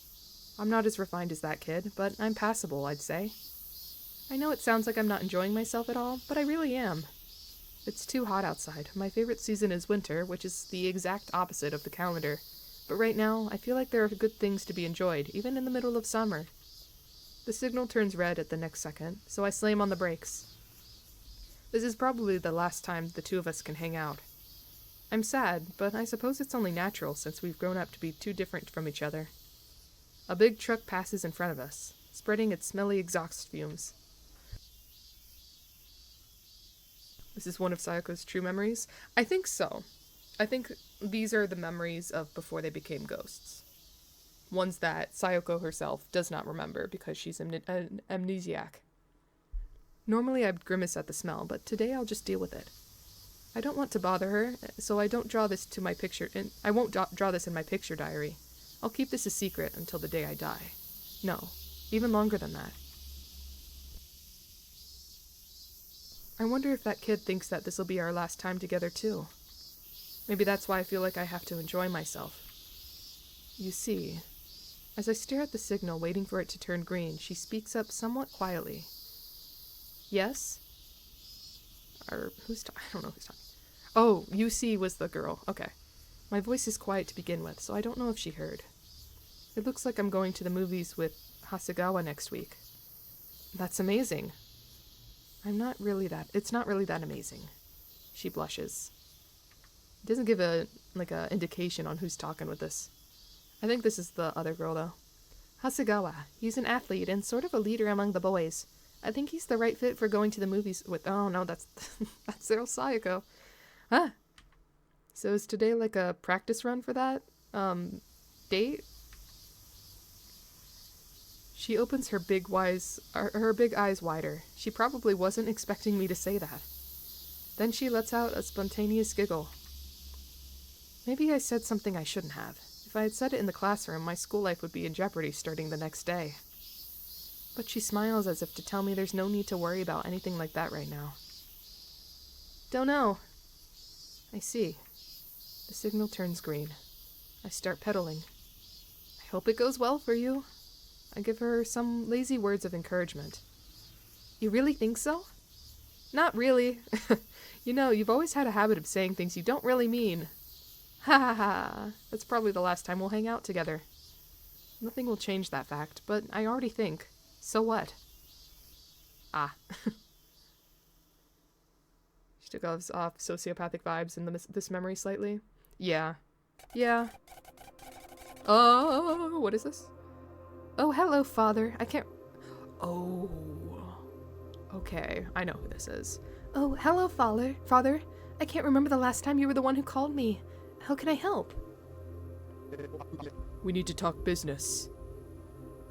What do you have to, do you have a complaint about my business this late? Wait. Maybe this is someone else. I think this might be someone we haven't seen yet. What, do you have a complaint about my business this late in the game?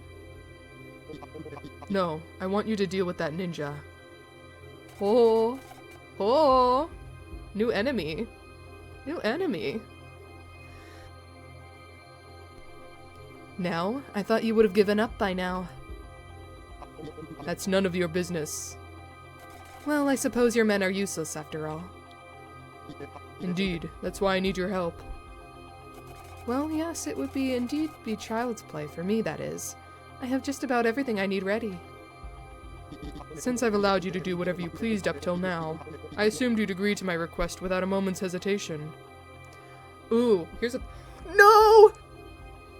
I looked in the background. No, not my friend! No, not Pacifica! No! Oh no, she's in cahoots. Uh-oh. Very well, but in return... I know. Ooh. Ooh. What a cliffhanger. What a cliffhanger. Is that gonna be the end? It is. Ah. Ah. Oh. I don't know who that is. You're new. The day I was lonely together with her. That gives such sapphic vibes. Okay. Then I guess that's what I'll do tomorrow. I am going to, hopefully, the plan will be to go to bed now, wake up for my haircut, which is in the morning, by the way, it's at 9 o'clock. And then once I'm back home, probably around noonish, I might stream the rest of this, if I can. Pacifica would be doing the town a favor by getting rid of Sayako. Yeah, she would. Sayako is a bad person, but also, Pacifica is also kind of a bad person, too. They're all, the whole friend group are kind of messed up. Everyone. But, yeah. Then I'll have to wait. Literal terrorist. True. Well, actually, Pacifica, she's, in the mob, does the dealings. She's pretty shady too, I would say. She's like a legal terrorist. Terrorist that does things on, working with the church. I feel like that's what Pacifica does. Sayako and Pacifica being in power is such a red flag. Uh-huh. Thank you for the hydrate. I'm gonna do that. Alright. But I'm gonna see if anyone is up to raid. Let me get this up. Get my lo-fi on so it's not silent. Ba ba ba. There it is. I'm gonna switch over to the talking screen. She's like a chill bad. You mean Pacifica? Yeah, she's bad, but she like knows how to fake it till you make it. Sayako just does not care, I guess, how she's viewed. At least to people she doesn't care about. Let's see, rating wise. Anyone got any suggestions? Any at all? Because I could go with a suggestion. Actually, I want to see. Noon tomorrow, you said? EST? Yeah. I'm in EST. Right now it is almost 4 a.m. for me. Yeah, sleep would probably be a good idea. But yeah, plan for 12. I'll mention it on Discord as well. 8 hours from now, 8. Well, he's fine. I have energy drinks stocked up. I can function on less than 8 hours of sleep. I'll be good, no worries. I wonder Ghost. I don't know how popular this game is. I don't think it's extremely. ghostpia. Yeah, no one else is playing. It doesn't look like. Shad. Okay. Head down to bed? Nuh-uh. Nuh-uh. I'll sleep for, let's see. My appointment's at 9, so I should probably wake up at 8. So I'll have, yeah, 4 hours. I can function on 4 hours. That's fine. I slept in pretty late today. Or yesterday. So I got enough in the system. I'll be fine. Seems like you're allergic to it. Only when I can. Only when I can do other things. Yeah. I make up for it in naps, I promise. I promise. I make up for it in naps and sleeping in. Oh, no. Does anyone have any suggestions for raiding? Doesn't seem like there would be. I might need to find someone completely new. Thought you said you couldn't do naps. It's only because I was too busy to do naps. It's not that I'm physically unable to, but now that I am unemployed, I don't have to be awake at all hours of the day. So it's fine to take a nap at certain points. 4 hours plus energy drink equals 8-hour nap, or 8 hours? True! Yes. And I'll pretend I won't crash after the energy drink runs out. I'll look to the positive. I'll get double the caffeine too. I have energy drinks at home, and also there's like a Starbucks right by the right by where I'm gonna get my haircut. So I'll get something there, bring it with me, and then have a backup ready to go.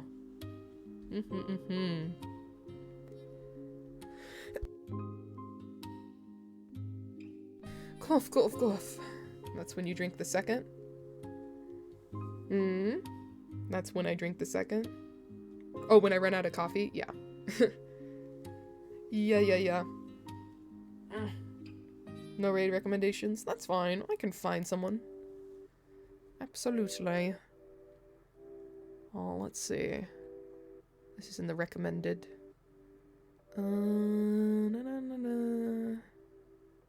Oh god. The nervousness of raiding someone new. It's coming in. Got nobody to recommend. That's fine. Don't worry about it. I'm just looking through. Sorry for my silence. I'm so focused. I need to find someone who looks so approachable. I was about to raid someone, then I saw their tags and it was like, oh. I see like cannibalism, mpreg. They might be not so chill. I'm sure they are. Let's see. Loaf of bread, Twitch, chaotic Celeste guy. Oh, is he on? I could go with him. Haven't rated him in quite a bit. Oh yeah, he is. I don't know how I didn't see it. Looks like he is playing Celeste. It looks very The one he's playing right now looks crazy. We can raid him. All right. So I'll leave you here. I'm gonna get some sleep. But yeah, good night, good morning, good evening. I hope to see you tomorrow. If you don't, that's fine too. But let me go ahead and get this raid started. Grandmaster level, don't worry, you don't have to try and comprehend.